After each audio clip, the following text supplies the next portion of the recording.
You are watching the Vodka stream.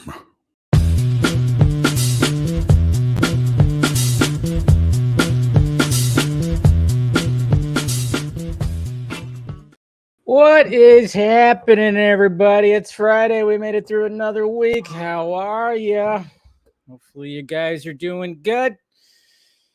We alive out there? Oof. Changing it up a little tonight. Got a guest coming in, talk some Rebel Moon. That's right. We'll be talking some Rebel Moon. As much as we can talk about, I guess you could say. Because, you know, we still got a week before that delicious piece of sci-fi comes out. But, yeah, I'll get my guest here in a little bit. But I wanted to say hi to you guys. Hopefully you guys had a good week. And you guys, well, I mean, obviously you guys saw what I posted last night, which was great. I even have it right on hand right here. Oh, it's so heavy. Look at that. Oh, did you guys see that? Sure you saw the pictures. There's the back of it right there. Portraits of Rebel Moon, of course. Zack Snyder. And then, of course, look at that. Zack drew a Jimmy. He put a Jimmy on my book. So that's cool. That's how cool Zack is right there. That was a lot of fun. Always a lot of fun hanging out with Zack, talking to Zack and everything. So, all right, who's out there? We got Kenneth right here. Cheers. Of course, I got some wine right here, but I do have a shot of vodka. Don't worry. Got a shot of vodka. Cheers, guys. Anyways, good to see you, Kenneth. DC Patriot, what is up? I had a pretty decent week. Got pretty busy at the end, I'm not going to lie. We got Shane right here. Good to see you. We got Eleanor. Happy Friday. Jason McKenzie. Cheers, brother. Thank you for the $50 super chat. Cheers. Ahoy, ahoy. We got Ruthie right here, too. Always great to see you. Axel's here. What is happening? We got Kevin. Friday already. I know, it went by pretty quickly, didn't it? Went pretty quickly. Salud, Mr. Trevino. What is happening? And who else we got? We got Braden right here. And yeah, it was pretty cool. We'll talk more about that, though, of course. Yeah. And good to see you, Phil. But yeah, last night went to the Rebel Moon screening. I guess you could say it's premiere. It wasn't like it wasn't like part one's premiere where it was just like, what? It was all crazy. But yeah, drove out there and just had a good time. I mean, it's always a pain in the ass to drive to LA. You guys know I always complain about that. And it was on a Thursday, and I'm like, but you know, you get the invite, you gotta go. And like I said, I've been looking through this book right here, and if you pick yourself up one, there's some beautiful freaking images in here. But yeah, it's pretty hefty, and there's just a lot of, I mean, look at some of that. Look at that. That's just freaking awesome right there. Just good stuff like that. But yeah, got that signed by Zack, talked to him for a little bit, and then watched the movie. And I'm trying to figure out exactly what I can post about it. There is embargoes and stuff like that. I did record a first reaction as I was driving home, but I'm like, all right, well, how much do I post and stuff? So I know there's like all the embargoes are all like next week. You know, we had Samuel in here on last Saturday's stream, and he couldn't say anything because he was like held in embargo and all stuff. I don't know. Who knows? But anyways, here's my shot of vodka. Cheers, guys. Here we go. Gotta love it.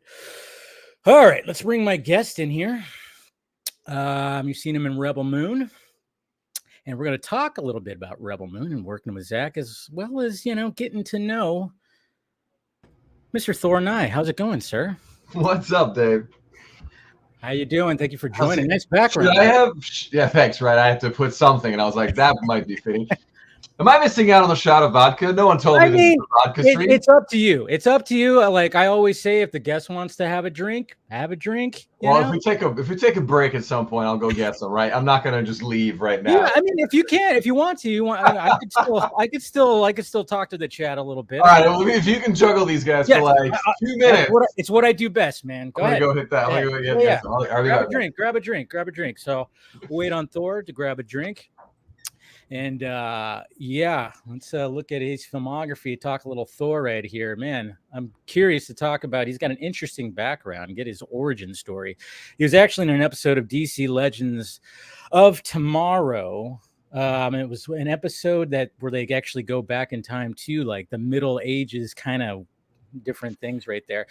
There's something that's funny when it comes to Thor too. When it comes to Thor, that I want to ask him about. He was in a certain parody thing, but he's in Rebel Moon. He's one of the farmers, one of the people at the village, and I try to remember how to say his name. It's Yalmar. I think that's what his character's name is. So yeah, he's and like I said, we'll talk as much as we can. What's going on, T-Man? Good to see you.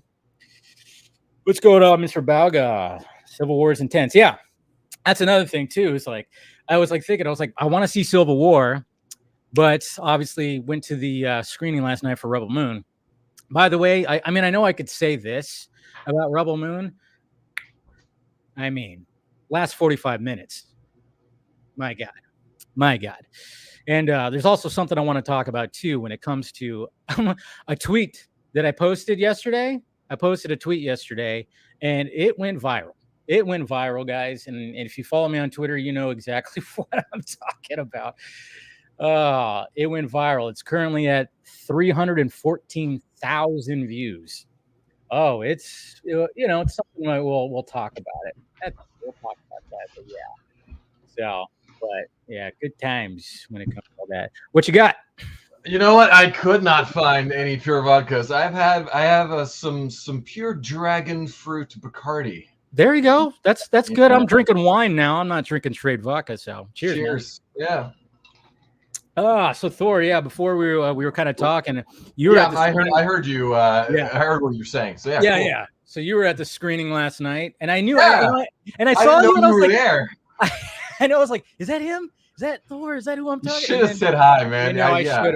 Yeah, it was one of those things where there was a lot of a lot of commotion, of course. A lot of people. Stuff going on. It was like people. Zach was there. He's a little cooler than me. I get it. Yeah, just a little bit. Just a little bit. Not that much, but just a little bit. But no, it was a lot of fun.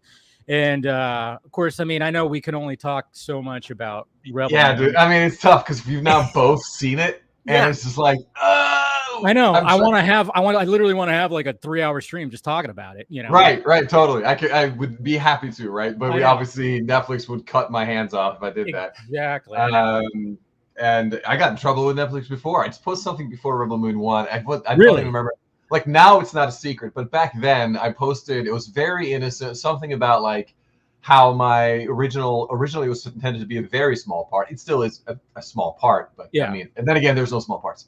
But I was like, but I did this one thing thinking I would have like one line in the movie, and it turned into 2 movies, and I'm in both movies, and Netflix was like, shut up! You do not get to say. All of a sudden, you see a bunch of the lasers came in. Yeah. My reps called me like, Netflix needs you to take that shit down immediately. I'm like, whoa, okay. Whoa, I know. The spoiler was that I was in both movies. And I was like, what? Yeah. So anyway, I've been careful since. Yeah, we'll be careful. Don't worry. We won't go too far with it. But let's. There's trailers and stuff, so we can talk about some of the stuff that's sort of revealed in the trailers without going into it. We could talk about trailers, but let's get to know you first, though. Let's get your origin story. So, how'd you get into acting? It's you were born in Norway, right? Yeah. Born in Norway, born and raised. Speak fluent Norwegian, which helped me get this sort of Scandinavian farmer part. Obviously, that's in Rebel Moon. It helps. That helped. Born and raised there. Went to the military for a little bit. Went to Afghanistan. Sort of Norway pays well for their mercs. Don't you? Is it mandatory that you have to do? So you do like a year. That's sort of mandatory if you want to sort of call yourself, a member of society / man. You better have served that year because it's very normal to do that. And you basically have to ask for an exception not to, which, like, why would you? You get all this cool training and stuff. And the people you meet. I mean, it's an interesting mix of people from all over the country. But anyway, the next part where I then signed up to do, to participate in the NATO mission in Afghanistan with Norway's, expeditionary sort of forces that's completely voluntary. You got to be a professional sort of to do that. And then I knew that. How long were you over there? How long were you in Afghanistan? I did one tour, so that's like 6 months. Okay. 7 months. Yeah. I had family that went over there. My dad went over there for a year, and my cousin I think he did 3 tours over in Afghanistan. So yeah, a lot of my friends obviously just kept doing it because they were really professional military. I just kind of wanted a taste for it. little experience, little experience, participate, be a part of history in that way, and then take that with me because I knew I wanted to be an actor after that. I knew before I went into the military that's where I was going to end up. So then went to Hollywood after that. Went to acting school for a year with the money, could pay for it because I got paid for being in Afghanistan. Yeah. And then eventually lived in Europe a little bit. There's a bunch of stuff you got to do to get a work permit in the States. Really? You got to be special, so I had to prove that I was special enough. Did that by taking my clothes off, Okay. I get that. No, that's the way to show your special. Just kidding. No, really, putting clothes on was more the thing. Oh, okay. I just traveled. Really, my visa was originally for like modeling all over the place. Yeah. I went to China and Hong Kong and London and worked that circuit for a little bit. Again, not because that's what I wanted to do, but I knew that was a way I can immediately get a work permit in that. Well, I mean, you were dealt a good genetic hand. You're a good-looking dude. I was so lucky that I was able to do that. I was just barely tall enough. Like the cutoff is like 6 feet, and I'm like barely exactly 6 feet. So I was like, maybe I'll do better in Asia. You just gotta put those lifts in your shoes. Hey, I'm good. Yeah. You would, but like that's what every other fucking male model does. So yes, they're 6'4", right? And I'm still just 6'2". Yeah. With the lift. So anyway, it worked out. I got lucky. I got a couple of things that made it seem like I knew what I was doing, and then I got a work permit from that. And that blended into acting. Of course, I knew it would, and then that turned into eventually a green card. So I'm a foreigner. I'm an immigrant. And I've been acting in living in Hollywood and acting here ever since, which is now, I don't know, 15, 16 years. Kind of bouncing around. Bouncing around. Yeah. Yep. But growing up with the name Thor, you must have just gotten the jokes. No one even bats an eye if your name is Thor in Norway. Like that's a complete. Really, it's like Jack over there. Yeah. Well, more accurately, it's like Chris. Because Chris is Christ, right? It's sense. So like if you name Chris anything or Jesus, right? You're fucking Jesus. So it's the same thing, but the mythology is different because obviously we had the Norse beliefs back then. So a lot of the naming conventions spawned from that. We have a bunch of Thors and Jarls and Odins and that kind of not so much that, but Thor, hybrid Thor was a very popular name. So my name's also a hybrid Thor. It's Thor Bjorn, which means Thor bear. Oh, okay. So people, and like my uncle's name is Thor Anders, which is a mix of Thor and then a Christian name. So I never even thought about it. And the reason I cut the Bjorn part is because it has letters in it that America doesn't have. So it's like, especially Thor Knai. If you're trying to get some gigs. Yeah. If you're trying to get some gigs, you don't want some you don't want it to be too long. The one syllable names are easier, and it was before the movies, the like Marvel movies came out, and so it wasn't that big of a deal. It was clearly foreign, but Nordic and whatever. But then the Marvel movies came out, and it was like, all right. And then I'm like a white dude, right? And I used to even have long blonde hair, so like everyone just thinks when they meet me and I say my name is Thor, there's an 80% chance they think I'm a douche who named myself, or 20% if you're sort of woke enough to realize that other countries have other naming conventions. You'll track to immediately like, oh, are you Scandinavian or like you Norwegian bloodline or whatever, and that's the case, right? But the other 80% was just a lost cause. I'm like, where's your hammer? Were you gonna summon some thunder? Classic question. And because it's vodka night, one of my go-to answers, especially when I was younger, was you got to buy me a drink first. If you want to see my hammer. Exactly. ha. But it's So obviously hilarious. I've heard all of that. Here it became more of a thing, way more of a thing. No one gave a shit in Norway. I had another Thor in my class in like high school of 30 people. It was like That's no funny. biggie.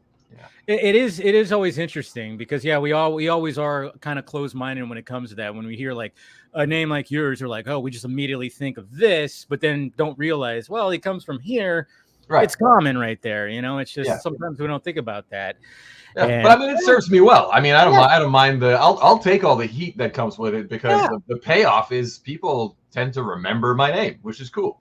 That is very true. They're not gonna forget your name. And then when I was reading your IMDb, you did play Thor in a Deadpool musical? I did. Yeah. So that was the Marvel Thor. And actually when Marvel Thor was reading actors, I was in that pool. Many years ago now. But I basically kind of just moved out here and they were reading actors for Thor.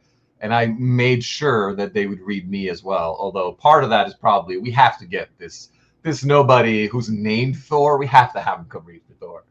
Didn't get the part. Chris did a great job. And again, Chris, right? Like they just got your version of Thor to do the Australian version of Thor. See, it all comes full circle. All comes full circle. Yeah. So you auditioned for Thor, and I mean, it's kind of funny too because I remember like those videos that were going around of Tom Hiddleston auditioning for Thor as well. Do you remember seeing those? It's always hilarious because he's so lean. First off, he's just like he's a lengthy dude, and he did his best, and he's a phenomenal actor, and I'm glad that he got Loki. But it's just always hilarious when I'll see it on Twitter like every 7 months. All of a sudden, you just see, hey, remember when Tom Hiddleston auditioned for Thor, and he's got the blonde hair, he's holding up the hammer, he's got no sleeves on. It's just funny, like how all that works. Did you have to do stuff like that too, like hold the hammer and do all that when you auditioned? I didn't. I mean, I don't know if he brought that himself or if that was he got as far as like a screen test, which is likely because he then got Loki. They clearly liked him a lot and wanted him to be part of the project somehow. So they probably brought him further along. I didn't get very far in that process. I got into the room, I got seen, and that was it. That was about it. Yeah. I mean, it's great. I mean, that was when the Marvel boom was really Iron Man was out, right? We knew they were going to do the whole Marvel universe, and I knew going in it was going to be absolutely huge, right? So I was like, there was a little, maybe a little bit of nerves going in there, which probably didn't help. No, I know, and that's the thing. Is like when it comes to I auditioned for one thing one time. It was like it was for a YouTube channel. They used to do like these like shorts that were like horror sci-fi stuff. Oh, cool. And then I was like, you know what? I'm gonna try it out. Holy crap! Like it just, I honestly, I don't know how you guys do it. Like I've acted in things before. I've been in other people's shows. I've done sketches myself, but to actually be in front of people behind a table and then try to do a scene where you have to like be dramatic or frightened or something like that. Holy shit. I walked away just going like, well, I shit the bed on that one, but that was, and you will for the first 50 times you do it, right? Yes. Like you're gonna absolutely suck, and then you're gonna keep sucking. Yeah. Eventually, and for many things that you aren't necessarily right for, and whatever. But it's like anything, you get used to it, you get comfortable with it, you learn to own it, and then suddenly, now it's fun. Now you're going in there to be like, check me out. This is my take. You're welcome. Nailed it. Exactly. That's more the attitude that you have to eventually kind of get to. Well, you have to have that level. You do have to have a level of confidence, which comes with success, which doesn't come until you have the level of confidence that gets you this. It's a nice little catch-22, a little bit, where you have to be good to get the things that'll make you good. It's so that's tough. But I mean, Bryan Cranston and everyone, like these people were acting for a long time before they did like some huge stuff. Well, that's another thing too. Like I love those videos when they're like talk about like what clicked for me when it came to like auditioning was. Well, what he said, where it was like, you got to stop wanting to do or stop trying to do what you think they want you to do. You just got to be like, this is my part. Here is my take on it. And basically you're welcome. Like here, I'm helping you in the process. Here's exactly what you get if you give me this part, and then just own it and leave. You know? And you bring up a good point too, because, people always, I mean, even like, I mean, you know, I'm doing this YouTube thing. I'm not like a huge YouTuber, you know, I'm kind of like, you know, in a little spot where I'm like, okay, maybe I keep growing and stuff like that. And then they always talk about like, I'm 40 years old. I'm 40. So, you know, they always, off, man. There you go. Well, congratulations, man. You made it. Halfway. We're halfway. Cheers. We're halfway there, man. It's just an age, though, you know. That's all I get. But like you talked about with Bryan Cranston, somebody like Sam Jackson, I mean, these guys, I mean, like I said, they didn't hit it till, you know, they found that perfect part, and they were like, well, look at where they were at, and then they just blew up, and now they're household names. It's like you just never know when you're just gonna get that one thing. You never fucking know. And I'm, you know, I'm been sitting in that pool of you never know since I read Thor, right? Like that was the first huge thing I read for, and then for the next 15, 12 years or whatever it's been, I've read for things like that. You know, every cool show where I could have played a part, I probably had a shot at it and fucked it up every time, you know, like, until finally here we are with Rebel Moon. Well, you were also in an episode of was it DC Legends? That was a lot of fun. So, you know, I've had some luck here and there, which helps, you know. But again, I mean, I think your background part. helped with that one because it was a certain episode that took place in like a certain time period, right? Yeah, that was a Viking one when they went back. They went back to North America and explored like what happened when the Vikings first founded in like 1030 AD with Leif Erikson. So I got to play Leif Erikson in that, which is huge because that's like that's a Norwegian hero. Yeah, there you go. You know. So that was really cool. Obviously, it's it's a teen show on CW, so it's not like that big. But I thought it was really, really cool. Hey, you know, the fan base of that. I mean, it's funny because when it comes to those, because I'm a big DC fan, and when it came to the shows, it was like, you know, I started, you know, a lot of that, and I even started DC Legends, and then it just kind of fell off. You know, it's just what happens. You just fall off. You know. It's kind of a wacky show. It's got its moments for sure. And it's funny because the episode I was in was where they introduced, and I'm sure people in chat may have seen this one, but that's when they introduced Bebo. Oh, that's right. The blue god, the plushy toy that was like evil or whatever. Bebo, so right. So that was fun. That became a little bit of a meme episode, which is cool to be a bit part of. So when it came to auditioning for Rebel Moon, how was that process? Very similar to every other one. So like you can never fucking tell, right? Like it's another day. Rebel Moon comes across my desk. The only thing I notice is like, okay, well, this is a Zack Snyder movie. All right, hell yeah, you know. Yeah. I would love to do, and the first part that came to me wasn't Yalmar. Yeah. It was for one of the Hackshaws, which is those like blue alien like bounty hunters you see in part 1. Mm-hmm. So it's one of those guys, and he has a scene where he's doing some stuff that I can't talk about. And you know, but I went all out. I like put like the whiteout contacts because I'm supposed to be an alien and I have no idea what they look like. So I put the whiteout contacts in. I don't know if I put fangs or whatever, but like, and I like, you know, a whole get up and did this and like was stroking my pretend maybe tentacles coming out of my face as I did the part, right? And I don't know if they like that or not, but of course, again, you'd never fucking hear anything, like nothing. You do the part, send it in, feeling good about it, not a word. And then like a month or two go by, and then another Yalmar comes across my, like another Rebel Moon part. It was, you know, at the time it wasn't sure, it wasn't named. It was just a smaller like villager, not even elder. One of the villagers has one line somewhere in the first movie. And I'm like, hell yeah! I mean, I'll do a Scandinavian villager thing. I could do the accents perfectly. You know, I'm from there, obviously. Home field advantage on that one. Yeah. And it was just one paragraph, one little paragraph. It wasn't even a dialogue, wasn't a big scene. But of course, again, I'm like, I'll work with Zack Snyder, even if it's a day, like 1 or 2 days to work on Rebel Moon, which is a cool. I mean, I'm a huge nerd, so sci-fi, fantasy. Mm-hmm. Count me in, you know. Did that part, sent it off. Again, really not really expecting that much. And best case scenario, you get that 1 or 2 days on the movie, and you get to meet Zack and have been in a Zack thing. Yeah.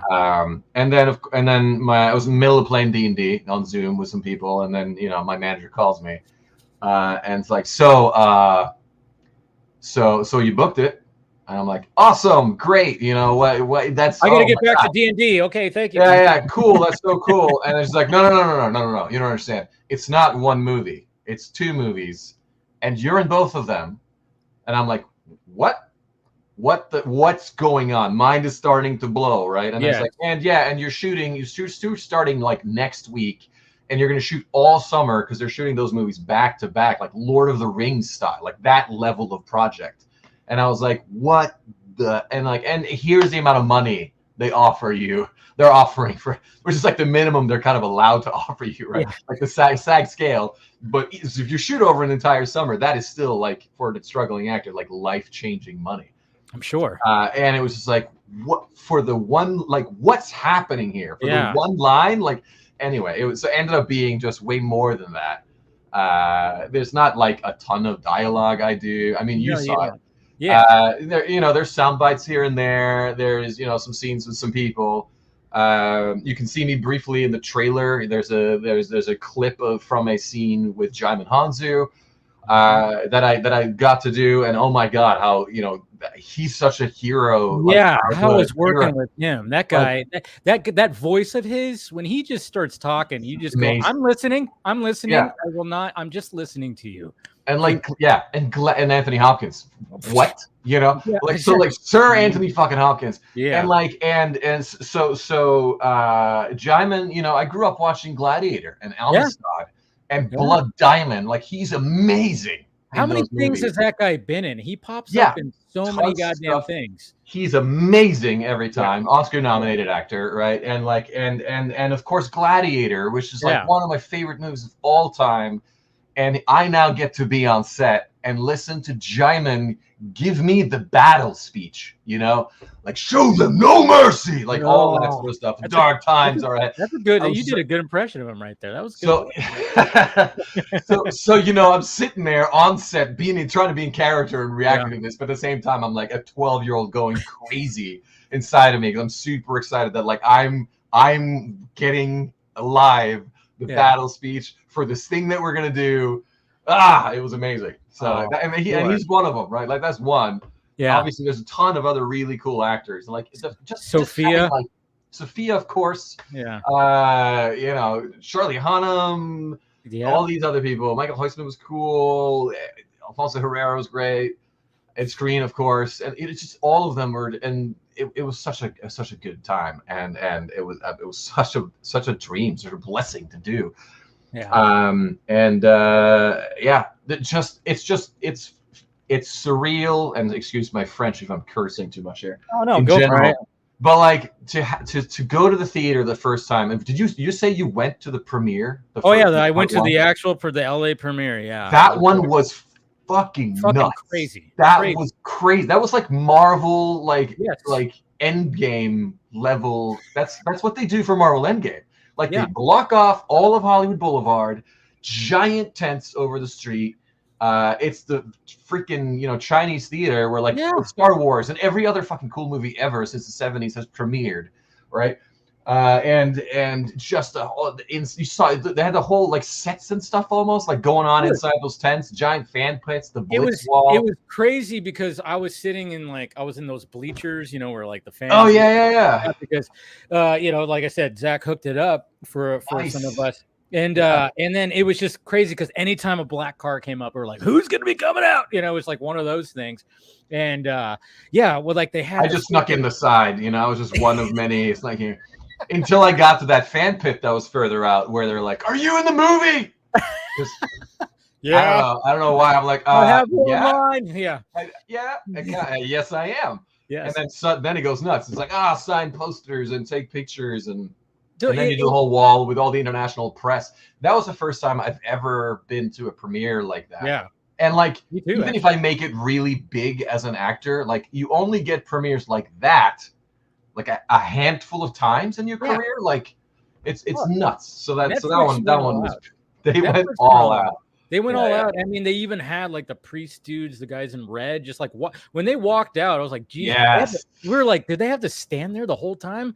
And they did. And then it was hilarious because like when Ray Fisher showed up, he thought they were fake. A lot of the actors thought they were fake, and so when they moved, like, it scared the shit out of them. I have a great picture of Charlie Hunnam standing next to one of them, and he realized, oh yeah, this is fucking real, because like he turned his head. Yeah. So he's like, they're like eyeing each other, and he's just like, what the fuck? It was hilarious. But yeah, that premiere was crazy. I forget where I was going with. Oh yeah. So then you go in and you watch it in the Chinese theater, and you see the thing, and like I'm in it a little bit in the first 20-30 minutes when you're still in Velt and you're dealing with the villagers. You can see me here and there. I have a line, but they're not even showing me when I deliver that line, which is not the line I auditioned for. That line wasn't in the movie at all. He kind of threw out some other lines here and there to make it authentic, like in the moment. And I got a couple of those. But yeah. And at the end, the fucking credits come up, and it's like Anthony Hopkins, Jaimin Hanzu, Sophia, and like Charlie and Ed and all those people. And then as soon as you're done with like the mega famous people, it's like me. There you are. Like 15 down, it's like, or whatever it is, from Sir Anthony Hopkins himself. I am there. And I'm like, it's surreal. It's so surreal. So surreal. No, I get that. And then, I mean, obviously, like I said, we can't talk about part 2 so much, but I'm just saying your character. All right. That's all I got to say. Yeah. I bet, I guess since I'm in the trailer a lot, we'll hint this. I bet having seen part 1 and not the director's cut, because they're not out yet, and there's hour more footage, and I know we shot a lot of cool stuff for part 1 and part 2. I want to get into like that are not in these movies. I know, but like you saw part 1, and I'm gonna come on the show, and you're like, this guy is basically an extra. I mean, I'm not gonna lie that I was like, when I saw the name, I was like, who? And then I saw like, and then I looked, I was like, oh, okay, yeah, I remember seeing him in the background. I kind of saw him in the background. There's a couple of nice close-ups in the first part where like they're killing Sindri and everything, and you see me kind of react to it. But like you don't really when it meet came me. To you though, I was like really looking for you, and then I went, oh, okay. Oh, it clicks a little, and I'm like, okay, we'll have that guy on the show. Then I messaged back. I'm like, okay, he's fine now. Yeah, it's fine. He's cool. I was totally all about but no, I know I get that, where it's just like you see that, and then of course now when it comes to obviously, so one of the big things, and there's like there's been a discourse online, and it's funny too because obviously on Twitter. Are you on Twitter? You're not on Twitter, right? Yeah, I was, but then Elon bought it, and I quit. I'm not going to be on. You know what? There's nothing wrong with that. I get it. Sorry, that wasn't for me anymore. I'm like, it's turned into the Wild West, but I'm holding on strong, and it turned into the Wild West a little bit today because I might have to go back. I mean, it depends on but I wouldn't do it for me. I'd do it because that's like a thing I have to do as someone in the space. Dude, I feel you, because I'm not. When I joined TikTok like 2 years ago, and I was like, and then I was like, you know what? I don't want to join. I already got. I'm posting on Instagram. I'm posting on YouTube and Twitter. I'm like, I don't need another. But then I stopped, and then I started doing it again, and it's just like, because it's like, you have to do it. I mean, TikTok it's always like one of those things nowadays. You have to get on all the social media to just get your shit out there. Yeah, I mean, especially it's for someone like you. Like I wish I could do more, but so much of what I do, I can't talk about during or before or any of that shit, and not even like for a year after. And then it comes out, and I can talk about it a little bit. But like my day-to-day life it's tough to communicate because I can't tell anyone. Yeah, that I read for X part. Like I can't tell anyone that we're doing this on set today. It was a really cool day. Like I can't talk about any of the stuff I do, so it's not that necessary for me. But obviously, for someone like you have to promote all the time for daily things. Yeah, because when I do my normal shows during the week where I'm just talking about news, I'm like, all right, clip that out, clip that out, clip that out. That's a clip, that's good, and then just throwing it all over the place. And it's fun. Like I enjoy it because I love editing and just talking about this shit because I'm a big ass dork. But but it's just one of those things. Yeah, no, it's just weird, like, because I remember when I was first starting YouTube, it was just like post one video every now and then. And again, when it's about something, now it's like every day, 3 times, 4 times a day. It's like, Jesus Christ. You got to hit the peak hours and shit for every post and blah. And then you got to have bots do it for you. You put in all your posts on Monday to schedule for drop exactly that time on Wednesday, and then on Thursday, and then on Friday. You know what's been happening? You know what's been happening to me recently? And this was like a new thing. I've been getting hit up by just random editors. like, hey, I can edit your videos. Here's my prices and blah blah blah. And I'm like, no, I fucking do my shit myself. No, I'm not gonna. Well, there will come a time, you know. I know that's the thing. Well for now I'm not gonna save say their numbers. Yes, but it's just kind of funny because that's been happening. Like, good. That's good. It's a good sign. Year, I know it is a good sign because now it's like, all right, my shit's getting out there. But I'm like, right now, I'm like, no, I can handle it. But yes, there is times where I'm like, you know, because I always make a list of like, okay, clip that out, and then I'm just like looking at that list, going, you know, and I have a day job, so I'm going, fuck, when I'm gonna fit this in and stuff like that. But yeah, you know, it's like, yeah. Hopefully, you don't have kids. No, I don't actually. So. There you go. Then now you have the time to do the extra thing. Exactly. So it does help. I mean, it does help to not have. But one of the things I wanted to ask was, obviously, when we have these director's cuts, and like I said, the thing that went off today on Twitter, because I posted last night, and you know, this is something that's not exactly. Did you post spoilers? Is that why it went viral? Spoilers. I did not post spoilers, but during the Q&A, you know, Zach and Debbie talking. Obviously, we know about the director's cuts, but the way, you know, and Zach has even talked about it on here. The last time he was on here, he talked about, you know, certain aspects of that. He was back in December where he showed up, and I know he's going to be coming back on soon to talk more about all this stuff. But nice. Yeah, no, Zach. On this show. Oh yeah, he shows up. Like, yeah, he just he's been on a few times. He's just an awesome dude. He's so cool, dude. He's so fucking cool. Yeah. One of the time when Army of the Dead came out, I shit you not, he was on the stream for over 2 hours when he said he was going to come on for like 30 minutes, and he was in his pajamas and he was falling asleep. He can't help himself, dude. And you saw it yesterday at the Q&A. He was yawning. Well, sure, but like because he's tired. So passionate. It doesn't matter. Like he'll talk about the shit he loves until he's dead. You know, like he will just keep going because he loves the stuff so much. He's such a huge nerd. About his stuff. I'm not surprised he did 2 hours. Oh yeah, no, dude. He always, anytime that he hits me up and he goes like, "Oh, I could be on for like a half an hour," it's always going to be over an hour. Like I'm like, yeah, okay, you know. But he's always because you get him talking and he just, you know, just make room in your schedule for the extended cut. Podcast. of course. There's always a Snyder cut of the Snyder cut of the podcast. Yeah, exactly. No, but what he said last night when he was talking about the director's cuts and Debbie, he brought up something and he said, well, the director's cuts are essentially an alternate universe of Rebel Moon, you know? And I was like, oh, that's pretty interesting to explain it like that. And then he said that even like they'll have like in the director's cuts, you can see the similar line from an actor, but maybe we took a different take and put it in the director's cut to give a slightly different performance. Yeah, because it feels different with a different tone. It's going to be a different tone in that movie. So I posted like a shot of them on stage with Rebel Moon in the background. It's actually part of the thumbnail that I used it. You know, it was a good shot. And then I put that quote. Obviously it was paraphrasing, it wasn't the exact quote, but I said the director's cuts are the alternate universe of Rebel Moon. Even if the actor says the same line, we use a different take for a slightly different performance. And again, it's over 300,000 views because people are taking it a little too literal, as in like, oh, there's this crazy multiverse thing that's happening. Zach, what are you thinking? Zach knew that. Zach knew that when he said it. I think he did. Yeah.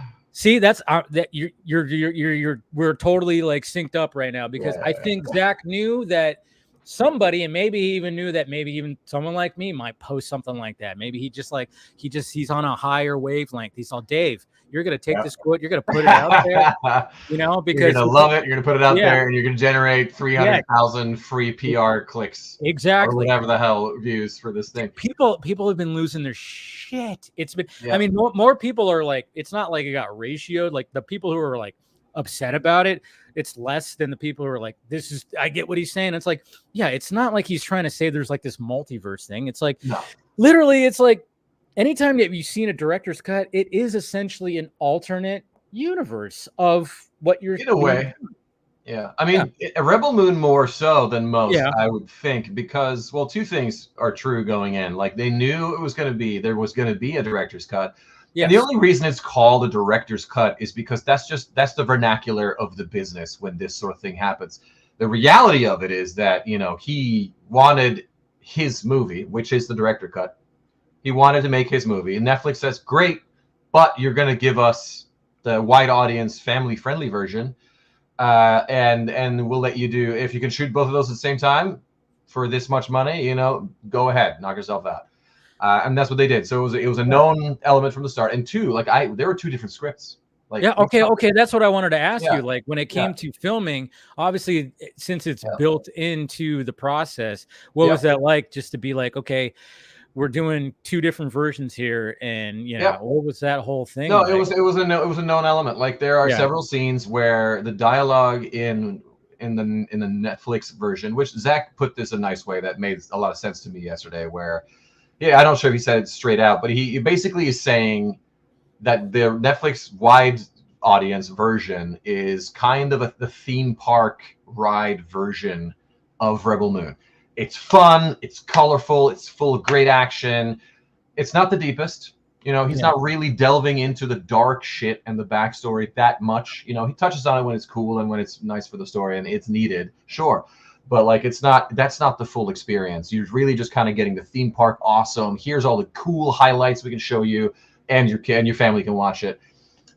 So in these sort of theme park versions, you know, we had two scripts where one was clearly that, and the other one had a much different language. Like there was a bunch of more cussing, there was much darker language, they were hinting at much darker themes. There's a bunch of, you know, straight up sex scenes that I know were shot for at least for the first one, and I could neither confirm nor deny if I know about anyone from the second one. But like let's talk about the first one. Like, so there's the whole the Harvest Festival, right? Where like Sindri even goes, you know, you gotta plant your seed for the thing to grow. That is a very different scene in the adult version. You know, that leads to more. Yeah. There's a novelization. I haven't read it yet, but one of my buddies said, I read the novelization. Oh yeah, that scene right there in the opening. Oh, there's some fucking that happens. Like it's like he flat out. I mean, that's part of the village. Like, hey, get it on, everybody. Yeah. And so that scene is a great example of like that speech he gives about the Harvest Festival is already kind of raunchy in the wide in the theme park wide version, but it's straight up adult, you know, in the other version, in the director cut version, which is, you know, that's his version, his story. That's the movie he wanted to like really wanted to make. Like that's his movie. That's actually Rebel Moon. Yeah. We're getting a really good glimpse at it right now and sort of what the theme and stuff is, but the tone will probably be pretty different. Not very different, but it'll be darker. It'll be more adult. It'll be more gritty. It'll be deeper in a way, because there's a lot of these backstories are, of course, filled with very horrible traumas, right? Yeah. Which you don't really want to touch on when your kid that's 7 is gonna, or 10 or whatever, is gonna watch the movie. You don't need all that deep, dark, horrible shit that happened to you. Why are all these people so traumatized? Why they're laying down their lives for this village? You know, and when everyone listening to this, probably who watched the first one even, are probably thinking, yeah, because it felt like, why would they?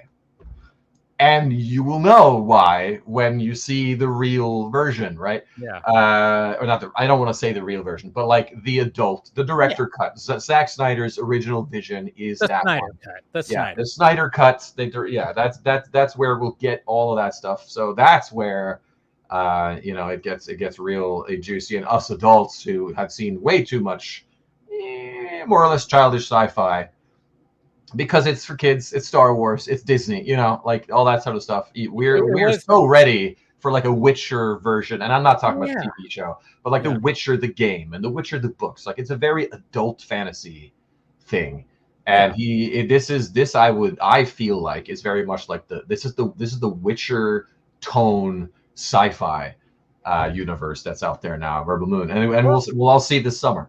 Well, I mean, like when he compared it to heavy metal, I was like, oh, because I remember, like, I hadn't seen it in a while, but I remember, you know, back when I was a kid and when heavy metal showed up on HBO late at night, guess who watched it? Every kid is gonna watch that, and it's full of sexy people, men and women, and in between and everything, just hot humans. And I mean, I gotta say, I'm generally a proponent of just, I don't think we should desexualize everyone. We just gotta sex up the other ones so that we're on the same level of sex. I like it. You know? And then watch it if you don't like it. If you like it, watch it. If you don't like it, fucking watch something else. Like that's freedom, bro. Like That's don't dumb everything down. Just exactly. like some of it up and make it equality. I'm all for. Oh yeah, I totally get it. But but it's interesting because some of the discourse online is the fact that it's like, why didn't they just release Zack's vision early? And I, as much as I, and I don't try to argue with people online. I had plenty of that. It's purely a money thing, man. That's purely a money concern. It is. I mean, that's the thing. It's like when you're. And it's funny too, because like I said, I'm like, I get tired of arguing with people online. I did that so much when it came to trying to get the fucking Snyder cut of Justice League out and helping on with all that. I have my war wounds when it comes to fighting online and shit like that. I'm like, and now I'm just kind of going like, I'm 40 now. Nah, not gonna do it. No, but like, I just try to tell people, I'm like, I mean, okay. So in order for Zack to make the movie that he wanted, he just had to produce this, like you said, theme park version of the movie. And to me, I'm like, all right, that makes sense. Yeah, is that exactly the thing that Zack wanted to do? No, but at the same time, instead of, like, I remember when he was on Rogan, he talked more about it, like more in detail, where he said that usually, like, when he makes this movie, like say like Batman versus Superman, he goes, oh yeah, I'm gonna create this movie and I think they're gonna like it, and then they look at it and go, are you fucking kidding me? This is like hard R. What are you doing? No, you got to take this. You got to take this on. And that's not what happened here. This was a plan, and it's the first time I know. See that I'm aware of where this has been done, and it's a conscious effort to do both. And I thought it was a really cool idea, and I really did think, I didn't know at the time, but I really did think they were going to actually release both cuts at the same time. And it's like, I imagined Rebel Moon 1 comes out on Netflix. You click play and they ask you, are you over 18? Which one do you want to see, the R-rated or the other version? And then you click yes or no, and then you watch that. But of course, that would have been maybe smart. It would have, or at least from a consumer perspective, because now the problem is Netflix is coming after you, Thor. Well, the problem is now everyone has seen the theme park version and made up their mind. Some people about what Rebel Moon is, and like, I know they're missing out. Like, many of those people will never know what it actually is because of that theme park version, which I totally get why they did that. But like, I thought that's why they would do both, so that they could at least get judged for the. Because everyone has opinions about Rebel Moon, of course, and Zack, of course. But like, then at least they could get a fair judgment, and it's a cool new way to release content. Adult version, not so adult. Basically the family friendly version. And you bring up a good point too, with the fact that, like, sorry, I didn't mean to cut you off, but like the fact that, like, maybe they should have just like, okay, here's Rebel Moon, and which version do you want? Are you watching with your family? Or are you watching it? Are you here for the gore, or you want some cool sci-fi, just like story? So I'm just, and this is what's going to be interesting about the outcome of this strategy, because it's never been done before. And now that when Zack said that, we even, went as far as you might see a different take from what you saw in the original. It's like still the same line, but it's performed slightly different. Right. And I'm like, okay. I mean, to me, I thought that's why I posted it. I'm like, I thought that's intriguing, because you don't really you might see, like, you watch Blade Runner, the director's cut, whichever one, which one Ridley Scott wanted, or this version or that version. There's like 5 different fucking versions of that movie, and it's like, but at the same time, it's like, you get different lines, you get different things, different feels. There's like different tones. So now that it's happening, it's built in to the production. That is something that really has never been done before, and I think it's going to be interesting. Maybe, but I don't know. And I thought it was really cool to do it that way. Like, that's a really cool way to do it. And I like that, because then you're creating the content for everybody without you're reaching everyone at the same time with one or the other version of this thing, and it's way more approachable, and you can get the version you want. And I think people theoretically love that. It's new right now, and the concept hasn't really been tested, and I'm sure Netflix has all kinds of reasons for doing 1, then waiting, and then doing 2, and then waiting, and then doing director's cuts. But I know Zack wanted to do both, like, very close together. He wanted to do 1 and 2 within like a week or 2 of each other, or something like that. But of course, if you look at the numbers, I'm sure Netflix would much rather, from a business perspective, do the big Christmas one, big premiere. Loved it. It was awesome. Thank you, Netflix. And then, you know, and then there's a bunch of chatter about it for a couple of months, and then it kind of dies down, but not quite, because there's movie number 2, and we're still talking about it, and you're still in the news, and you're still in the trades, and everyone's still going on. And then that happens for a couple of months, and we're not still talking about it, and then it kind of dies down. It's like, and here's the director cut, and you know, you get the full. Now you're in the spotlight for like a full 9 months, as opposed to 2 or 3 if you just released all of it at once. So I mean, get that. Somebody really thought it over. I mean, I get it. Because at first, and I think I even remember talking to Zach maybe about it. It's like, I think, the idea was just to not be so far apart, at least in his brain. But of course, they're looking at an overall thing. And then, of course, like I said, it's like there was a lot of Rebel Moon talk in December into January, and then it died down. And now there's been more Rebel Moon talk that people have been talking about. And then, of course, you know, with the screening last night, you're welcome, Netflix. Just saying, with my tweet. Anyways, you know, I'll expect my check. Anyways, no, but you get an invite to. This is how you get an invite to the next one. You know? There you go. Exactly. So make sure I'm there. No, but oh man, what was I gonna say? No. Okay, this is what I was gonna say. So obviously, like with Zach approaching this in the production stance of like the fact that there's 2 different movies. It's kind of funny because when it came to Justice League, when he was filming Justice League, he was, of course, I mean, this is like a big IP.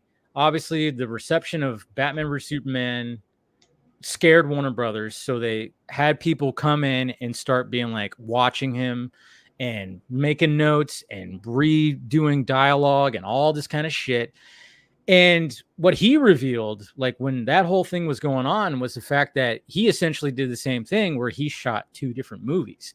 He was like, all right, I'm going to shoot the dialogue that you guys want, but I'm also going to do a take where I don't have your stupid, silly fucking dialogue that I don't like. So he already kind of did that, but not, you know, the studio didn't. Not officially. Yes. So now it's kind of cool. It's kind of funny that now he's doing that already built in, and the studio's like, shoot, you know, both. Knock yourself out, you know, do your thing. As long as you give us our thing and we like it, you know, do your thing, and that's great. And it's just a way better way. Like, if you do a movie like that costs this much money, you know, the budget was, I don't know, $200 million for these 2, something like that. Yeah, but that's pretty good for 2 movies. It's amazing. You know, that's a lot of money, but like if you then get 4 movies out of it, all right. See, that's, you know, not exactly. You're getting maybe 2.5, 3.5, or like whatever the metrics end up being, because some people won't watch both, right? But like, you're getting the attention for 4 in a way, and it's just that might be smart business. I hope they do that. Like, I hope it works, the format, and I hope people.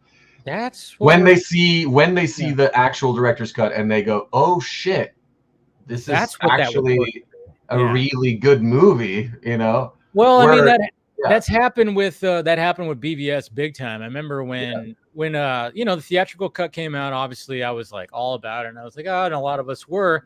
But then there was a lot of people. I remember like people that were just kind of going, I don't know about this, like, you know. And then all of a sudden, the Ultimate Edition came out, and I remember I specifically remember when they did like a trailer for it, and there was like a shot of Batman like swooping down on a security cam and bringing somebody up, and it wasn't in the original. I'm like, how the fuck was that not in the actual movie? That's such an awesome looking shot. And then when I saw the Ultimate version, it's like a half hour longer, and everything just kind of made sense. And I saw people like who are within media who did not like the first version go do a 180 flip and go, this fucking movie's good. You know, it's crazy. Personally, I predict there will be a lot of that. Or at least some of that, because I know, like, when I was there shooting, and I didn't see even the whole script because it's all secret, and I'm only in like the parts that include Velt. But what we saw and what we shot, like, I knew that shit was fantastic, and there's a bunch of scenes missing that I can't talk about, that I know are there, that I know he has, and chose not to put in this version, and I'm very excited to see them, hopefully, in the the director cuts. But like, I know there's more. Like, I was there. I know, man. I know it. And I'm like, I know the backstory of certain things, especially after the part 1, where like I didn't know what was going to be in part 2 or not. Like, and you know, the backstories of these people. There's some more of that, obviously, in part 2, which totally feels like it's sort of missing from part 1 a little. Like, you meet them, they're great, but we don't really get to know them that well, and it's a little like the part one. I mean, they tried really hard to be like it's a 2-part movie event. You really need to watch both of them. Yeah. You know, so when part one came out and it's not, you know, in the traditional sense, a complete movie, you know, quote unquote, because it doesn't have all the arcs for everybody. Yeah. And it gets judged for that. It gets judged for that, even though you're supposed to, like Zack wanted and intended, to watch then one and then immediately the week after or whatever the other, and that's the two of them. That's the movie. And with part two, as you saw, a lot of stuff I'm sure you thought even now made a lot more sense. Oh yeah, it totally Right. did. Yeah. Yeah, you're like, you know, the whole it's part one and part two of the same movie. It's not movie one, movie two. It's part one, part two of the same movie event. You know, that's because it's not quite, it's not done this way that often. And I love the fact that they're, you know, trying a new kind of format, like, or, you know, doing it in this way and not shying away from that. That's brave. And unfortunately, the critics, of course, then might be a little hostile to this new approach because they don't know either. They haven't seen the whole thing. They haven't read the script. They have to judge what they're given, right? So they're not necessarily wrong. No. But they, you know, at the conclusion of it all, when we have part one and part two, and then we get the director's cuts, like you say, it's likely some of them will be like, well, if this is what we got back then, or now that we know this, here's what we actually think about the Rebel Moon universe and the future of it and all of that sort of stuff. So that's going to be interesting to see. Yeah, and I keep on saying that. I'm like, it's going to be interesting to see if this strategy works, you know, and I'll even be like, yeah, I'm kind of wondering, like, you know, and I was getting a little, but at the same time, like what we were saying before, I keep on stressing this, being a diehard Zack Snyder fan, being one of my all-time favorite directors, is the fact that it's like we're getting essentially four Zack Snyder films in a span of a year, you know, and I'm like, bring it on. Like, I'm curious to see, like, after we went to the premiere, I remember we went to like Dave and Buster's after, just a group of us. And one of my buddies who, you know, he's been on the panel on here. He works in the business, stuff like that. We both agreed that we were actually more excited, not for the sequel, but for the director's cut. Like, what the fuck was, like, what is the R-rated version of this? Because we enjoyed, I mean, and of course I enjoyed the second one too. And I even thought the same thing when I was driving home. I'm like, what was, like, you know, I mean, obviously there's certain action sequences where, you know, because my buddy who I was just talking about, he actually went to like a Netflix event where they showed the R-rated trailer. So he goes, well, you don't even know. He's all, dude. And I met up with him too. I drove out to LA and we met up, and he was telling me, he's all, dude, there was so much fucking blood in the. I have not seen that. I mean, I was on set, so I have some idea, but like I haven't seen the trailers. But like that's one of the things where, like, unfortunately for the critics and for Zack had been very vocal going into before the release of part one that he was making like a super adult gritty sci-fi universe, but then that's not what we got. Like we got the baby version, we got the family version, so that's not that universe. There was a little bit of a mismatch between what the expectations were going in based on what Zack had talked about and what people saw. So I get why they didn't love it or had the expectations weren't met or all that stuff.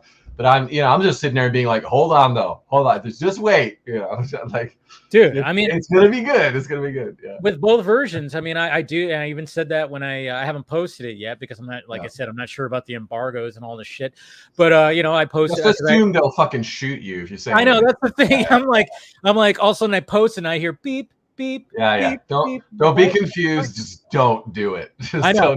That's the thing, you know, because it's funny too, because one of my buddies who's, you know, that shows up on here too, he's a big time, he knows all this stuff. He's all in, because I'm not totally into I'm more just, I like to talk shit and just talk. I'm not into the whole critics thing where I go to all the shit and everything like that.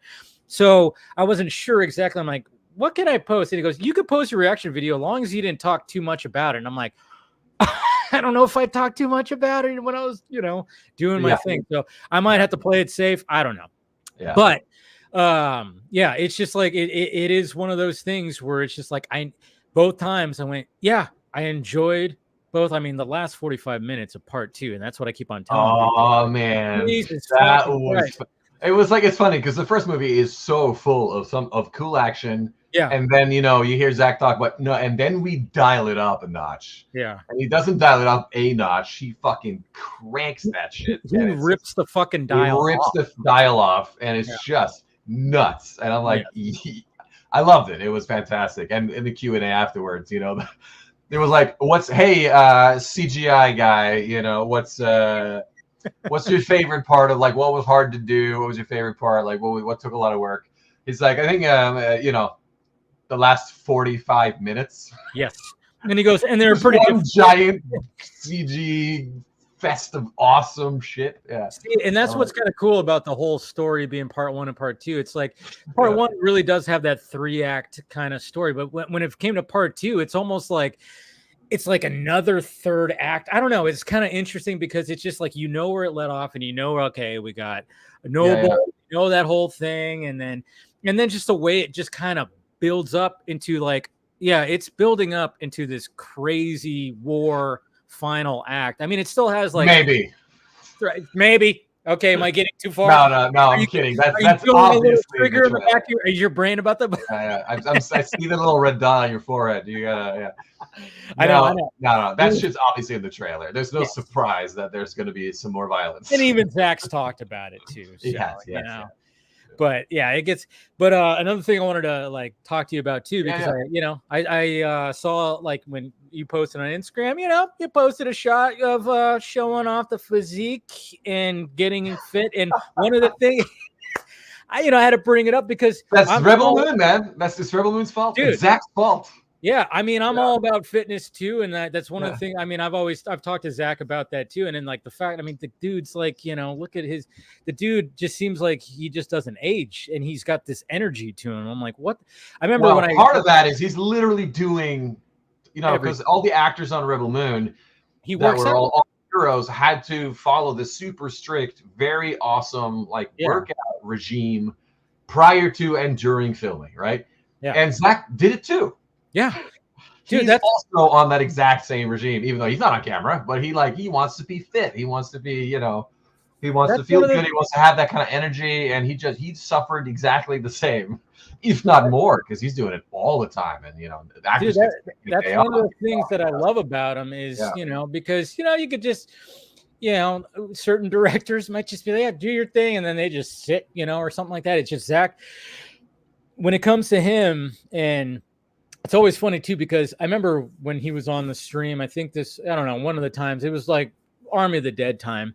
And he said, he was like, yeah, I'm doing a men's health thing and that's going to be embarrassing. And I'm like, yeah, but Zach, you're a fit dude and you work out with your people, and it's like, you have to, I mean, when I watched the video, I think when I was talking to him privately, I was like, yeah, how awkward was that? He's all so fucking awkward. It's like you have to be like, yeah, so I do this, shoulders today, and it's like you have to do that thing. But it's also kind of cool because what other director is doing that? No other director. I mean, it's very his style, right? And and on set too, this isn't always the case because like he was talking about the Q&A, like often on big movies and stuff, you end up just sort of sitting in Video Village, directing from afar through your first AD or something. If you tell the first AD what you want, first AD runs over, tells the actor what it is that you want, and you're still sitting there sipping your coffee, watching the screen, right? But Zach is, because he's on his own DP and all that sort of stuff, is very much, and literally, I'm not saying this is not a metaphor, literally in the trenches with you, shooting the things. He doesn't have the camera guy. I mean, he has a bunch of cameras going at once often. So there will be other cameramen and the other DPs and whatever in there as well. But he very often will be the guy in the most crazy position, literally in the trench or rolling over here or getting blown up by the thing or, the dropships landing right on top of him or whatever. He's the guy who's literally in it. So he's in the trenches with you. Yeah. As a director telling the story in his way, obviously shooting us, but he's right there doing a lot of the things we have to do, which is a very cool, it's very cool him to do, and it creates a different energy. It does that I'm used to, and it was great. Yeah. He talked about that. It's usually you're like you said, he's off, the director's off looking at monitors. It was when it came to Army of the Dead, he was like, "Oh, I just want to be the DP. I want to be." And when that happened, I remember just going like, "See, this reminds me of me when I made little short films back in high school and later on, where it's like, yeah, I'm the director, but I'm also holding the camera. I'm the DP." Yeah. And there's just something about that where it's like, and I know Quentin Tarantino has done that too, where it's like he's the director of photography. Sometimes I think that's been the case, and but yeah, it's something that you don't hear quite often. And I remember seeing Zach post on like Vero, like there was like a shot where he was literally like holding the camera and it was like a shot and there was an explosion and just a bunch of dust and rocks that were just happening. Yep. So he's sitting I was there. He's sitting under the tarp in the middle of all the explosions going off in the middle of like one of the battle scenes. And he's got to have a tarp over him. All the security guys and the insurance people are freaking out, but he's like, no, I got it. And he's under his tarp. Bullets fly, and then like, you know what needs to happen, Thor? You know what needs to happen? What? Zach needs to direct a movie with Tom Cruise. You imagine the insurance companies freaking out about that fucking shit because they probably tried and no one would insure it. Dude, they couldn't get you know what would happen? Tom Cruise would want to do some crazy fucking stunt, and Zach would be like, "I'm gonna be on the camera rig." Yeah. Exactly. Remember that shot that's famous from like one of the Mission Impossibles where Tom Cruise like rides the motorcycle off the cliff. Zach would be like riding behind. It wouldn't be a drone. It would be Zach on a motorcycle behind him, like also, but with one hand on a camera, and then also doing the fucking dive. Like that's exactly the kind of guy he is. The insurance companies would shit their pants for that. Nope, we're not doing this. No, but yeah, when it comes to like fitness, I mean that's what's so great about it. And obviously you're in shape and just trying to. You touched on that. And when I shot Rebel Moon, I kind of wasn't. I mean, I thought I was. Yeah. I was never in bad shape, but I wasn't cut. I had gained some weight. It wasn't wrong for well-fed farmer guy to be a little extra. You have eaten a lot of grains. Yeah. A lot of wheat in my diet. A lot of carbs.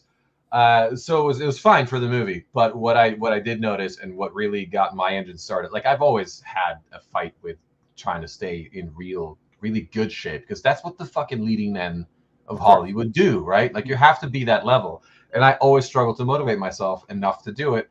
And I wasn't when I did Rebel Moon. And of course I go on set and I'm there all summer with these fucking ripped ass sexy men, right? Stag, what's his name? Who plays Tarak? Stag? Stas Nair. The guy who plays Den Stewart. Like these guys are just so ripped. Yeah. And like technically my size, just bigger and ripped, right? So I'm like, there is very little difference here between what I can do and what they can do. The difference is they look the part fully. And it's not, that's not an acting choice. That's hard work over time you got to put in. So after Rebel Moon, then I had a little bit of money and I was finally able to sort of take the time and effort to really try to get in really good shape. Like I always wanted to be and always intended to be, just couldn't do it because for me, that was a roadblock. To do it yourself was a roadblock. Yeah. So I got a trainer. I mean, I played D&D with Joe Manganiello and I was going to ask you about that because his trainer Ron is amazing, and I've always talked to him about it. He gives me a great friend rate, but it's still expensive, and the food's expensive, and the memberships are expensive. So it's expensive to get in shape. Yeah. But after Rebel Moon, I could do that. So I've been working with like I said in that post you mentioned. That was my 18 months later. I'm seeing some results and I fucking love it. Yeah. It's expensive, it's hard, but that's shit. If you're a dude in my position, you got to do. No, and luckily for me, Rebel Moon, we shot Rebel Moon. I got the wake up call, because I'm like, I need to be these guys. There's no excuse why I'm not these guys, or at least on same shape as them, other than millions of dollars of personal trainers and chefs. But I could do a baby version of that now. And of course, Rebel Moon, it took, a year and a half, 2 years to come out. So I had that time to get in proper shape before, my name potentially would blow up. It's not going to blow up, but, before it's you never know. You never know. It's like, well, oh after shit, this guys live are stream, really I'm telling you, Thor. Yeah. Okay. So luckily for me, now that suddenly I'll be mildly relevant for a short period of time. Yeah. And at least now I'm kind of ready for that. I'm in a much better place physically and mentally, for the matter, because just that the confidence boost that comes with that. That's part of we talked about it earlier with the auditions and everything. The confidence you need to do that stuff. It really helps to feel good about how you look when you're trying to be auditioning for a very visual medium. Like, obviously those are related, and I'm an idiot for not doing it sooner.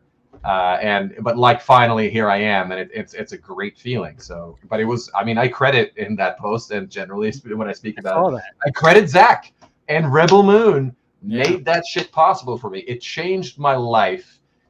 Financially, not that it wasn't that much money, but like, I've been poor, dirt fucking poor for 10 years, barely scraping by as a struggling actor, right?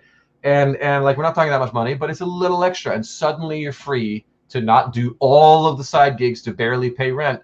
You can work out now. You can buy food that's good for you. You can have a personal trainer, not all the time. I have a personal trainer once a week, and even that's like expensive.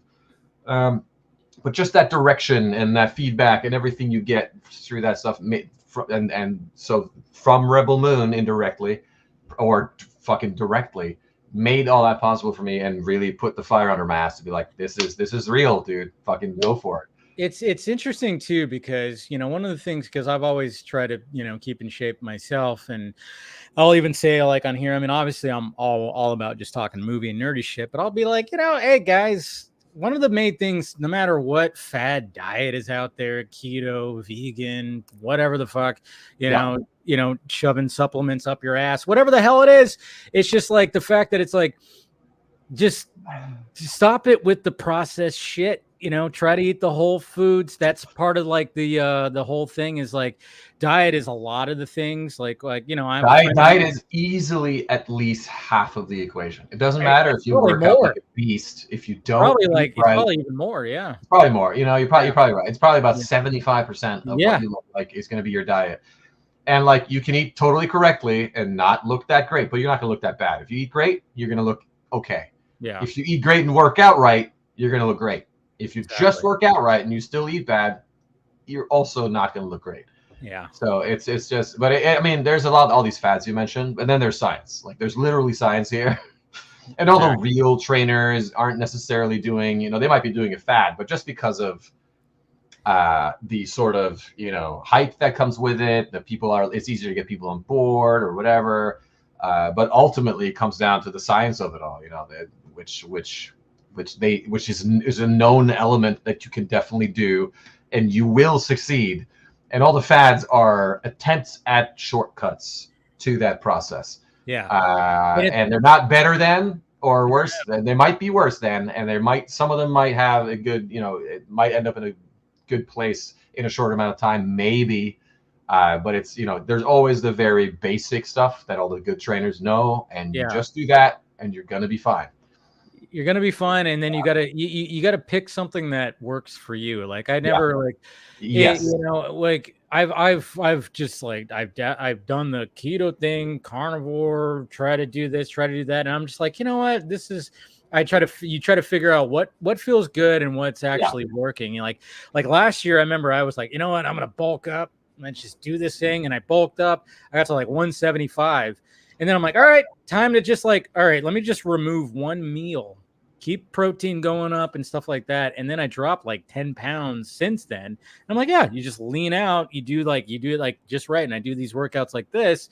Yep. And that worked for me. And I was like trying different things. And where I am right now, I'm like, okay, this is like a good spot. And I like the certain things, like the foods I'm eating. I'm not, it's sometimes people just go like, oh yeah, it's expensive. And then you have to eat like gross things. It's all like, no, that's not what I'm doing. Like, it's like, to be honest, it's like, I have a Sprouts right over there, right around the corner. And to be honest, it's like, my breakfast is like less than $2. You know, if I just have some pasteurized eggs and there's like, you know, and I'm eating that in the morning and it's just like that, you know, helps me out. Or if I skip breakfast and I could fast till 2:00 and then have my first meal and blah, blah, blah. It's like, you just got to test you just got to find out what works for you. What works for you. And a big part of what works for you and why that's so important and why that could be any of these fucking fads if you want. It's because the fads are, you know, in general, most of them aren't wrong. They're just another take on exactly the thing that is known. True. But what works for you is literally what are you actually enjoying enough that you will continue to do it, because the consistency is the key, right? If you enjoy it enough or don't hate it enough to where you'll stop, at least, like, you got to find what works for you. And by that, it's not, oh, what does your body react to? We know that. That's physiological science. We know what your body's going to do. But what can you do consistently? Can you go to the gym by yourself, or do you need to join a CrossFit gym where there is a teacher that'll tell you what to do and then you enjoy it, which is what I had to do. I couldn't go myself. I mean, I could, but I didn't do it enough. Yeah. And I didn't do it hard enough, and I did whatever. As soon as I'm in a class with the CrossFit class or my trainer is there telling me what to do, I'm gonna go hard, and it works for me. But that's what works for me. It's not that it's necessarily that much of a better workout. It's just that's what I need. So that's what works for me, And the food you eat, like, it's got to be something you enjoy eating, and it's not all gross. You can eat almost not anything, but like, you can get away with a lot of stuff. You just got to have the macros be correct. Yeah. And then if you find some combination of those macros that works for you, that you're actually going to eat consistently, boom, go at, that's what works. That's one of the things I was like telling my friend too, is like, because she's like, I'm like, well, I mean, you got to get to a point where you're like going to the grocery store and you're just picking out the same fucking things every week. I go to the grocery store and I just go, well, I ignore this and I just get this and this and this and this. I'm like, I get these grass-fed meats. I get these kind of eggs. I get these fruits, and I get these kind of vegetables, and I kind of ignore all the other stuff. It's like, but every now and again, sure, like, every now and again, I'll just like, whatever, fuck it. Like last night, when obviously going to the screening, I went to the place next door, and I was at this place. I did not follow my diet last night. Oh, fuck no. Dude, I forgot what the place is. It's right next to the Egyptian.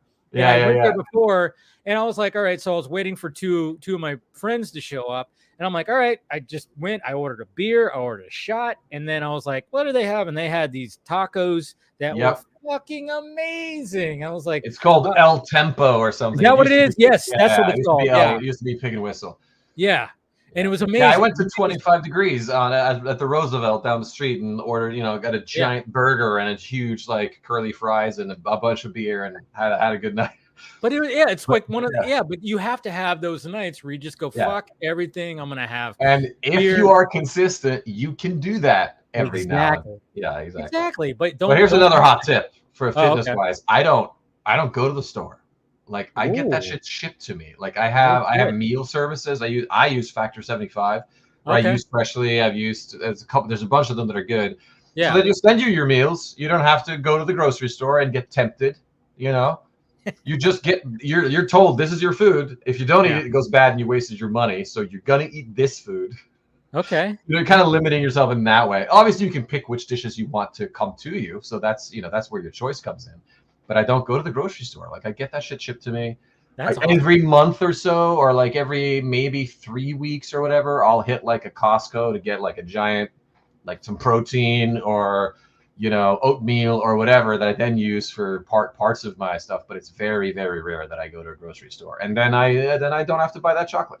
That's good. That's good, because I mean, that's the thing is, like, it's funny too, because I saw a tweet today that said, like, once you actually see you break your, they tweeted out something that said, what did it say? My friend sent it to me because we both kind of talk about this shit. I don't know where it's at, but it's essentially saying that, like, when you walk into the grocery store and you break your mind of the matrix, I guess you could say you free yourself from the matrix of how the grocery store is, because there's so much bullshit that is Yeah. tempting to get, and you just kind of get the shit that's like, all right, yeah, go to the meat section, go to the veggies, go to the fruit, go to all the shit that's not been fucked with. And it's true because I just kind of go like, I just kind of like when I go to Sprouts, I go this way, that way, just go around. Don't go to that middle section, even though it's like the Whole Foods place. It's still a bunch of bullshit in there. There's a lot of bullshit in there, and I'm like, ignore. I'm gonna, if I need something that needs to satiate me when it comes to sugar, I'll get some raw honey or something like that, and that's something that'll work. And just shit like that, and I'm like, I'm big on bone broth right now, and I'm like, oh, like that's delicious, it's like you can find delicious things that are actually, are pretty good for you. And I try to. So that was our long blurb on fitness, everybody. I know you tuned in for Rebel Moon information, but now you've learned all this other stuff, maybe. Anyway, I'm gonna, if you don't mind, I'm gonna run to the bathroom real quick. If you want to, I don't know how many people are watching or whatever. But if you want to ask chat, if there's a couple of questions they want to get. Yeah, if you want to do that, if you want to stick around, I could start getting some other people in here who want to join the panel. I mean, it's up to you. I know you might have had some other engagements tonight, or if you want to. That was my PR guy who's doing his job. Okay. I mean, we're not going to go that far. I want to finish on a Rebel Moon note. So we'll finish on a Rebel Moon. Find a couple of questions. I'll be right back, and then I'll see you in a second. All right, let's go ahead. Go ahead, guys. Ask some questions. What do you have for me and Thor, or specifically Thor right now? No Hammer questions, no God of Thunder questions. Come on, guys. Let's be real right here. Go ahead and ask whatever. And let's see. We can actually start bringing some of the panel in here. But I'm like, I figured I wanted to like ask him about certain things. Steven, I'm eating Chinese food, cake, and ice cream now. I know. It was like one of those things because obviously, we've talked about foods and stuff like that. No, this has been a great conversation, talking with him and everything. But if you guys want to ask like anything specifically about Rebel Moon or something like that we can answer, go ahead and ask them. Ask them right now, and we'll pull up some questions. We'll get some of that. So if you guys want to do that, so I put it out there to be like, hey, let's and it's so funny too because one of the guys that shows up, he's all, I'm eating Chinese food and cake and ice cream now. Well, I'm drinking kind of chocolate milk, but it's actually Soylent, which is this awesome. The macros on it are great, full of protein. It's people. So great protein. Human protein is the best. Yeah. Right. Yeah. No, but before we get to maybe some questions, is there anything like future things like in 2024? Any movies you were looking forward to watching? Oh shit, yeah. I mean, there's like Ride of the Rohirrim comes out this year at some point. I'm excited. I'm a huge Lord of the Rings geek, so obviously I'm gonna watch the shit out of that. The director's cuts, obviously. There's a couple. Now that you put me on the spot, I of course immediately just mind wiped, and I don't remember. But yeah, it looked like I do remember thinking it's going to be a good year in movies. Well, what's interesting about this year, I mean, like as much as I love the superhero stuff, it just seems like that has taken kind of a back seat. It's like the superhero genre has been dominant for a decade. And after, like, I guess you could say, like, Endgame and, a lot of the things, obviously the stuff that happened with DC and, of course, with Zack and everything, the Snyder Cut phenomenon, which was like a whole different beast. It's like I'm actually kind of glad, even though I love the superhero genre, and even though, like, there's new things happening with, like, James Gunn and all this stuff. Yeah. But it's just I love the fact that there's other like Dune took, Dune was amazing. I loved it. Yeah. I mean, that movie, I always say his name wrong, and everybody always makes fun of me in the chat. Denis Villeneuve. I always say, like, Denis Villeneuve. Yeah, I know. I'm like, Dennis? Yeah, I know. I always say it wrong, but at the same time, it's like, I mean, that's probably My favorite movie of the year so far, maybe Dune Part 2. I mean, that movie was. That's a strong contender. Yeah, it really is.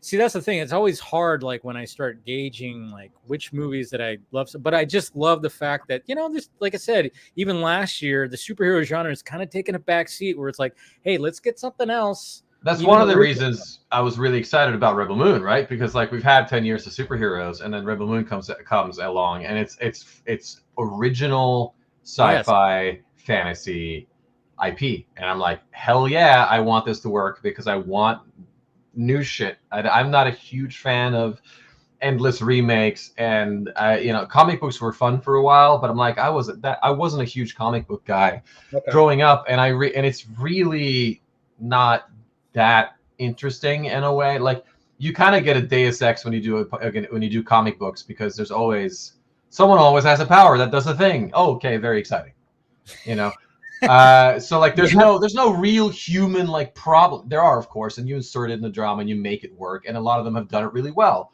but at the same time you kind of know where it's going to go. That's in that thing, and you got to be unique about it. And I think like that's the challenge now when it comes to the superhero genre. And I think like Zack challenged that, because he didn't want to do the Marvel thing. So he's like, hey, and that's why anytime that he talks about, and it even happened recently, just like it always does, it seems like it happens every fucking like 9 weeks. Like I'm always having to be like, see the discourse about like how he treated his Batman and the killing part of it. It's like, he's explained it so many times, and then we defend it so many times because we understand that he wanted to take his Batman on a path where it's like, yeah, he's not supposed to kill, but I'm going to take him on the path where he does. And then you just go, what's the why of it? What's the why? Yeah, what drove him to? That's an interesting thing, right? Like that's something you don't expect. Great. But people love comfortable and known, and they want, and it's a hard balance. It's a hard balance between do something new that we know.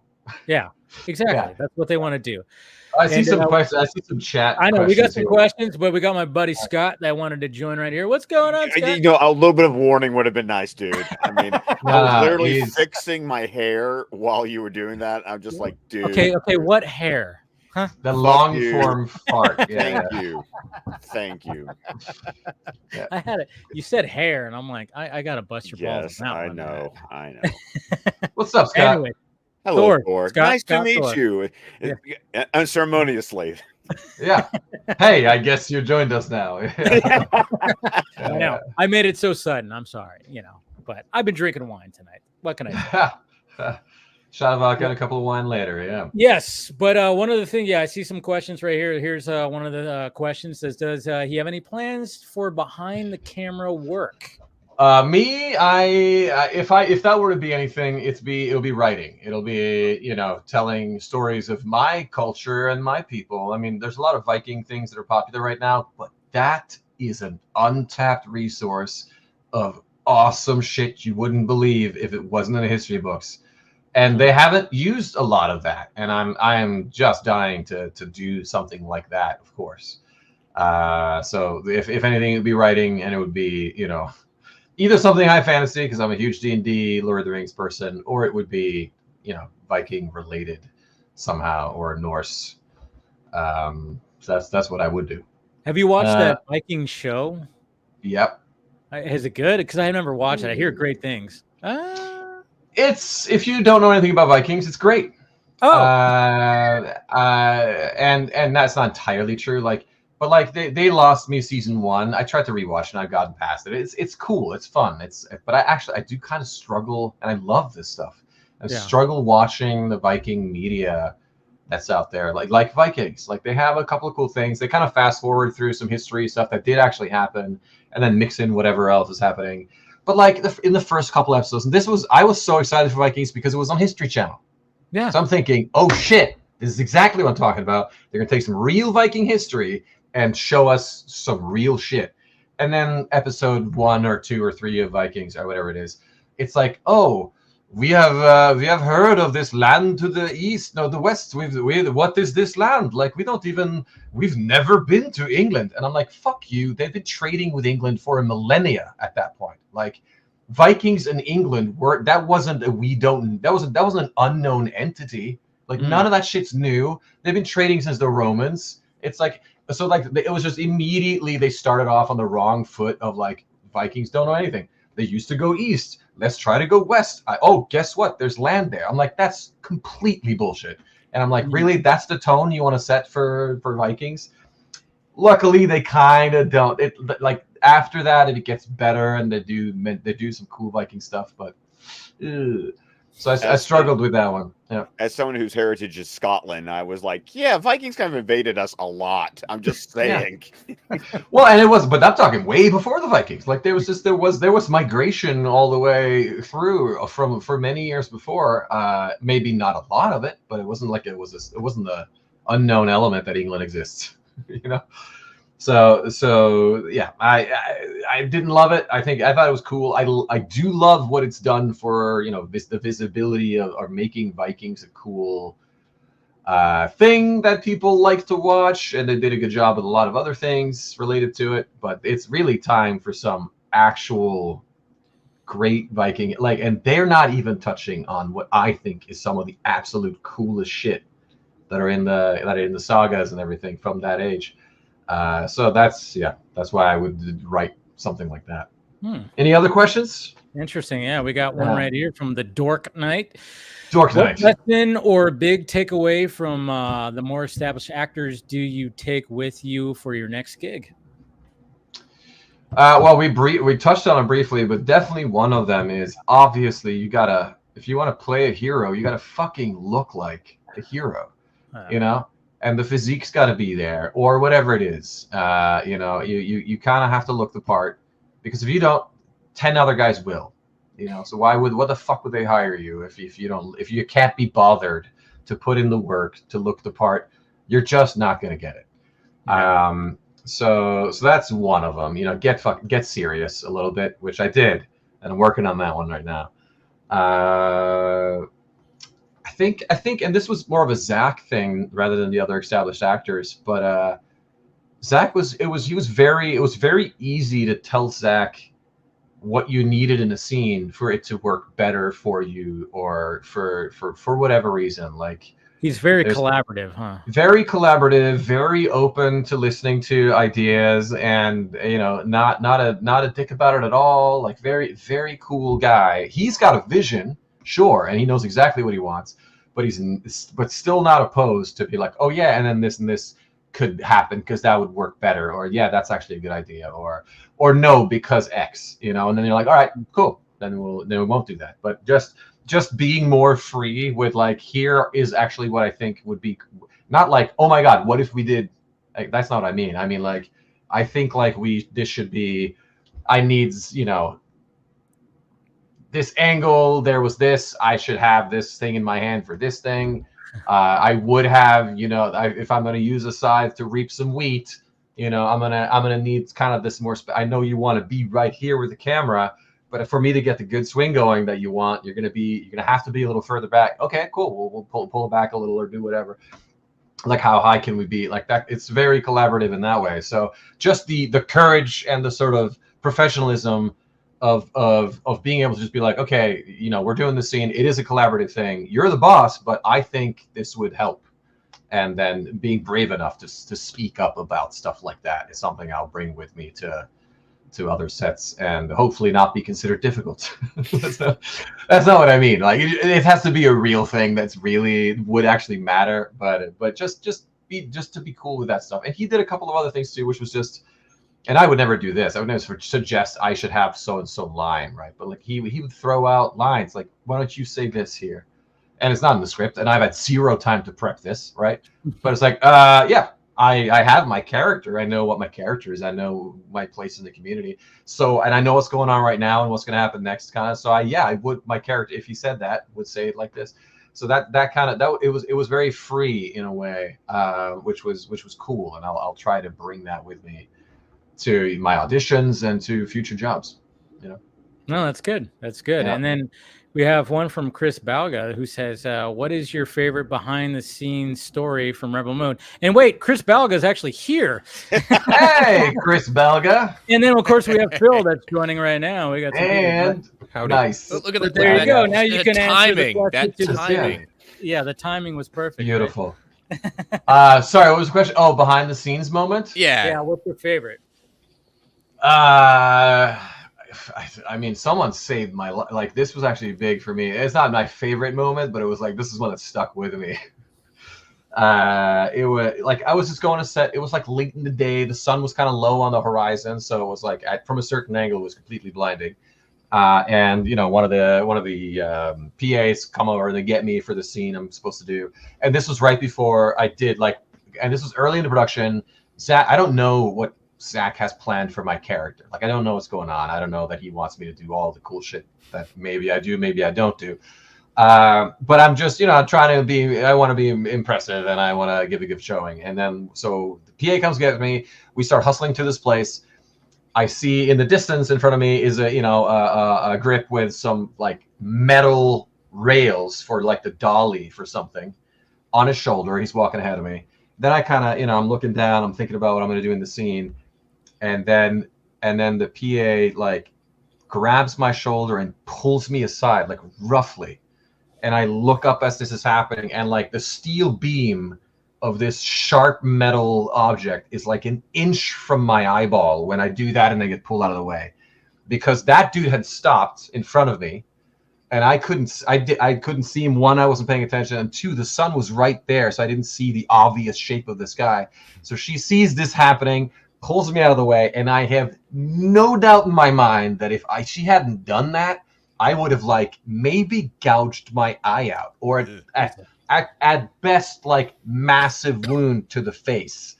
At which point I wouldn't have been able to do that scene, which I know for a fact Zack liked what I did in that scene, and that may have played a part in what I got to do next in the movie. So like that just little action of her just nudge may have changed my life. I don't know. We'll see. Definitely saved your life. Well, it definitely saved me a scar or something. Was her name Misha? Or I don't know. Steven. Misha is great. She's the first AD. No, PA. It wasn't her? PA. Oh my God. Well, Misha's great, but it wasn't her. This was one of the PAs who's also great. And right now I'm blanking, but she's awesome, man. Saved my life, and I like gave her gifts for the rest of the production. She's like, oh, so thank you so much. Seriously, that was going to happen, and just nudge, and I'm good.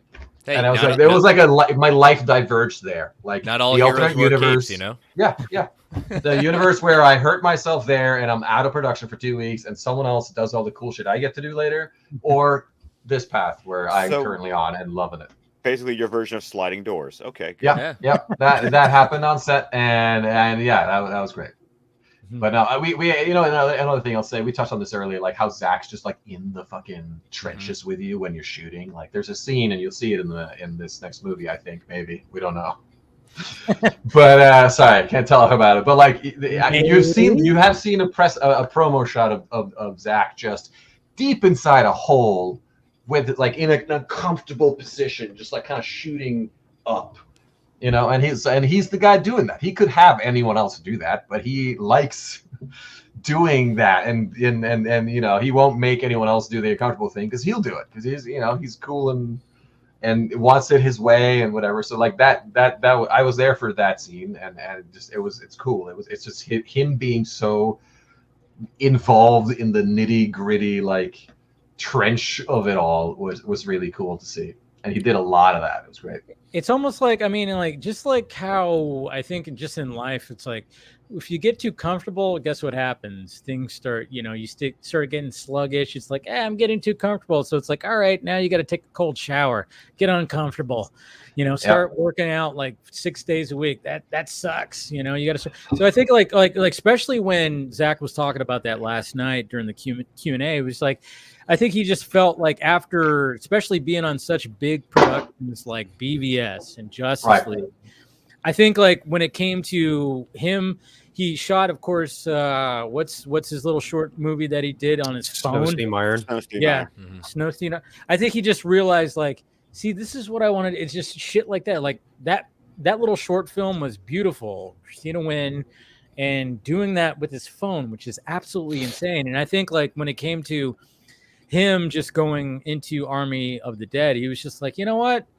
I've been sitting in a chair, 50 yards away or whatever the hell, watching monitors, like you said, and it's like, I'm tired of doing this. I want to be in the thick of it. I want to feel like a fucking director. And I think he just like, it's almost like, it's like a musician who got too comfortable with like, oh, we could fix that. We could fix that with some auto tune or whatever the fuck. It's like, no. It's like Dave Grohl going like, oh no, we're going to take the old soundboard from Sound City. I'm going to take that. We're going to record on tape and we're going to fucking like, it has to be perfect. It has to be perfect. We're going to get in the trenches and like make fucking music, as opposed to just be like, yeah, we'll fix it in post kind of thing. Right. And I loved when, I think it was it Dottie that said that last night? Dodie?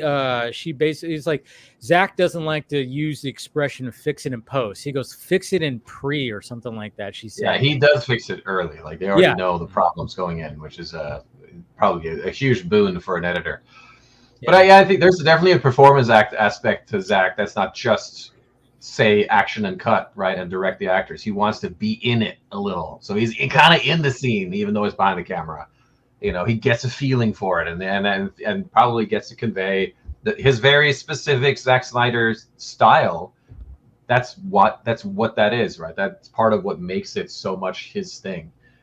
He does all that stuff, and it gives it a unique twist. Yeah, it's guerrilla style filmmaking. I love it. It kind of reminds me of when, I don't remember exactly what shot it was on Terminator 2, but James Cameron did something very similar for one of the more action-based sequences. It might have been the helicopter shot where he shot it himself, and it was very, very dangerous. And even one of his assistants or someone was just like, hey, you might die doing this. Camera's like, I don't care. I want this shot the way I want it done this way, awesome. And it's going to be in the movie. And it turned out to be like one of the best scenes in the movie. So, there you go. Yeah. Yep. I mean, that's the thing. I mean, that's part of directing right there. It's like, you just got to sometimes get it, like some of the, and I think, it's kind of funny too, because I remember like watching Jay and Silent Bob Strike Back, and they kind of made fun of that whole concept of like, directors just counting their money. And it's like, cut, whatever, it's like, maybe there's like directors that just kind of go like work, but you have directors that are just going like, you know what? I'm going to really direct a camera and really get into it. And I think Zach just wanted to fuel that again after working with the machine. Yeah. I mean, he was working in the Warner Brothers machine, who was like giving him notes left and right because they didn't like exactly what he was doing. And I think just being so far, and I really hope that like he does the Horse Latitudes movie that he's been talking about forever. And I remember his quote even saying like, he's like, I'm kind of tired of looking at, being away and looking at monitors and looking at green screens all the time. Yeah. He's like, I want to make something a little bit more real. And I think, and I really hope that he gets to do that. And just, and I think this, like what he's been doing recently with Rebel Moon and even Army of the Dead is like being in the thick of it, and being the DP is the fact that it's like, he is getting in the thick of it where he's not. He's at a level now after having proven himself over and over, right? He's at a level now where he can kind of do what he wants, and he's going to do that, and it's going to be even better than what he did when he had to conform, right? And then you get a lot of his detractors that we're celebrating him, saying he's in the trenches, he's getting in there, and then you get people that saying, oh, he's too involved and things like that. It's like, sure, I can see what you're saying, but in the sense of like, he's not saying he doesn't believe other people can do it. He knows what he wants. He knows exactly what he can do. And so instead of trying to go shot after shot after shot, trying to get someone to do it, he's just doing it. And it's his passion. It's hate him or love him for it. I like the idea of like someone who really wants to just, I know what I want and I'm going to do it. Right. And it's also like, is he taking some person's job? Yeah. But would any of these 500 people have a job if he didn't have the thing happen to begin with because of him, right? Like he gets to take as many jobs as he wants. And he learned from others. He watched, he honed his own craft. So it's not like he didn't necessarily just wake up and said, oh, I'm going to try this without any kind of. Yeah, it's not a decision he made out of hubris. It's not like I can do this better. It's I have a vision, and for that to work, for me to be able to communicate it properly, I need to do it myself. And that's kind of always okay. You're going to get where you're going to get. Sometimes it works better than other times, but it's unabashedly his. It's unabashedly, Zack Snyder. Right. Like so that's and it adds a level of like, I don't know, there's just something like authenticity that adds to it. It's just like same thing, like going back to the whole Tom Cruise thing. And again, Zack Snyder and Tom Cruise need to work together somehow. It would just be hilarious, but and great. But I'm just saying, like I remember, I think it was Danny Trejo who complained. This was after Tom Cruise broke his leg. In the last Mission Impossible Fallout, when he did the jump, the ankle when he snapped his ankle on the side of the building. Yeah. And then like James Trey was like, see, like they had to stop production for for how many weeks, and he should have just had a stumpers. He's putting people out of work and blah blah blah. And I'm like, I see your point, but at the same time, I mean, he's doing something so authentic that drives more people to watch that because they know what is going into the craftsmanship. Mm-hmm. So there's more eyes that are going to be drawn to it. Like, yeah, there's that aspect of it. Like when it comes to the production of it, it's like, yeah, they had to shut down and, they had to do like whatever they had to do to keep things going, like shoot other things that he wasn't in or that he could be in with a broken ankle or whatever the fuck. Yeah. But at the same time, it's like, we're going to watch those movies because we know Tom Cruise is so batshit fucking crazy and he's doing these goddamn stunts. Part of the brand and part of why his movies get made, which is then part of why anyone on that set has a job. Exactly. That's why I love like even recently. Yeah. That's what I love about even recently with Dev Patel with Monkey Man. The fact that guy went through fucking hell to get this movie. Like, as much as like I went to the movie and I watched it and I was like, oh, this was not exactly what I thought it was going to be because the trailer sold me like a more John Wick in India kind of thing. And it was like a little less. It was like we talked about it a little bit last week, Chris, where it's like, because we both, and Scott, you've seen it now. And I know you wanted to talk about it. And have you seen Monkey Man yet, Thor? I've not. Okay, you got to check it out. On the to-do list. Yes. Oh, for sure. Yeah. But it's like one of those where it's like, okay, oh yeah, this is not quite like full on like first act, big action, second act, big action, third act. Well, the third act definitely does have big action, but it's more of like, okay, it's just building up. You're getting introduced to the character. You're wondering, you're knowing why he's going to end up taking on these elites and like this, and doing what he's doing. And they build up his character a little bit more than you might have thought when it comes to the trailers, because they sell just the action. And it's more of the hero's journey. It's not like John Wick, it's like, hey, it starts off sad. You get a dog dies, and now everybody's fucked. It's like, it's not one of those things. It's like more of those, like, it just takes a little bit more time. There's a lot of more culture. There's a lot of more politics in the movie than you actually realize.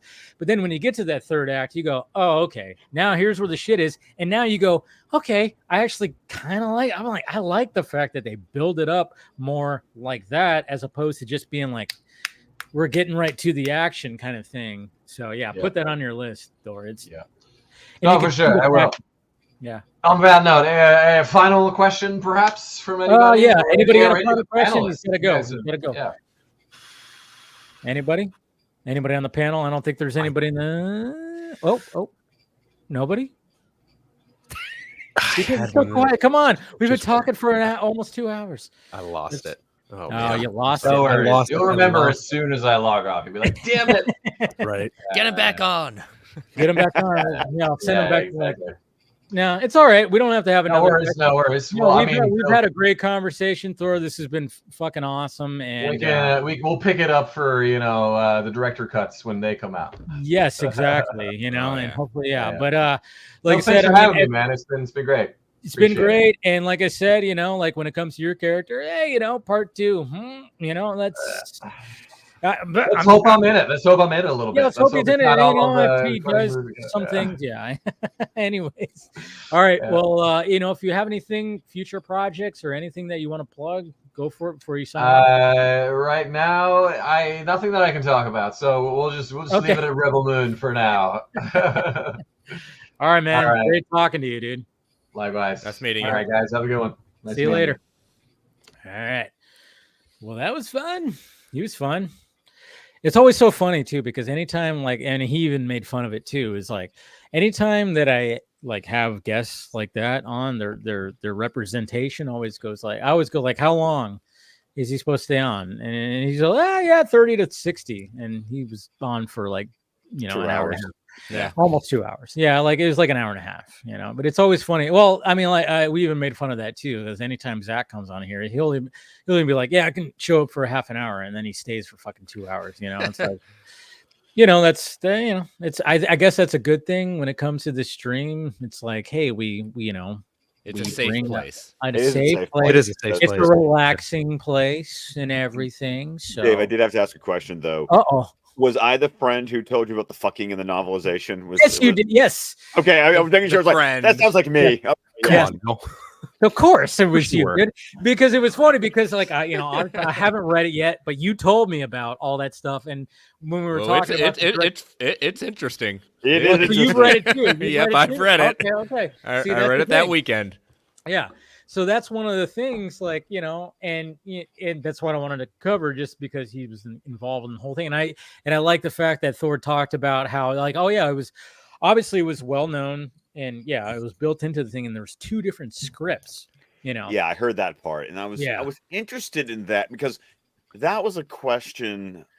Whenever Zach comes back on, that was one of the things I was curious about, was how did they approach the 2 different cuts, because I was curious if it was just he shot the full version and then to the point where we make it fix it in post.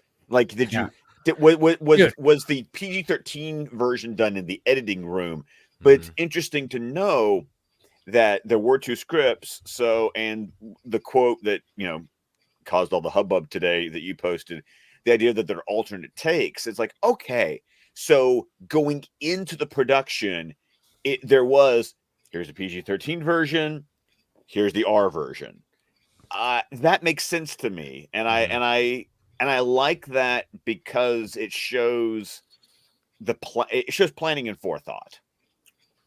It's a little reminiscent of how he handled Justice League before he parted ways with that. That's what I brought up too. Yeah, I was like, yeah, he's done that before, and then just obviously the plan to do that, and I love what he had to say about all that. And it was like, oh yeah, like the dialogue's different. Obviously, there's more cussing, there's more of that. And then even Zach brought that up last night. I mean, or during the Q&A. I mean, he brought that up. I mean, it was funny because Zach was like just so full of energy and talking and wanting to talk about the fact that, I mean, it was funny because like Debbie.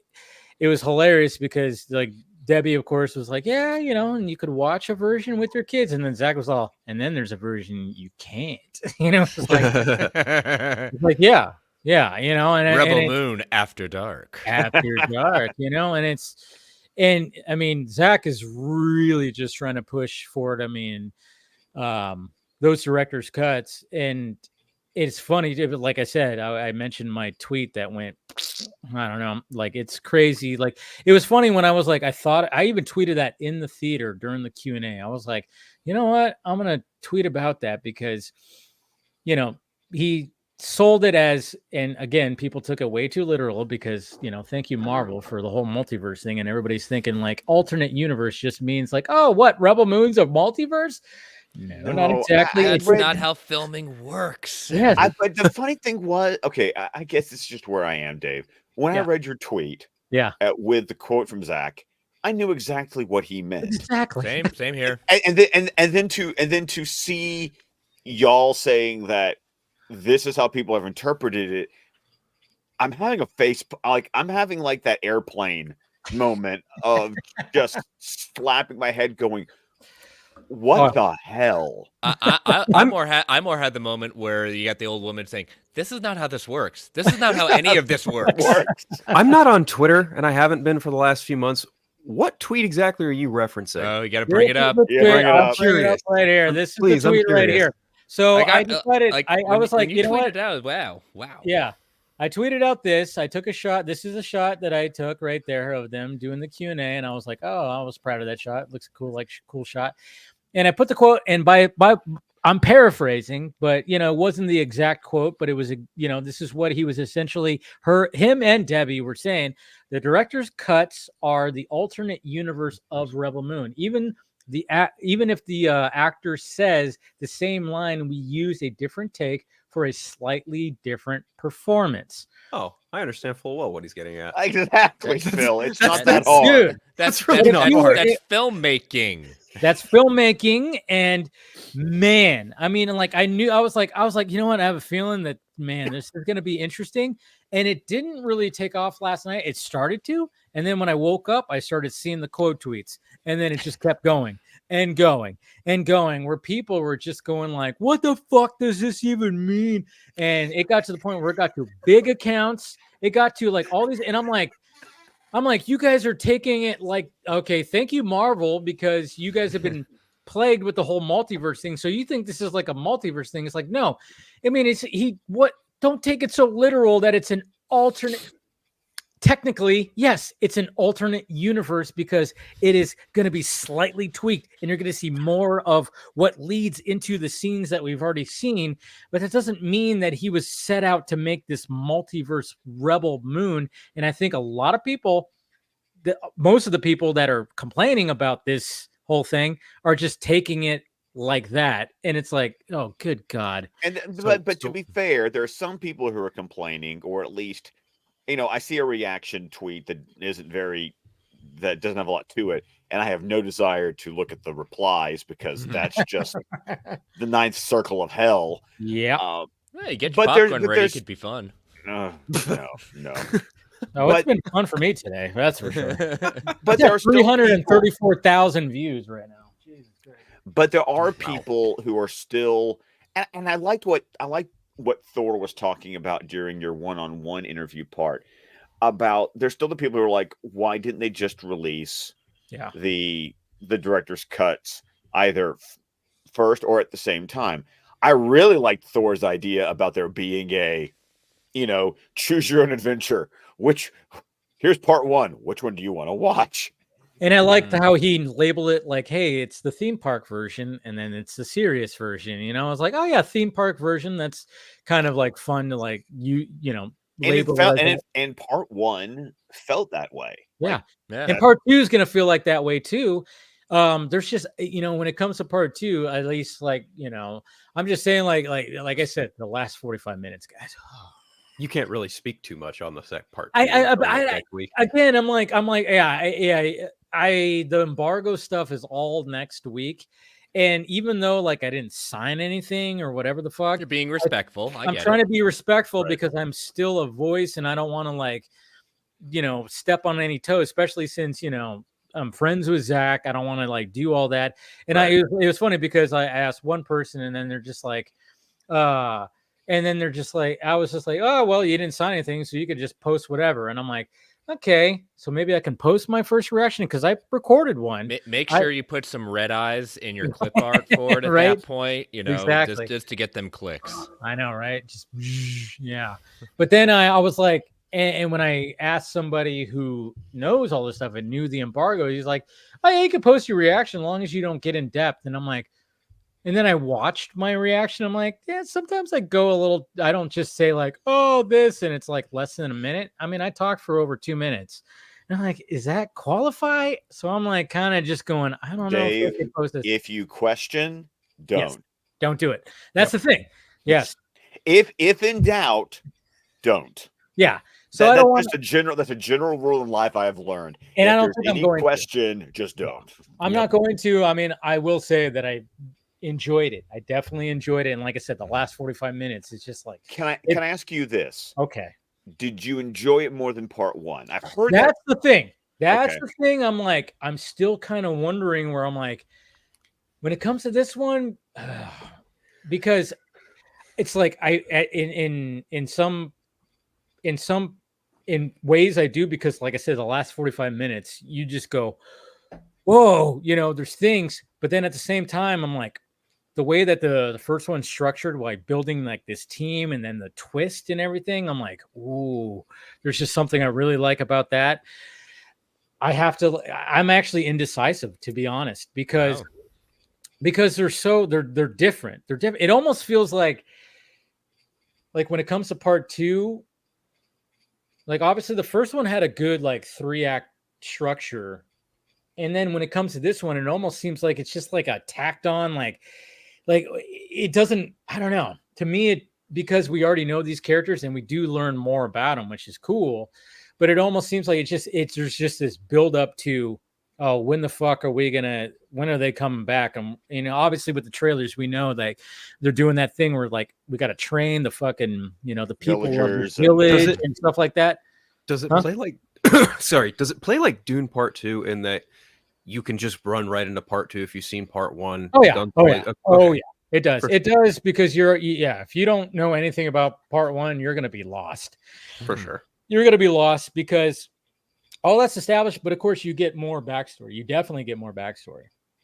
And which is great. Obviously, we knew that was coming, but just the way they build it up to like, oh, what's coming. What's coming. So it was like, okay, yeah. So at the same time, I'm going like, yeah, there's not going to be a lot of crazy action in the first, part of it, and then when it gets to that battle, it's just non-fucking stop. And you're getting, another reason why I can't wait for the director's cuts, because I'm sure there's just going to be just more madness.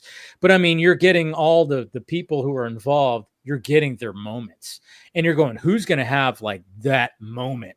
And I'm not going to say anything, of course, but there are characters that get moments, and you go, and there was cheers in the theater. I'm just saying. That's all I'm going to say.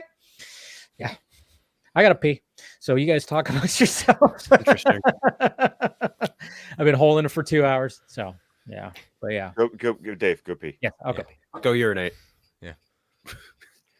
So Phil, I got to ask you, because Chris and I literally called Chris on the phone about a couple hours ago. Oh. Are you? It was so cute, your text at that point. It was. I literally DM'd Chris to go, can I call you to talk about X-Men 97? I got no one to talk to about it.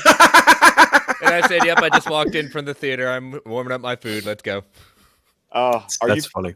Are you watching? Are you caught up, Phil? Or I was a wreck at 1 a.m. Wednesday morning. Okay. That answers my question there. I was absolutely devastated after what I witnessed in that episode. Let me ask you this. So the episodes come out on when, like, I just catch them when I can catch them. Like, I watched episode 5 today on my lunch break. I ran home, heated up some leftovers, and watched it before going back to work. It's amazing. I avoided all spoilers. The only thing people told me on Twitter was that they were emotionally devastated, and yet no one ruined a thing for me. It happened in the episode, and I went. My tweet was, "Damn." That's yeah, that's a word for it, I suppose. Yeah, that was a word. Dave, are you caught up? Have you started watching X-Men 97 yet? I still have not. Oh, yeah, I know. One of these days, one of these weekends, I got to get into it. I mean, right now, I'm like, I'm going into Shogun right now, which I'm enjoying. Oh, you're finally into My Shogun. coworker Yeah. told me about that. Oh man, Phil, I'm gonna watch. Phil, I'm gonna watch. You haven't done the Shogun? I'm gonna watch it when it's all Phil, out. it is I'm right gonna up your binge it alley, all. buddy. Oh, it it's is so absolutely. good. It's Well, it's got Hiroyuki Sanada. Of course, I'm going to watch it inevitably. No. Well, and here's the beautiful thing. Okay, so 8 episodes are out now. It's Right. going to be 10. So Right. there's 2 more episodes that come out Tuesday. Monday. Yeah, I think it airs Monday on FX. You can watch it on Hulu on Tuesday. I think is basically how it works. Disney Plus. Exactly. Exactly. I'm in my in-laws complained about this a little bit. I love it, but the entire thing is in Japanese. You're reading subtitles the entire time. Yeah, it's kind of hard to walk away and listen. You can't, because they're only speaking Japanese the entire time. Yeah, but if you're gonna because it's one of those things. Like I've done the whole dub. Like when I watched Squid Game, I did the dub thing. I'm not doing that with this. Oh, good. Thank you. Yes, I know. There was just something about you have the choice to do the dub. They provide you. Hulu gives you a dubbed version. They do. Yes, but I was like, you know what? I'm like, no, because there's just something about it. Because when it came to Squid Game, the entire thing was just Korean, obviously. But with this, it's a mix because there's just what is happening within the story.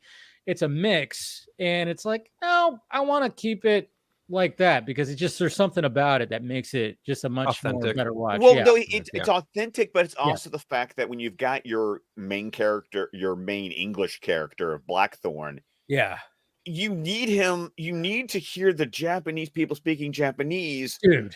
to grasp the fact that he doesn't know what the fuck they're saying. Yeah. Right. You know. And then he has to have the translators. There's one scene. Oh, dude, I fucking loved it. I don't know if it was the first or second episode. I think it might have been the second episode, where obviously they have the translator, like that one dude, the priest dude. Oh, yes, yeah. But then like they establish that he's translating, and when he's talking to what's his name, Tornaga. Yeah. When he's talking to him, it's like they establish that there's a translation that's being involved, but then all of a sudden when it get really intense, they totally omit the translator and then they respond to each other in their own languages as if they understand each other. And I was like, dude, that's the way you do it. That was episode 2, I think. That was 2, yeah. But I was like, that's the and then Scott's celebrating. Yeah, celebrating. Did you see the little thumbs up that appeared? I did. Yeah, that's what happens with ago? this camera. We never been able to figure Darn that FaceTime. out.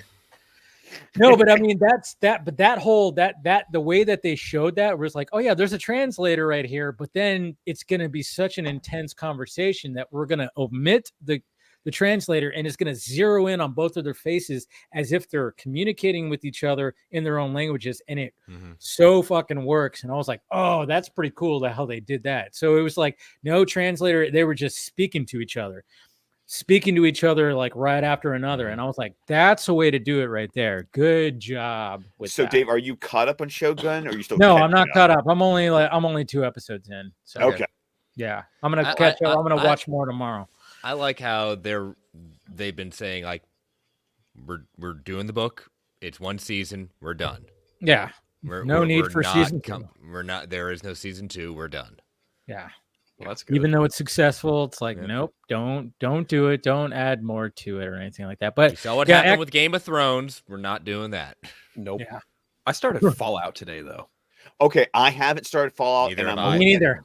And I'm a little pissed that they're doing the Netflix like here's the entire show. Yeah. I'm like, oh, I really need like an episode a week deal. But they've done that a few times with Amazon. It's not consistent. They've done it with Reacher. They've done it with Jack Ryan once. They do that seems to be for sometimes their first seasons. They want to see if they can get good traction to determine a season 2 quick. I think they did that with The Boys. Actually, They did. Yep, they did with season 1 of The Boys. Yeah. So it seems to be like a first season where they're really not sure if it's going to hook them, but if it does, they can greenlight a season 2 within a week. Yeah. It's like it's almost like the drug dealers. Like here's the first taste is free. Yep. Here we'll give you the entire season. You come back. No, we're gonna make you wait. A week for every subsequent episode. And based on the reception that it's gotten so far, and the first episode is all-star. Like okay. All-star is maybe a little hyperbolic, but it's good. Like you watch the opening of what happens with Fallout, and you're like, okay, where the fuck is this going? That's the hook right there. Because Walter Goggins, you open up on his character. Love him. Part of his character. I love him. I love he's playing Ghoul. I love he's playing that. See, the best part for me is that I never played any of the Fallout games, so I'm going into this just as a. Yeah, I really look forward to your opinion then, coming in with no game experience. Well, but also it's Jonathan Nolan. I mean, it's like you sold me. You sold me there. I mean, there has not been a Jonathan Nolan project that I have not loved. Between co-writing movies with his brother, but then doing Person of Interest. Oh my God, Person of Interest. Oh my God. And Westworld. I'm like, dude, you're batting 1,000 track record here. So when something about those Nolan brothers, right? I know, right? So going into Fallout, I'm like, I know it's based on a game. I don't need to have known the game. I just know that Jonathan Nolan is in charge of this show. Sold. Isn't it crazy that he doesn't have an accent, but Christopher Nolan? Because he was raised in America. Yeah, I know. I just love that. I love the fact that they're brothers, but like he's just American accent, and then of course it's just. I just love that story. He was like he had to convince him to do. Dark Knight, the Dark Knight, that story, yes. That was great. Yeah, he was on Jack Shepard's podcast like this past week or last week talking about that. Listen to that. Yeah, it's good. No, and that's what's so great. It's like it just kind of shows you. I mean, there would not be Christopher Nolan would not be where he's at without his brother. No, I don't care what anybody says. I mean, like Christopher Nolan would still be a name, but there's still there.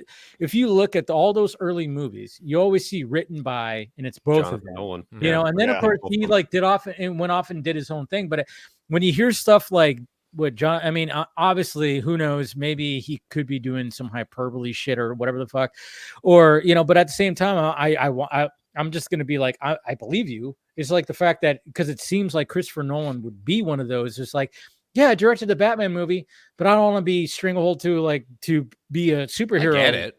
Yeah, I get it too. Yeah, I absolutely get it coming from him where he was already getting to be that kind of, okay, you're that kind of auteur, but then you decide to dabble to get a little more recognition to really start showing people what you can do. Right. Yeah, and I remember seeing those first images from there. I mean, Jesus Christ, I remember. Geez, what was like 2004, man, when those first images of Christian Bale came out. And this is when the internet wasn't the internet how it is now, no social media or anything like that. But it was like, I remember we were, me and my friends, we were making this short film that I wrote that was about like a trippy little, it was called Deja Vu. It was like a trippy little like time thing. Mm-hmm. One of these days, I mean, who knows, I'll maybe put it out there and post it and stuff like that. I was proud of it at the time. And when I watch it now, I go, Jesus Christ, the concept's there, but my God, the execution. But we were editing something, and then we heard something, and then we looked online, dial-up internet, and we saw those first images of Christian Bale, like crouched up, and we're like, oh my God. I remember I was in a movie theater, and all I saw was a poster. I'm trying to remember which one came first. There was either just a poster with that bat symbol, and I just you did the spit take of what, and then and then I remember the first trailer, that very first trailer. I don't even remember which movie it was. I remember which movie theater, but I don't remember which movie. And I just remember sitting there and I'm watching the trailer, and I start going, because it doesn't tell you it's a Batman movie like from the beginning. So you're just watching this going, huh? What is this? What is this? And the things start to look really familiar. And you're just kind of going. I just remember. I just remember thinking like, sorry, I didn't mean to cut you off, Chris, but I just remember thinking like, I had watched Memento, and this is why it's still like always going to be my all-time favorite Christopher Nolan film, because just the way that story is structured. It inspired me to write a similar story, like a weird story that involved two people, and it was moving backwards and forwards. And I don't know, I try to turn it into a novel. Maybe I'll do that one of these days, continue. But anyways, I was like, that. I remember going, Christopher Nolan, I'm like, oh my God. And I just fell in love with Memento. So when I heard he was doing Batman, I went, oh, the Memento guy? And then I remember, like, who's Batman? Christian Bale? Oh, the American Psycho guy? It's like I knew like these movies where they were just barely known, and being very excited because it was like two movies that I loved very much, and they weren't names yet. It was just such an exciting time, especially and see where they are now. Off the winners, that trailer. Like I remember watching that first teaser on repeat, just in the sense of I lived in the shadows. Hidden all the dark alleys, and then I found something that would not stop until it got its revenge, and it goes, and you just see it cut in me, and it just cuts out. And I remember, what was it? The code name for it was Intimidation Game. Yes. Yeah. Yep. Yeah, because at first when they announced it, there was like, it's called Batman Intimidation Game, and I remember just being like, well, that's a dumb title, but it's Batman. It's Batman, but I was like, all right. So, but I like the Intimidation Game. But yeah, I know that was like the whole like working title or whatever the fuck. Nice little callback to it in the Dark Knight where it goes into the Batmobile goes into intimidation mode. So my experience with that all actually kind of begins with the Dark Knight and viral marketing, internet, and all that stuff, because when I had seen the very first images of the Joker, it was part of that viral marketing campaign they did in December of 2007. There was like, it might have been think either the Dark Knight or the Dark Knight Rises had a scavenger hunt, but either way, like there was some Dark kind of Knight did. Yeah. Dark Knight. Yeah. Okay. Mhm. So they had like eventually after like a certain countdown or something, like they showed you the poster of Heath Ledger with the fogged windows. The Yes. fogged windows, yes. Yes. And I remembered then because I was in high school when that movie came out. I brought back to when I was a little bit younger. My best friend and I had watched, like, we'd heard a new Batman movie was out, but we were like well past the point of it being in theaters. So we caught it on home release. And I remember watching that movie just being like, oh, this is not like Michael Keaton at all. This is not Val Kilmer. This is not George Clooney. This is different. This is Batman taken seriously. So when I had seen that they were doing a follow-up, because obviously, you know, Batman Begins ends with that you know, the Joker card, and I was like, oh, they're doing Joker. I'll look into it. And I was like, oh, I like where this is going. And then you know, you get to the viral marketing of the Dark Knight, and then literally like a month later, like 3 or 4 days after my birthday, I read in the headlines Heath Ledger passed away, and I was like, no shit. That was a weird time because Yeah. again, that was a time before social media was a thing. And I remember where I was living, and I remember when I saw that first trailer, and I remember because like I was living, had a roommate, and I had my computer, of course, in my room and stuff like that. And I was like watching that trailer because it just kind of just you hear that, and then you saw like you heard like the voiceover, and then of course you saw the Bat logo that was like shooting all the stuff. And then it was just because everybody was going like, wait, Heath Ledger as Joker? Right. That guy, Brokeback Mountain? What are we thinking here? And then all of a sudden, like, you heard all the voices, and then the last voice you heard is like, people will die. And then you heard the laugh, and then I remember just going, oh, man, my word. Yes. You know, and serendipitously enough, the first time I saw the trailer was right before I saw The Prestige. Oh, that's fitting. It played that before is The fitting. Very Prestige. fitting. Yes. God damn, The Prestige is such a good goddamn movie. That is my favorite Nolan movie, The Prestige. Yeah. Really? I would. I think it's actually in my top 3. I would say I need to go. I need to go back and rewatch it because my number one is still Interstellar. Yeah, same. Yeah, that's the thing. It's like, and then also I've got to give that another watch. That's when I have to give another watch. I don't think you could say that any Nolan movie as your number one is a bad. Yeah, that's the thing. It's like that's the thing. Any Nolan movie you pick, everyone can go. Yep, I get it. Yeah. Yeah, like he does not miss. That's the thing. There's nothing. And when then somebody brings up Inception, and I'm like, yeah, that's so fucking great. Oh my god, that's my favorite movie. Oh shit, I don't know. You know, that's my number 2. God damn, mine is probably Tenet. Of the non-Batman stuff, it probably for me goes Interstellar, Tenet. And Tenet gets a lot of shit because people are like, what the fuck was happening right there? But at the same time, I watch it and I go, I mean, even if I don't even fully understand it, I still go, this is so fucking cool. Like it trips my brain out. And I just like, every time I watch it, I understand it more. It's like, see, that's exactly my thing too, Dave. I like the first time I watched it, I said, this is the one I said, I don't get a lot. I mean, I know it's happening, but I don't get but each time I watch it, it's not just getting it. It's like, man, the stuff he does and the storytelling he does, like you're on a whole different level.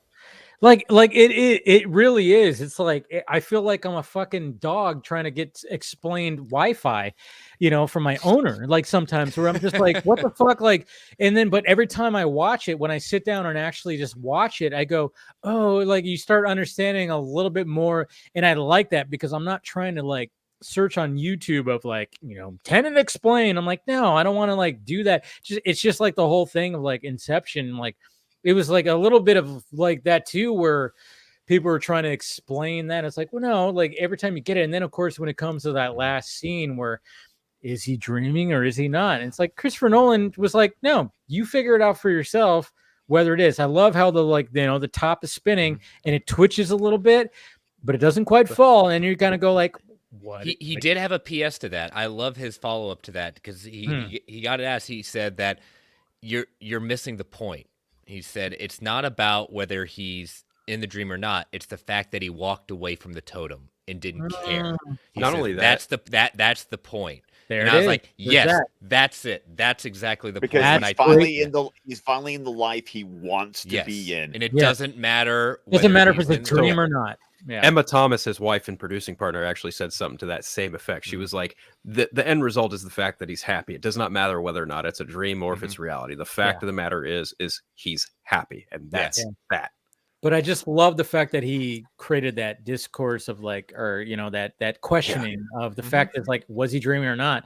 And I just kind of go like, you know what, you figure out for itself. But yeah, the fact that he said that he's happy and that he walked away, he was, because he was so obsessed with that throughout the movie. Yes. Because every time, says, where's my totem? Where is it? Yes, where's my totem? And then he's like, don't touch it. And then of course, any chance that he got, he spun it, you know.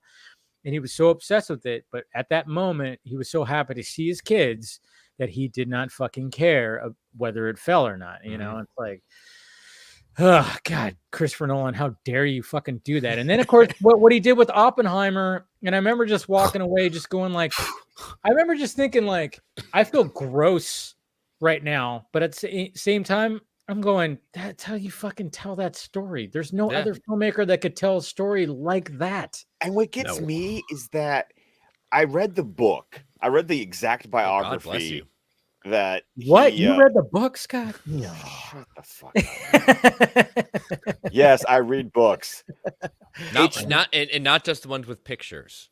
No, not just one with lots of words. You'll love this, Scott. I'm almost done with Dune. Yeah. The thing about the book American Prometheus is Nolan found a way to tell that story accurately with all these moments that are in the biography, but actually made it about Oppenheimer and made it interesting. I was not a fan of the biography. See, that's the thing. It's like there are certain filmmakers that could have taken that and just made like their basic, you know, run-of-the-mill fucking biography, and we all would have been bored. But Nolan just knows how to tell a story, and he was just like, all right, this is the way I'm going to do it. This is the way that's going to be edited. I mean, like the shots of him just like losing sleep at night and then seeing, you know, the explosion, you know, seeing, and like just the way that he cuts that into, there's a certain way that Nolan knows how to like cut these shots where like the character is seeing that just seems like no other filmmaker knows how to do. It's such a weird thing. It seems like it's such an easy. I remember after watching that, I watched Insomnia again, which is probably his most underappreciated movie. Yeah. Dark Knight Rises. And I need to rewatch Insomnia. Okay, everyone's got homework this weekend. Yeah. Yes. Evidently. No, rewatch it because I only watched it. I think I watched it once or twice before. I probably watched it twice, maybe even more than that, because I, you know, in the like, you know, mid to late 2000s, I was just all about Nolan. I was obsessed because Memento was, again, still my favorite hits just because it just holds something for me. But I watched Insomnia and I was like, okay, this wasn't his, like, it wasn't something that he conjured. It was based on, but same thing as like, you know, it's based on a book. It was already based on it. But the way when I rewatched it, I was like, fuck. I'm like, this movie is, I mean, you got Al Pacino and you got Robin Williams. A combo that you never think would ever be together. No. And they are powerhouses. And I remember just rewatching it again going, man, I forgot about like what unfolds in this and their performances and the way where it takes place and how it's just all put together. Yeah. Insomnia is an underrated, super underrated Christopher Nolan. I really want to go back and rewatch it now. You should. The original Swedish Norwegian film version, because Stellan Skarsgård plays Al Pacino's character in the original film. So sorry, William. I know you were back there. I was like, I can see you now, William. I see you.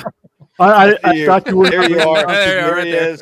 Yeah, you were talking Nolan, so you probably knew I wouldn't have anything to add to that. So no, I apologize for that because sometimes, like my screen, I have to get a new screen when it comes to my second screen because it's broken. So I don't like when I saw it. I was like, I totally didn't see you down there. Thank you for messaging. Yeah, I figured because I've been about an hour. So I'm like, maybe he's. I know you've been sitting there for a bit. I'm sorry. I apologize, man. I apologize. But welcome.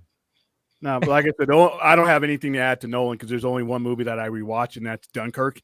Dunkirk was also unique too when it came out. And then Oppenheimer, but you know now it's on streaming, but he just doesn't do it for me. I know, and it's just a preference thing. I don't like the pace of his movies for the most part. I don't like the sequence of his movies, so it's a turnoff. So rather than, but Oppenheimer was different, and Dunkirk was different. The two movies that he didn't do that with are the two best ones that I would rewatch. Everything else, it's the two historical ones, interestingly enough. Yeah, and I can't watch The Dark Knight all the way through. I can watch Heath Ledger's performance, but I can't sit through that movie. Really? No. And I won't sit through Dark Knight Rises. Every stream, William, I am continually just fascinated with your takes. These are it's a. I'm not. Well, I mean, you've known William longer than I have, so I know what to expect at this point. I'm not surprised. Two most disappointing comic book movies for me, and somebody asked me the other night: Dark Knight Rises and Howard the Duck. Just two most, not in the same category, but one of those. But being a kid, but that tracks. That's not too much of a hot take. But yeah, I'm still not the worst comic book movie ever made. One of the worst movies ever made, period, from any genre. That movie disappeared people. And sadly, Leah Thompson had to be a part of that because I love her. I mean, it's Lorraine. At the time she survived. She was the only one that really. I mean, if you look at the producers and everybody that greenlit that movie, they literally went into the witness protection program. They got into a fist fight. Who was going to take the blame. They actually fought each other about who was going to take the blame for that. But try finding the guys who made Howard the Duck. You'll probably find Hoffa sooner than you'll find those guys, man. God, that movie was awful. Yeah, and I grew up reading the comics. Nexus of All Realities. So, I mean, all the stuff that led up to it. Those are sort of the first comics I got to read. And so by 1986 came around, I convinced the old man to take me to the movies. And that kind of killed my decision making as far as like being the one that got to choose movies for a good 2 years. You had one job and you had that one opportunity and just screwed one job. I thought it was going to be a better movie. And then about 15, 20 minutes through, I knew this was a mistake, but I didn't want to like look at him. And because I knew he was looking at me like you dragged me out to this. Duck boobs. That you dragged your dad out to duck boobs. Bestiality all the way. It's funny too because my dad, we just actually recently had a conversation about Howard the Duck because we were at breakfast. This is probably about 2 weekends ago, and he, his wife, rented it, and he was like. Yeah, she just like watched it with her friend because he works like on and off. He's like a helicopter pilot, so like he works 1 week on, 1 week off. So apparently, like he saw like a rental of Howard the Duck, and he's like, "You watched that?" It's like, yeah. Apparently, all the movies that you could have chosen, every single one, you decided he rented Howard the Duck. Yeah, because I remember watching it with him as a kid, and we were like. Okay, but maybe I more enjoyed it as a kid because it's a fucking, duck that is life size. I don't know. But yeah, poor Leah Thompson. Damn it. She was so great in Back to the Future. What was that? Risky Business, right? She was in that or no? What Tom? That was Rebecca De Mornay. Yeah, but what Tom Cruise movie was she in? Was she in a Tom Cruise movie? No. Not that I remember. But not that I remember. Something else. I don't know. She was just, and still is, but it just sucks because it just seemed like, she never got away from the Back to the Future thing, so much. Anyway, the Duck did not cost $6 million, guys, in the chat. It did. People would still be employed about that movie if it only cost $6 million. That movie cost a lot, and then they marketed the hell by 80s standards. They marketed it. I mean, really big. And like I said, it caught my eye. I'm like, okay, Howard the Duck, here I come. Wow. Wow is right. Yeah. That was a movie that I watched. You sound like your co-host Ray after getting out of Godzilla Kong: The New Empire. Well, I was talking to Ray today as well. I've been talking to a lot of people today, apparently, and he also set himself up for failure. He had a really bad going to the movies experience. Yeah. I heard. Yeah. I heard. Yeah. But then he redeemed it by going to go see Monkey Man that night, and. I am so happy with that movie. I was concerned, Dave, the way you the way you said it. I figured out what you were talking about as I was watching the movie, but I liked it. That's the thing. It's like it's like because Chris and I were kind of talking about that too last week. Whereas the fact that it's like the trailers really sell you more John Wick than it actually is. And I'm not saying that it's a bad thing. It just kind of throws you off where it's like, oh, this is more of a hero's journey of like, yeah, this underground fighter who gets his ass kicked and then he wants to take on these elites, and it kind of just builds up. It's not just, the trailers are just like, hey, look at this, boom, boom, boom, boom, boom, boom. But that's mainly, but that's good. But that's good marketing because It again, is it gets true. people in the seats in the sense that they know exactly. Okay, they like John Wick. This has a lot of those moments in it. Let's focus on that. And still, it hasn't hurt it. It hasn't hurt it really at all. Oh, he's making his money back for sure. Oh, they made their money back the first weekend. Yeah. And now he's possibly doing the next Jurassic Park in order to get that bank so that he can make Monkey Man 2. See, that's the thing is like what we saw is Dev Patel can make a film, and he went through hell to make his film. He had a star in it, and he had to do all his own choreography, fight, everything. He broke his hand, he broke his toes, he fucked himself up. And the way I look at it and what I took away from it, I'm like, it's a good movie. It's a great movie. And I should like support the fucking movie, please. And I'm just going, we got a future, like awesome filmmaker right here of Dev Patel. I've already loved like his acting, like the Green Knight sold me on him, for sure. And then it was just like, all right, now he's a filmmaker also. Okay. This guy's multi-talented and I'm here for it. And I'm like, what does he have next? Well, and a conversation that I was thinking about while you're talking to Thor was, here's a movie that Dev Patel, he wrote it, he directed it, he starred in it. I am very inclined towards films where the creative vision behind it is, like all in it. Like when their name is just like plastered all over it, I'm down for that because you realize that what are you laughing about? No, because again, going back to my Zack Snyder tweet, the one that went viral, somebody actually said that earlier is like, well, the fact that you have to put your name on it 3 times, and I resisted. I'm like, that just means he was passionate about it, you fucking asshole. Like what you're saying right now. How about you go make a film? Yes. Go do that and then come back to me. Like that, Scott, but the fact that it was like it just reminded me of that response because I was reading the responses to it and just laughing all day.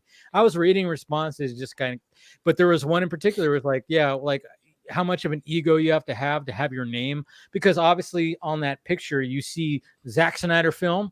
Because he directed it. Zack Snyder co-wrote, Zack Snyder directed. So they were making fun of the fact that it was just credits. Those are called guild rules. And I had to resist responding to him because when I read that, I was like, the guy's passionate and this is his fucking thing. And he did all that, So when you said that, that's why I laughed. That reminds me of a similar interaction I had on Threads earlier today. Some guy was like, oh, Zack Snyder misunderstood the DC characters. And I'm just brought right back to that Ben Affleck bit from Jay and Silent Bob Strikes Back.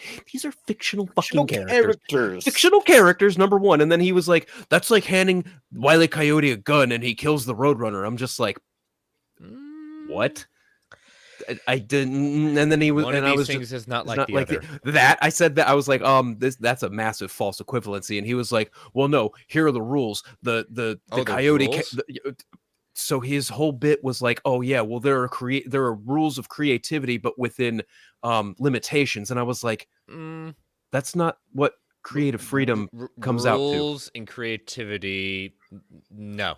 No, and then I like even reading the rules. The very first rule that is cited in what the Coyote and Roadrunner bit gist is like. There's a rule that I thought you were going to say the first rule of creativity is we don't talk about creativity.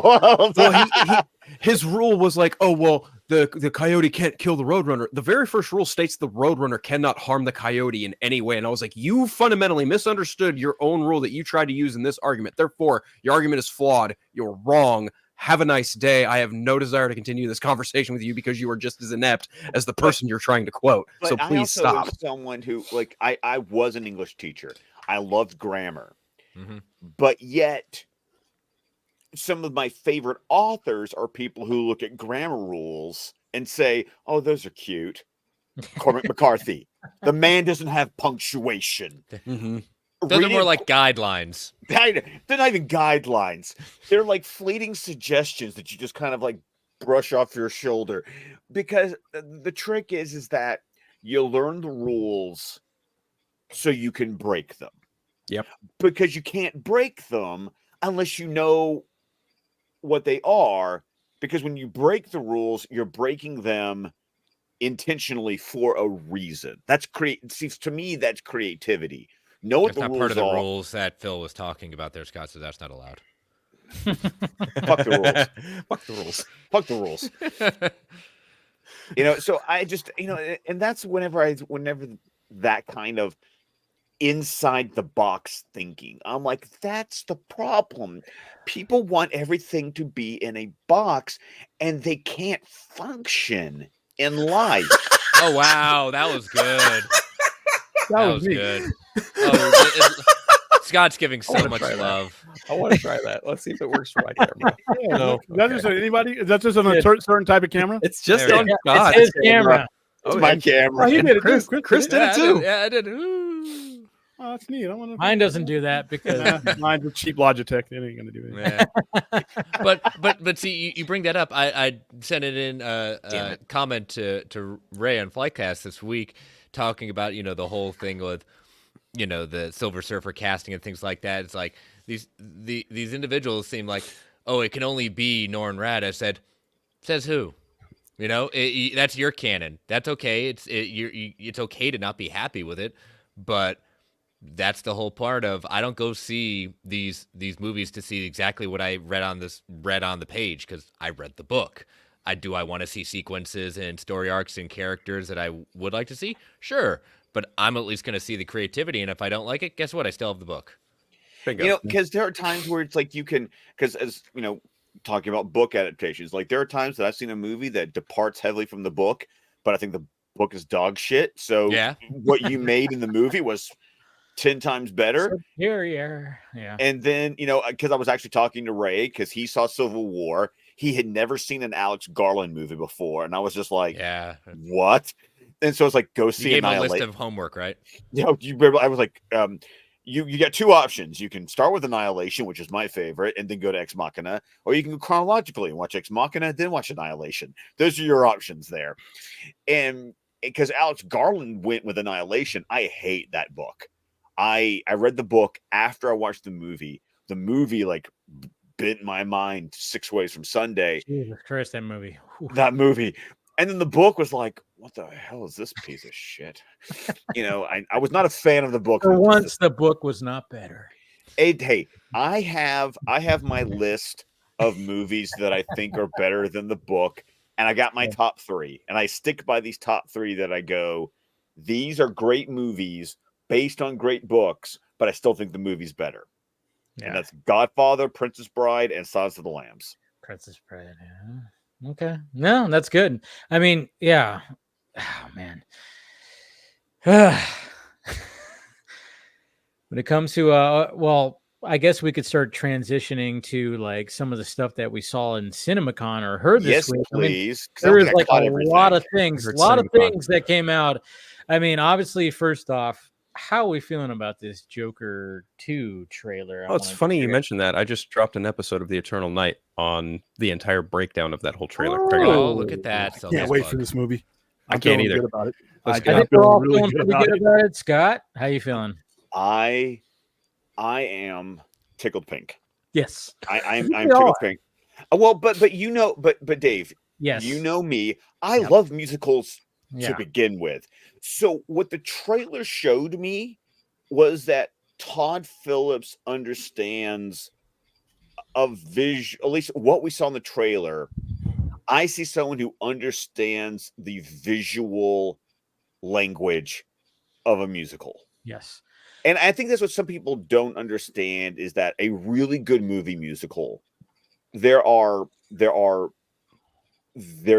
lexicon, there's a pattern.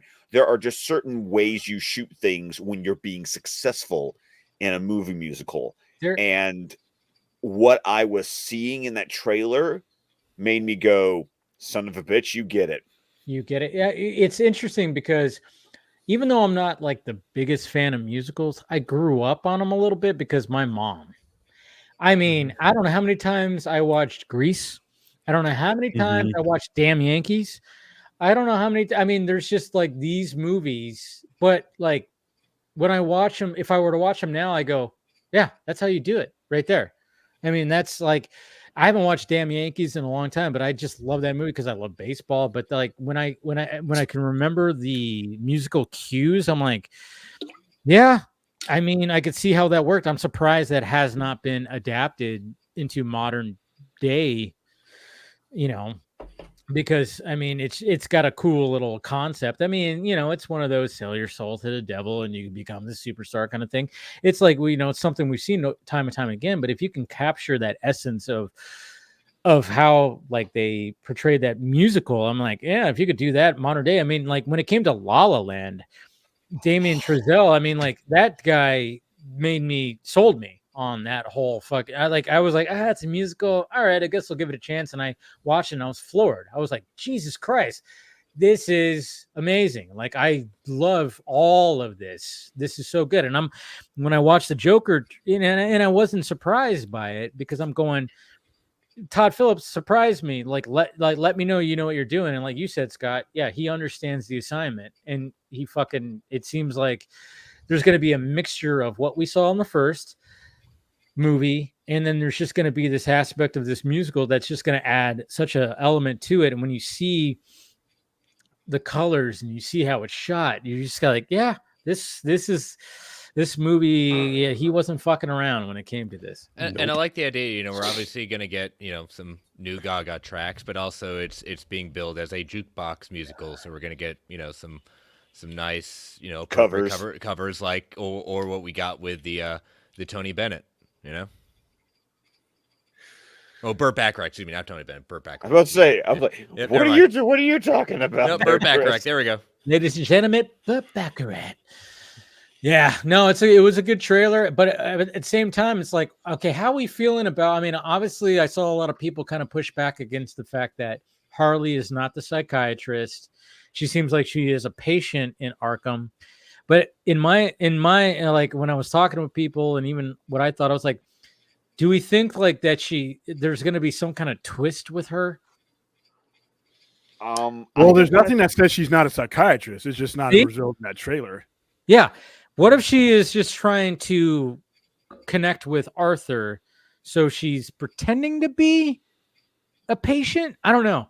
Or she's in there for a different reason. She ends up for different reasons. I think the shot of them sitting together watching a movie or something, I feel like that kind of implies that she very well may be a patient alongside him. I mean, go ahead, Chris. Or you think about it like this, where he's starting to get better, and she doesn't want him to get better, and is trying to get him to come back to that. She can be the hidden villain in the movie. That's the thing. It's like I think there's something behind Harley that we're gonna get a twist of. It's just, I don't know. It's just like that last shot, which is such a beautiful shot. I was like, God damn, where she like draws the smile on the glass, and then he just moves his head into it. I'm like, Jesus Christ, look at that. Such a beautiful shot. It almost seems like she's just like, she is, I don't know. There's something about her that it's like, is she a patient or is she just a psychiatrist? Figment of his imagination at some point. There could be that too. Might be parts of this movie that are all in his head. Totally, that are real. So it's like when he's walking, and then you're like walking with the dudes, and they have umbrellas, and then you see that overhead. They're black. They're all colored like umbrellas. I'm like, all right, that's a planned thing. There's something weird with that. Yeah. And the other Jokers too. There is at one point like he's running like down a street and like two other guys, one of which is literally a doppelganger of what he looked like in the first film, chasing after him, and then another guy just gets hit by a GCPD vehicle. Which, for the record, I feel like cops in Gotham City have absolutely no issue just running into people with masks. We saw it in the Batman. We see it here. I just found that very funny. No pun intended. No pun intended.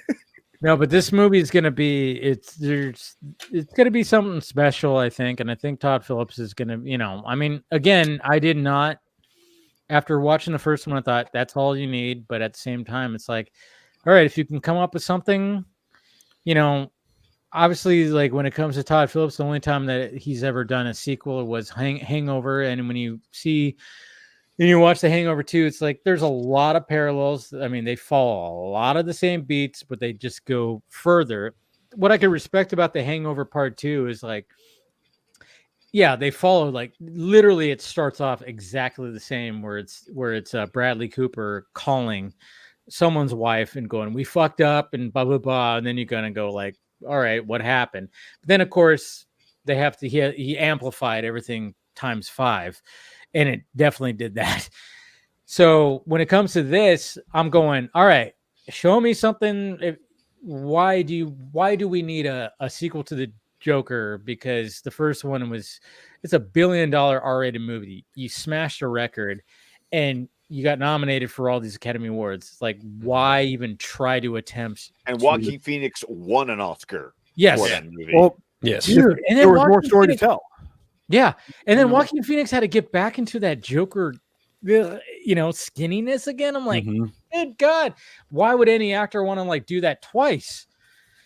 It's like, because I was wondering, I was going, is Joaquin Phoenix going to actually do that again? And then when you see that shot where he's like outside in the rain and laughing, and you see like, because like his sweater or whatever he's wearing is like just, obviously it's raining. So it's like pressing up against skin. I'm like, I'm like, good God. Him and Christian Bale and their weight up and down. It's like, Jesus Christ, you guys' health.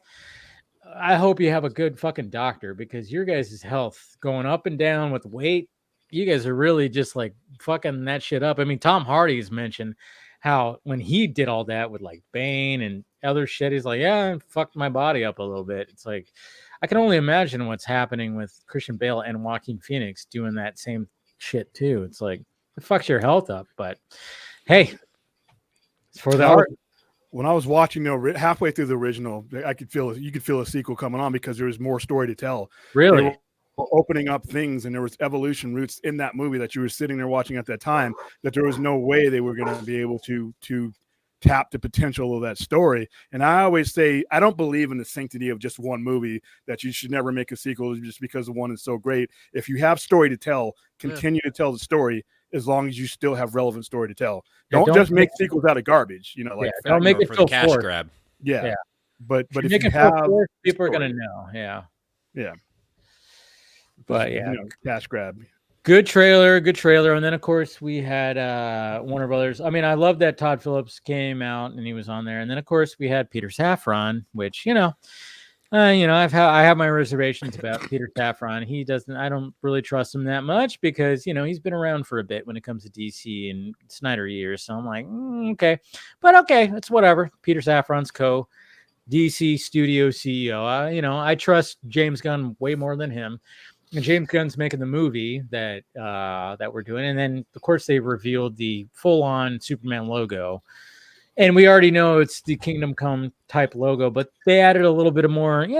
They polished it a little bit. How are we feeling about what they showed? I am whelmed. Whelmed? Wow. Yeah, that's Scott Pilgrim. No, that's Young Justice. Oh, Young Justice, you're right. Yeah. Oh, Nightwing. Yeah, you're overwhelmed. You're underwhelmed. Why is no one ever just whelmed? I don't know. It's just essentially that right there. Yeah, I mean, it's just okay. It's a logo. I wasn't sure how I was supposed to react. It's not like I'm, oh my God, it's so beautiful, it's wonderful, and I'm also not like, kill it with fire. I'm just. I mean, it's just a symbol. It's a symbol. Yeah. I get that they're kind of. I mean, one, it's the Kingdom Come. Duh. If you've read that book, you know that look. I've had some people say this. I appreciate maybe that it doesn't look as much like an S. Like it hints at being an S without actually being an S. So that makes, the whole it's not an S, kind of comment that you get, because it is supposed to actually be a family crest. that I can see more being a quote family crest versus a, an S. Distinctive looking S. Yeah. I see that, and I think Kingdom Come. That's what I associate that with. That's the feeling I have when I look at that, and that's that. It's more than just an S or a symbol because of the way it was portrayed in the comic books. If you when you read Kingdom Come, it's got the black background. It's a symbol that he reluctantly takes up again. It means something to that story. So when I look at that, I think of Kingdom Come, but this is not Kingdom Come. This is totally something different, though. It doesn't, I didn't feel one way or another about it. It's not gonna, even if he comes back with Trunks, that's not gonna kill this for me at all. It's just gonna be the premise of the story and the tone. Those are gonna be the two things that'll be why I keep on or I drop this: the premise and the tone. If those two things sync up, he could be wearing a baseball cap for all I care. Just a t-shirt and jeans. We've seen that before. Brandon Routh had a great Superman uniform in that movie Blue. So yeah, it's funny. People, I even had I got for Christmas like a this size Brandon Routh Superman figure, and I actually like the Superman Returns costume. Yeah, I get why people don't complain like about it. Actually, I get why people don't, but for some reason, there's just something I do like about it. I don't know. Maybe I don't know. It is a little much. It can be a little much, but I think I like the color scheme kind of thing. I don't know. I like that it's more of a maroon, red than red, I guess. I don't know.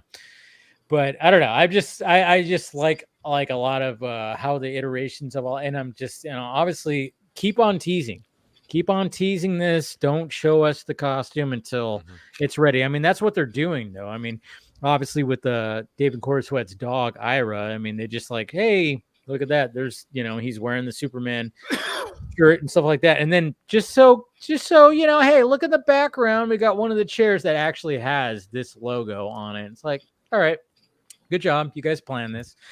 That's what they should do though. In this age of social media, why not?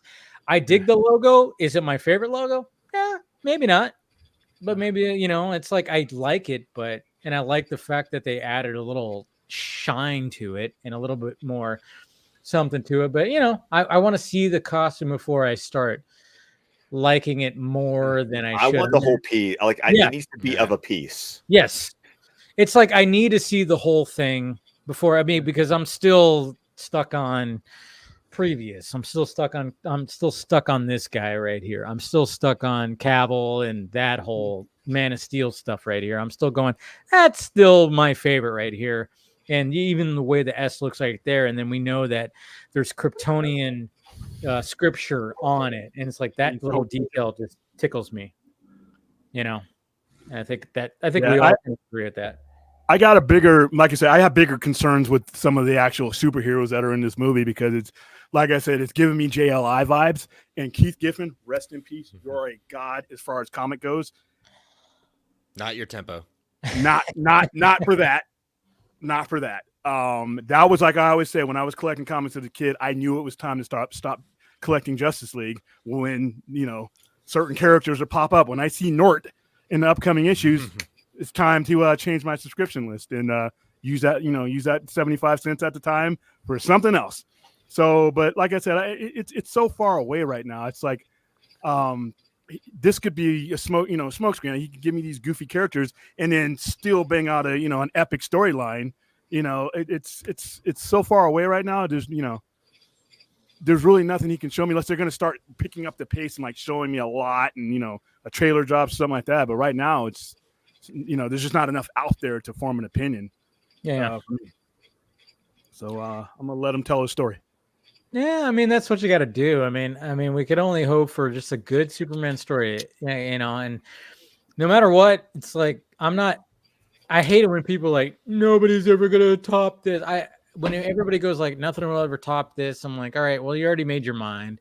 I'm always going especially, Ben Affleck is my favorite cinematic Batman, and the BVS suit's my favorite Bat suit, live action. And I'm I'm not going to sit there and go nothing's ever going to top this. I'm going, please let the next filmmaker top this. I'm do it, please. Like, I want the next. And when it came to Matt Reeves and the Batman, I'm like, please, yeah, I want this Batman to be my now favorite Batman. Did it work? No, but it's still up there. It's my favorite Batman movie. It's my favorite. It's the most complete Batman movie. He's not my favorite Batman, but it's the most complete. I could see that. I could see. I'm with William on this. Like, if you're talking about Batman solo movies, the Batman live action is my favorite Batman movie. I could totally understand with that too. Like, I actually probably agree with you. Like, if I were to be like, what's the ultimate detective Batman movie? I mean, there's no doubt. There's no doubt that the Batman is that. But if you start talking about details, Batsuit, performance, and who's like look and all this stuff, it's like, yeah, we'll start doing different things.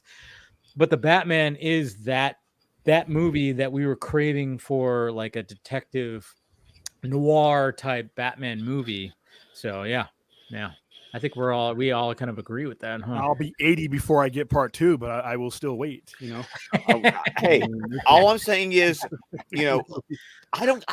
okay, William, to your point, you know what? I'm used to waiting years in between movies. Go ahead and do it. If it means that we did that in the 90s. Yeah, no, I don't want to go back to that. No, you say I don't want to go back there. Go back there if it means that part 2 is going to be at the level or better than part 1. What I don't want is what Denny Villeneuve. Say, dude. You need to create like a ticker for yourself, Scott, so you can help Dave. I screw it up on a daily basis. I just needed to record it and just play it in the background. Okay. Me and William will stick to saying it wrong. Yeah, every time. You know who I'm talking about. But you know who it is. But it's the sentiment that he's expressed. I'll make it when it's time. Yes. I want to make sure that it's there. I feel Matt Reeves, like, how long did we wait for the Batman? He kept on draft after draft after draft. I looked this up. He started writing that movie in March of 2017 or 18. And then he finalized a shooting script. The final date on the shooting script was February 9th of 2020. So it took him a good 3 years to crank that script out. It was worth it. I know that's the right answer, but it's like, damn, man. I know it does suck. I mean, I get it because we're in the age of Will, you're older. You're supposed to have patience. Oh, wow. Damn. I wasn't expecting a age shot. Everybody on here is 40, right? Except for Phil. No, but one of the things that I'm hoping that I keep on saying is and I'm hoping is that the fact that he's writing part 2 and 3 at the same time, and that'd be ideal. It just seems to me, I'm I think he's already why it's taken so much time, and I'm hoping it's the case. Even though it's okay, even if it's not, I'm perfectly fine with it. Is the fact that there is a part 2 and 3. He's going, all right, I have a giant story with added,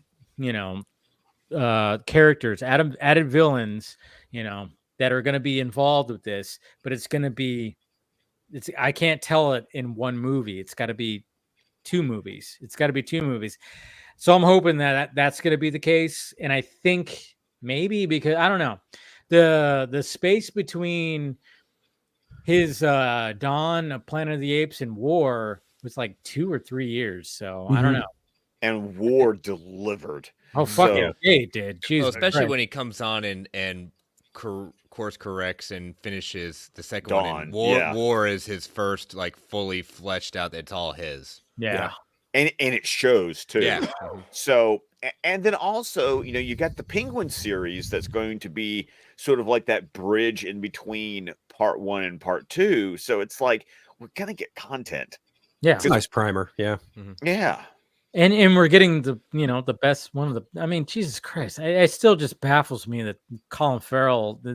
See, that's what sells it too. Some people just go why couldn't you just hire an actor that looks like that? It's no, that's not the point. It's the fact that you have one of the best looking actors, of the 2000s into 2010s. He's like this good looking dude, you know, trim, fit, and stuff like that. That are like, you know what, we're gonna make you the Penguin, and he pulls it off where you don't recognize him. I don't know how many times that I loved showing people like, hey, guess who that is?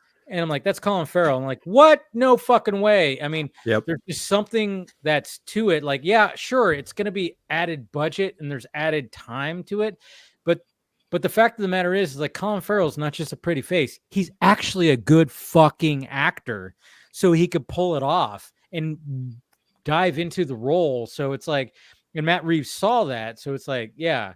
When people like complain about that, I'm like, fuck off, you know. I'm perfectly okay with like that whole thing. Yes, put him in the chair for fucking 3 hours to put the makeup on, the fat suit, and all that shit. Yeah, he wants to do it. He wants to transform. Let him do it. I love that when actors challenge themselves like that, and he fucking pulled it off. Can't wait to see a full series with that shit. So what's next on our CinemaCon checklist? CinemaCon. Okay, so we got Joker 2. We got the Superman logo. Next summer will be the summer of Superman. And then I think that was pretty much it for Warner Brothers, I think, right? Yeah, they didn't have a big presentation. They didn't have like the biggest. Nothing worth paying $1,300 to attend. So that, man. They had some Furiosa stuff. They had Furiosa. They showed some footage. Obviously, Anya and Chris Hemsworth was there. Anya looking fucking. Yes. Anyway. Yes. I'm just whatever saying, you're about to say. Yes. I mean, let's just face it. I mean, like when it came to this role, she had to like, you know, fill out a little bit, and she's kept that on. I'm just saying. I mean, I don't want to get in trouble because I even talked about this on Wednesday because she's always been pretty, you know, skinny, but it seems like when it came to Furiosa, she put on a little bit of, you know. Anyways, this stream just end right now because that's what happened on Wednesday. I thought when that was going on, I was like, oh, my internet's screwing up. Nope. Dude, that was so weird. I don't even know what happened with that, but that was kind of after I talked about that a little. I don't know. Who knows? The YouTube gods are looking at that. I'm like, what? I can't comment on the fact that she looks good with a little more, you know, on her. Oh my God, I'm just saying. YouTube needs to loosen that stuff up because we get kicked off for trailers that we're told to show, and we get kicked off.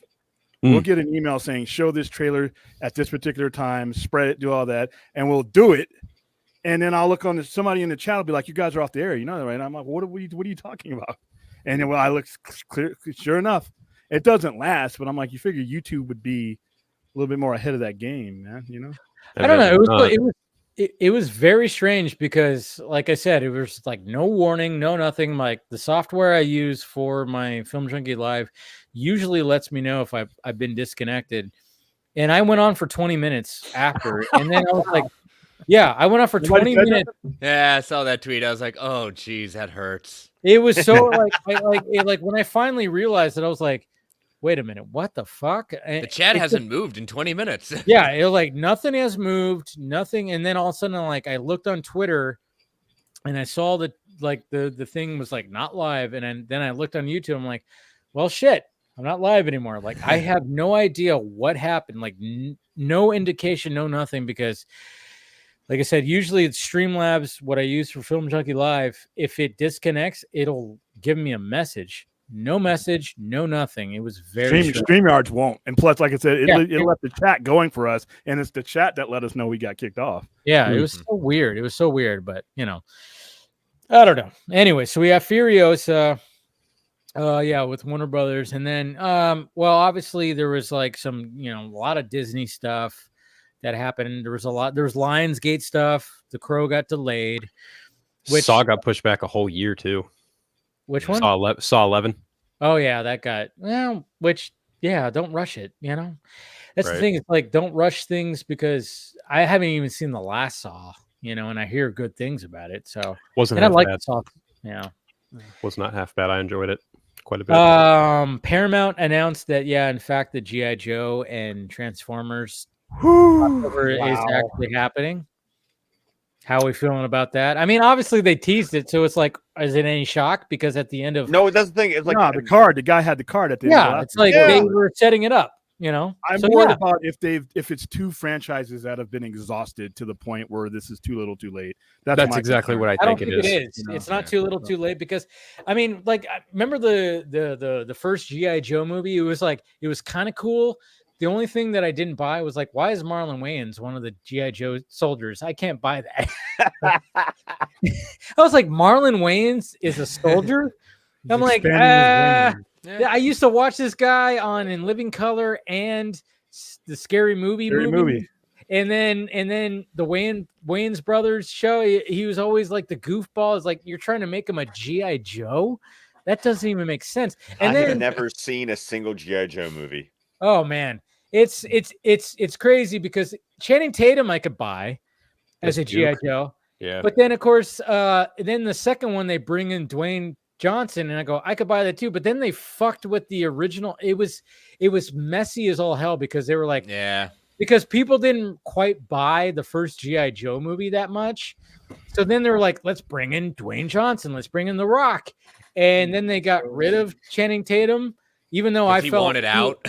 Yeah, I was like, okay, so you're gonna, and then that didn't work, and then they try to do the Cobra story, Snake Eyes, Rise of Cobra, or something like that. Yeah, Retaliation. It was Retaliation. That's what it was. And that didn't work either, and it was like, the reason why these movies don't work, especially on the G.I. Joe side, you cannot go in half cocked and do that. You can't go, okay, well, that's too ridiculous for us to transform, because there's some ridiculous shit in G.I. Joe. But if you're not willing to jump all the way in, you hold back and it looks ridiculous and it just is underwhelming. I think it's, I don't know. I mean, good luck with it. I don't think it's going to cost too much, but I think this is about 8 or 9 years too late, but I could be wrong. Now, William, have you read Duke and Transformers and Cobra Commander yet? Mm-hmm. What's your opinion? I think it's all right. Okay, it's not. It beat my expectations. That all that entire series that we got over here with all the nice little different white covers and all that, that all exceeded my expectation. Because when I first started to took the financial risk on those, I was like, ooh, but it turned out all right. All right. So I've really enjoyed Transformers. Duke's kind of that slow burn that's building towards hopefully the full team getting together. That was an interesting twist with Duke. I like the way they're doing that though, that they're pacing that into those introductions, because it gives you, it gives you time. But like I said, when it comes to that movie, I'm like, I was worse. I mean, as long as they control the budget, nobody should lose their job. But I'm like, wow, there was a time and place. I just don't know if it's 2024, 2025, 2026. But what they need to do, completely wrong. It's not Transformers and G.I. Joe. It's Transformers, G.I. Joe, and Fast and Furious. The three crossovers that we all knew we never wanted but are going to get. Leave the duct tape at home. Yep. For that one. I don't know. I feel like after Rise of the Beast, and they tease G.I. Joe, I was like, oh, so we're just going to completely bypass Unicron and just go straight into G.I. Joe. Is Unicron going to like face off against them all? Like, I don't know. Unicorn. How are you going to have a Unicron in the movie and give me that little? That's like that fucking fog monster Galactus from the Fantastic Four movie, where you had me all Rise excited. Of Silver Surfer. I'm like, with the Silver Surfer, and I'm like, oh, we're going to get him, and you give me the dust monster. How are you, Unicron? Chris calls it a fart cloud. I like the fart cloud analogy. Yeah. Fart cloud's funny. And then you're just going to give me a little bit of Unicron? I'm like, that was such a as a kid, I love playing with those Transformers toys, even like the Beast Wars stuff, but more so the when it comes to the G1, like Unicron is like the baddest of bad villains. Like, don't get me wrong, you never got him though. You never got him. I was an adult when I got him. Twice, right? Didn't Michael Bay tried with him, right? Okay, so thank you for reminding me of that, because my friends, that movie. Oh my god, that's my a movie friends I saw. That is a movie that I saw, watched, and walked away from. It was me, my two best friends, and another guy and his kid in the movie theater for this movie. You decided if I'm gonna see this movie, I'm going down swinging and choosing violence. Oh God, I didn't even pay for my ticket. My friend did. You really chose violence. I was like, I'm not driving. You guys can come get me. I'm gonna take an edible or two. Like, just wait. This is back in my heyday. Okay, I don't partake in that stuff anymore. But man, I walked out of that movie I walked into the movie with no headache, feeling great. I walked out of that movie with the biggest headache I've ever had in my entire life. Oh my God. And then at the end of the movie, they tease the fact that Unicron is somehow inside the planet. And I was like, what Earth are we is doing Unicron. here? Earth is Unicron? This makes no fucking sense. No sense. I don't even want a sequel to that because, okay, what are we going to do? It's going to transform and it's over with. But yeah, you gave me a glimpse. I actually just want to see that happen just to see like how that all works. Why not? Yeah. All I know is that I had the animated movie from 1986 that had Unicron voiced by Orson Welles in his final last performance. Oh, that was last great. performance. That movie's awesome. That movie's amazing, and I was so happy when I got to do that live watch with Anthony on his channel because that's right. I remember. Oh yeah, that movie, the animation in that movie still holds up. It's great. It almost ended Transformers. I don't care. The movie almost ended not because of I saw it in the movies. I'll never forget. August 8th, 1986. Never forget that shit. It was my first movie. Yeah. I remember the backlash. First movie I actually cried in. Yeah. Ooh. I remember the backlash because remember what they had done is basically wipe out everybody so they could sell new toys. But they didn't realize, they were starting a new product line. Yeah, but you can't do what they did. Here's why. Yes, you can, because they did it. It was great. Yeah, but they had to trial back.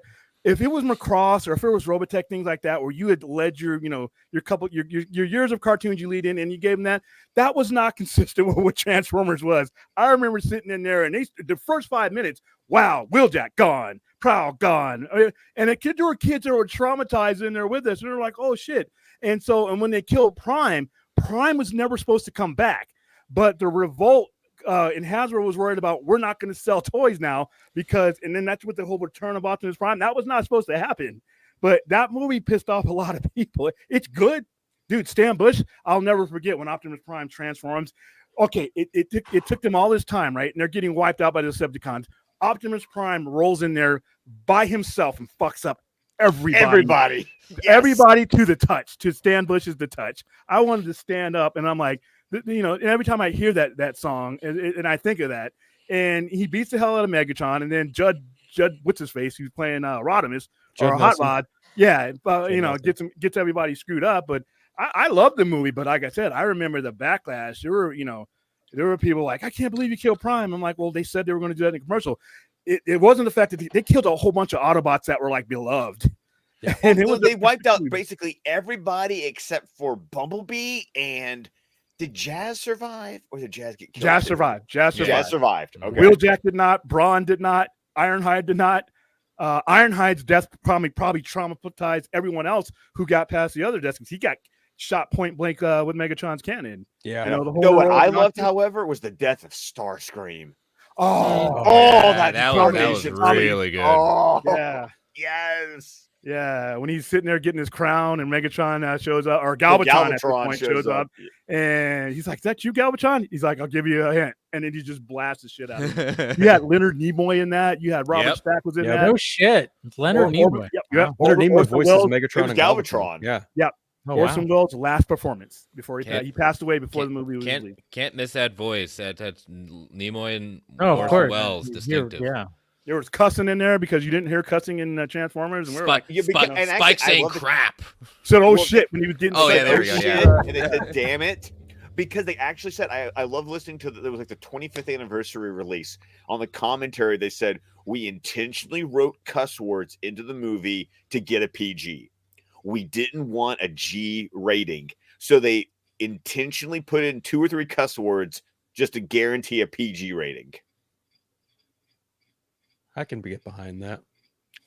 You know what? It was really weird when I actually saw the because when they released it on home video, it was an edited version of it had the cuss words taken out of it. And I remember when the 25th anniversary restored version came out, and I was just like, I don't remember these cuss words in the movie.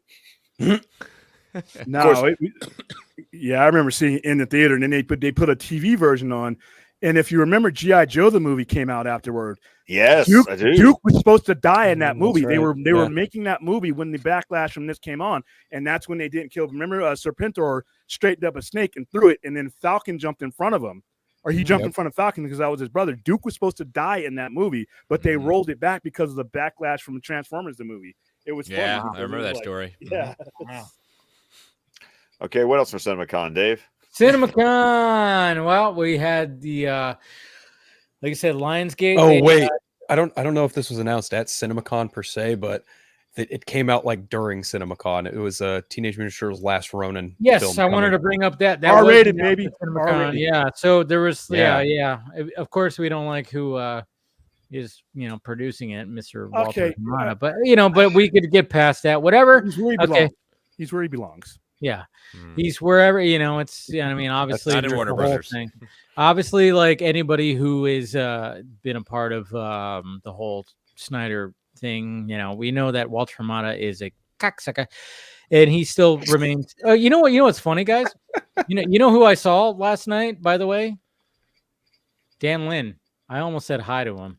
Dan Lin. Oh, that makes Dan sense. Lin. That makes sense. Yeah, he was at the screening last night. Yeah. And there was there was like 3 times where I was like, and it was funny because who I was with, I was, my buddy, I was like, because he knows who he was too. I was like, hey, should we say something to him? Like it's Dan Lin. Let's fucking say something to him. But yeah, Dan Lin was at the screening last night. Nice. I just remember that. I was like, oh yeah, Dan Lin took over Netflix, and we all are kind of like, I remember because he was going for DC Studios, and then we weren't sure. We're like, how he feels about Zach. And then of course there was that information that came out where they were cutting off jobs and shit like that when it came to Netflix film department. But it was funny because I saw him numerous times, even in the bathroom. And I was like, I want to say something, it was like one of those things where it's like, I wanted to say something where the only thing I wanted to say was like, hey man, just green light Rebel Moon Part 3. And then just walk out. I was like, hey, that's all I wanted to say. That's all I wanted to say. I was like, make sure Zach gets Part 3 and then just walk away. That's it. It's probably already been made outside of all that. Hopefully, but he was there and he saw, hopefully he took in but it was just funny because I was like, oh yeah, there's fucking Dan Lin right there. I was like, yeah. Anyways. It's wild. Yeah. But obviously we have Teenage Mutant Ninja Turtles, and it was kind of like a shock, kind of like, okay, are they actually gonna do this? And kudos to, I hate to say it, but to Walter Hamada, like the fact that you want to actually produce an R-rated Turtles with doing the Ronin storyline, which I think everybody, but live action, that's gonna be a feat. To me, I'm like, Jesus Christ. No matter what, when it comes to live action, yes, they pulled it off in the 90s somewhat. And then now you're going to do that now and do it R-rated after we have this animated universe that this animated, obviously Mutant Mayhem, which worked. I really enjoyed and looking forward to more for that. But at the same time, like doing this live, I was just kind of like, what? This is actually going to be a thing? What I like about the idea of it is give me Ninja Turtles for everybody. Yeah. Because, Rise of the Teenage Mutant Ninja Turtles and Mutant Mayhem, that's gotten my kids. Like, that was my kids' entry into Ninja Turtles. And then they watched the live action movies. I still post that video of Declan being able to quote the entire trailer dialogue from Teenage Mutant Ninja Turtles 3 because he memorized it. That's awesome. He even did the inflection of the trailer narrator, and I'm sitting here going because it was that guy from the '90s who did every trailer. Yeah, and Declan in a world where and he did it. I just remember I was driving I was driving. He said, from a different time, a different world. A different species. Like, I'm literally on the way to carpool to school going. The Last Ronin, in many ways, if you were reading the comics that when it first came out, Eastman Laird first comics, is sort of coming back home. Even though Last Ronin is much more intense, much more violent, and it is the one I think that if you were going to go to R-rated, this would be the one to do it. Yeah. I was going to read it, so no spoilers, please. I'm not going to tell you. We're going to actually cover it tomorrow. Yeah. I'm going to do a spoiler-free review of it tomorrow on our show. But to me, personally, and everybody will have their own opinion, I think is the best ninja Ninja Turtle story told. No, It's definitely good. It's definitely excellent. Really good. It is very good. Yeah, but it's like, are you going to pull it off? I mean, that's the thing. It's like the Ninja Turtles have been. Oh, I mean, obviously the first movie in the 1990 came out, right? 1990 on my birthday. Yeah. Oh, nice. It was my birthday party. Is that I took my friends to go see the movie. But it's amazing how like great that movie is and how even dark. I mean, that movie nailed it. Yes, it did. It fucking nailed the Ninja Turtles. Well, and a lot of people seem to, that don't know the history of it. Like Eastman Laird's original comic, though black and white, is very violent and dark, pulls no punches and dark. So I mean, when people say, I don't know what I feel about Ninja Turtles being rated R, it's like you need to read the original source material because it can very much easily be that. Yeah, well, because it was a parody. It was a parody of Frank Miller's Daredevil run. Well, it's just what happened with the rest of the ooze. Right. Yeah. The stuff that blinded Matt Murdock. Yeah. That's what created the Turtles. It turned them into Turtles. But yeah, and that was, that wasn't a mainstream publisher putting that out at the time. So there's things that they could do, they could get, they get away with. But like what I always liken what the Ninja Turtles have gone through is like the Adam West period of Batman. Oh yeah. Well, when the toys came out, they were like, we have to make this kid friendly as fucking possible. Yeah, and then you got to go throughout that page, and then like 89 Batman, you came home, and because Frank Miller allowed you to come home because what he had done, in the subsequent 3 to 4 years prior to that. But once again, a lot of people don't understand where the source IP comes from and how it came to be because somebody marketed it and said, I got to put this in front of kids. And it took off. But, like I said, every now and then you got to come home. And that's what, Turtles. Ronin, I mean, like I said, it's a big, huge difference than, this madness here that I can kind of sell a kid. I'm not, I got to talk to the parents before I sell a kid Last Ronin. Yeah. And then I'm not kidding. I have to ask him, okay, right. Would, this is okay. And then when they come up there with it, and somebody's handed it to them from the high shelf, don't know how the hell you got it. But hey, they come up to you and handed it, and I got to ask them if you're okay with this. And I hand it to them, and I tell them to flip through this real quick.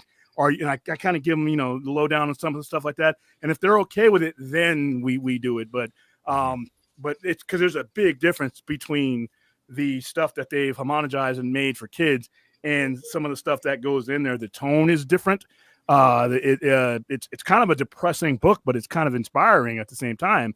But it's unlike a lot of the Teenage Mutant Ninjas, especially for the people who only know them through cartoons and movies. Oh yeah, it's definitely more not like the original Eastman Laird, but I know he's a part of it, obviously. But yeah, it is not. I'd say teenagers to obviously adults are its main audience. With heavy shit. Dealing with death, dealing with the last of the some of the things that lead to him being So yeah, I still think it's the best Turtle story. And what are you thinking of the follow-ups? What's been your opinion on the follow-ups to it? Not as good as that, but they're not bad. Yeah. They are not bad, but that to me was a standard. They're going to be trying to reach that standard for a while. I keep trying though because you're going to put out good stuff. But yeah, Last Ronin to me is like and I'm happy that they're doing this. I'm happy that they're taking this type of risk. With that, I was surprised to hear it, I think everybody was. That's the thing. It was like one of those things. Like what they're actually going to do, like especially when they have what's happening over, already in Paramount, which is the more kid friendly, which worked. The Mutant Mayhem. I thought it worked, but it was like, all right, we're going to continue this, right? But no, they're like, hey, we're also going to do this, and I'm like, okay. They are really capitalizing on the Last Ronin because they're making a video game based on it too. Are they? Oh, yeah, they are. Yeah. THQ, I think, is handling the video game of that, and I'm excited. Which says a lot because, and William, you'll back me up on this. The release schedule of the original series was atrocious. Yes, it was like months and months between issues. Yeah, and they had a hard time getting publishing. I remember when he was here, when he was at the Amazing Comic Con, he was explaining to people how hard it was just to get an issue by issue made. You would go up to 5 months You go up to 5 months sometimes without getting another issue, and you were doing that while, your X-Men were coming out every month on time, your Superman was coming up, and then this thing, because like I said, the process was just crazy. But they weren't the only comic though at that time. Like I said, if you weren't in the mass, print, dude, your indie comics, you were lucky to get them. Sometimes that got canceled in the middle of the run. You're like talking to your comic store, whatever happened to issue 5. Well, they'll show you a letter that it been discontinued until Image changed that. Image, and not even Dark Horse, because Dark Horse's goofy schedule. I remember waiting forever for Aliens versus Predator to come out. It wasn't until with the exclusion of Rob Liefeld, because he took forever with his books, but Image started tightening that up in 92, 93, 94. And by the time 96, 97 came around, they were on time. But those, if it wasn't Marvel and DC, it came in, you paid ahead, you do your subscription, and when it came in, that's when you got it. But yeah, Turtles was notorious for that. People thought it was canceled for a long time. No, it wasn't canceled. It was just taking you a long time to get the next issue. But yeah. Every time I think Dark Horse, I just go like, can I get an actual authentic version of the Mask live action? As much as I love the Jim Carrey version, but I'm like, I was I was obsessed with that movie, and then when I realized what it was based off of, I got obsessed with that. That's a very violent comic. Very violent, very graphic, very R-rated, and inappropriate. Very inappropriate, by the way. Very inappropriate. You know what? It was funny too, because I made a video after Deadpool came out. I was like, where is my authentic you have Deadpool. It worked. So now do an actual authentic version of the Mask, please. It's like you could do it now. You could definitely do it. I think they should. Well, they can barely get Spawn off the ground, William, if they can't even get that off the ground. Okay, that's because Todd McFarlane needs to step away from the process. That's not a statement. It's not a wrong statement. Not a film. He's great. Todd McFarlane is one of my all-time heroes when it comes to comic books. But sometimes you're good at what you're good at. This is like Jeff Johns.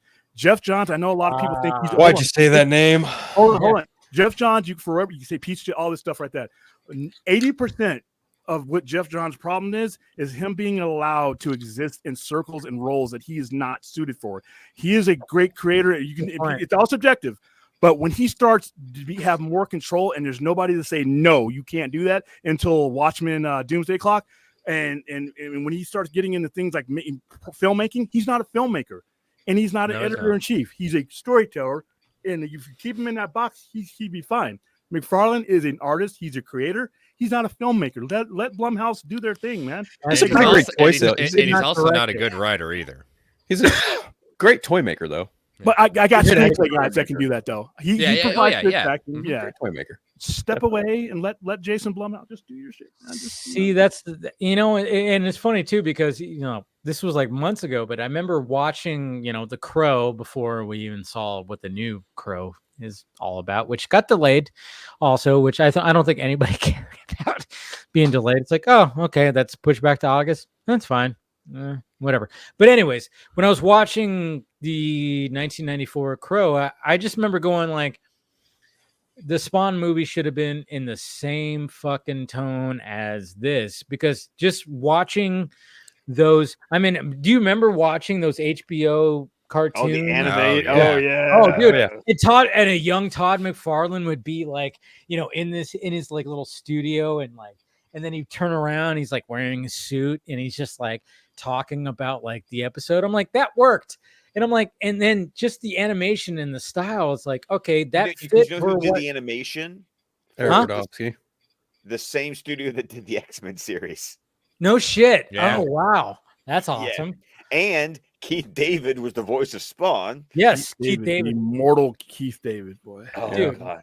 God damn, I love that guy. That voice. Just anytime he's got a great voice, and anytime he just pops up in anything, I mean, Jesus Christ, that alley fight and They Live between him and what's his name, Roddy Piper. He has a scene in American Fiction that is hilarious. Oh wow! Oh yeah, that's right. He is in that. Yeah. He's not. He's basically the equivalent of a cameo in American Fiction, but the scene he's in and he gets to play off of Jeffrey Wright Oh, it was so God. good. Okay, now you just sold me on to watch that even sooner than I was planning on. Has it finally dropped on streaming yet? You know what? Let me check. Probably on something. It's got to be. Well, on something. it would. You would think it'd end up on Amazon because it was an Amazon MGM movie. Yeah. Let me see. No, but I'm just saying, like when you watch The Crow '94, my first thought was like, okay, this is the tone of this should have been the Spawn movie, but of course, when it came to the Spawn movie that came out in like '97, it was like there were some elements that were great, but then there were some where it was like, what the fuck are you guys doing here? And most of it was like, what the fuck are you doing? I'm surprised that movie got made though, because the IP was very brand new. Oh, it yeah. Really brand new. And then usually studios don't take risk on that. But because The Crow was even lesser known and it did what it did, I guess they thought they could replicate that. But The Crow was successful for reasons that unfortunately have nothing to do with whether people would have gone out and seen The Crow. I love Brandon Lee and all that stuff. But if Brandon Lee doesn't die during that movie, a lot of the money that movie made doesn't happen. And that's unfortunate because I love that movie. Yeah. It's such a good movie. It's the greatest soundtrack of that's dude. I mean, that's the thing is like, and when it comes to the remake, it's like, I'm gonna give it a chance. I'm gonna watch it because I'm I'm a film lover. And I'm like, all right, give me what I don't like how he looks, but I do. When it came to that trailer, I was like, okay, you're selling me on some of the action. The action looks really good, but I just don't like how he looks. Sure, and then you change up the story of Draven. I'm like, okay. It's fine because whatever, but at the same time, I'm like, I'll give it a chance. I give everything a chance, but see, I'm I'm in the minority on the panel. I don't really care for the Crow movie. It's it's not my speed. Not my tempo. Not my tempo. Almost subjective. Yeah. Well, it was really funny because when we did the review of it for Squadcast Movies, Tim was all over it because that didn't surprise me. I know because of how old he was in the 90s. Like he was like that because he's like 10 years older than me. So like he was like in college. That was a special time, dude. That mid 90s era. That was that in that movie. And that's the thing about remaking this is you're trying to recapture things that you cannot recapture in 2024 that just are not there. It wasn't just a movie, it was an atmosphere. There's a reason why that soundtrack works. The atmosphere and the aura of that movie, you're trying to transplant that. They would have been better off making a Crow, but not trying to relive what made, because movies have a time and a place. That's why when you do remakes, it's really tough. Like I always say with Red Dawn, when you remake Dead on Arrival, because Red Dawn was a Cold War era movie. Yes. And that's what makes the movie. So when you take out the Cold War from Red Dawn, Koreans, right? They added Koreans to the or Chinese or something, So that's where the Crow is sitting. Yeah, I mean, anytime they try to adapt it and they're like, all right, let's do like a modern day version, it's like, just do a different Crow. Yeah. This movie, if you'd have just made The Crow and you just made it about a brand new something else, I think that it would have, because it looks like Hannibal to me, like the NBC series Hannibal. Some of that stuff, I could see the visualizations. Yeah, that's such a great show. It could work, but when you try to attach it to something that just is unattachable to, it's kind of tough, man. I know, and that's the thing. It's like he was in prison and he met the girl there, and it's like he's like not a rock almost. I know it's all weird, but at the same time, I'm like, all right, but some of the action looks good, but I don't know. The violence looks beautiful. The violence, the imagery looks great. It's just like if you see it and you judge it on just it being that type of movie, that's okay. But then why attach the Crow to it? You may as well just gone all the way and come up with a new name, new idea, right? Yeah, I'm with William in that. The Eric Draven Shelley aspect of it is so symbolic, and not only just the source material, but also with the Brandon Lee movie. I don't understand why I do understand. I just think it's kind of a silly reason, but it just baffles me that they go right back to the Eric Draven when you could have just very well done a completely different person, have a completely different kind of name, and not have any association. You still have the bird. Like, that's the most important aspect of it, right?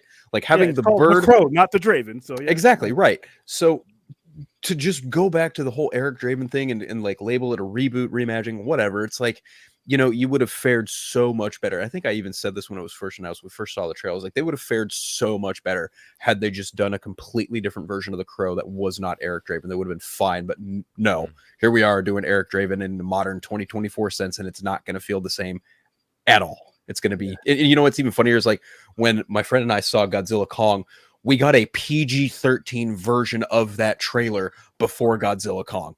Yeah. And I was like, that's what they do. I mean, they have to do that. Sadly. True. But my other buddy, when he saw Godzilla Kong, he got the red band trailer for Bad Boys in front of it. What? I was like, yeah. Really? Yes. I was like, well, see, I got the red band trailer for Bad Boys in front of Monkey Man. That makes sense. That was already, yeah, but that makes sense. Yeah, exactly. That's interesting. Yeah, but in front of Godzilla, I was like, what? But see, like, That's not how this works. This whole like Crow talk, like it also reminds me of The Mask as well. And I'm like, The Mask, like when it came to obviously the movie, it's like, but if you look at the source material, it's the same thing like The Crow. It's not just Stanley Ipkiss. Stanley Ipkiss was the first one that wears the mask. Right. But The Mask, big head. I mean, that's the thing. That's one of the things that the movie, the Jim Carrey movie, didn't touch base on, is like they talk about, they label the mask as big head. And when you actually read throughout the books, it's like there's like multiple people who are a big head. It's not just the same person. Just like the Crow is not always the same person. That's one night. Eric Draven is one night. The Crow is thousands of years old.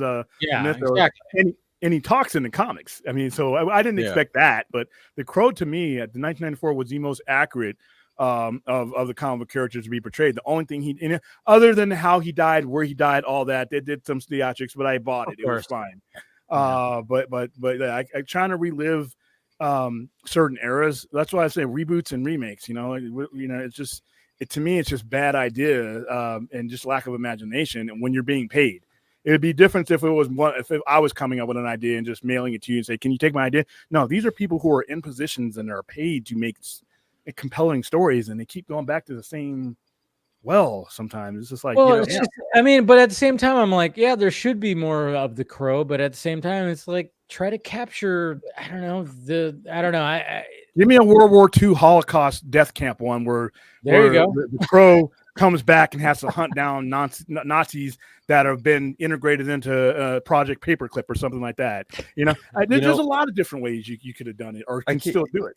Like Dave mentioning the fact that the going back to the mask, like that Big Head has been, put on a couple different people. I'm just thinking like, well, you could do like an anthology series on Amazon or Netflix or something like that and have it be like a different person, every 2 or 3 episodes. Just have like a 3-episode arc for one person who happens to find the mask, and then it gets flown across the world, or it gets. I mean, there's something to be said for anthologies here. Is like I'm a big fan of horror, but also like horror comics, and one of the recent ones I really enjoyed has been the Silver Coin.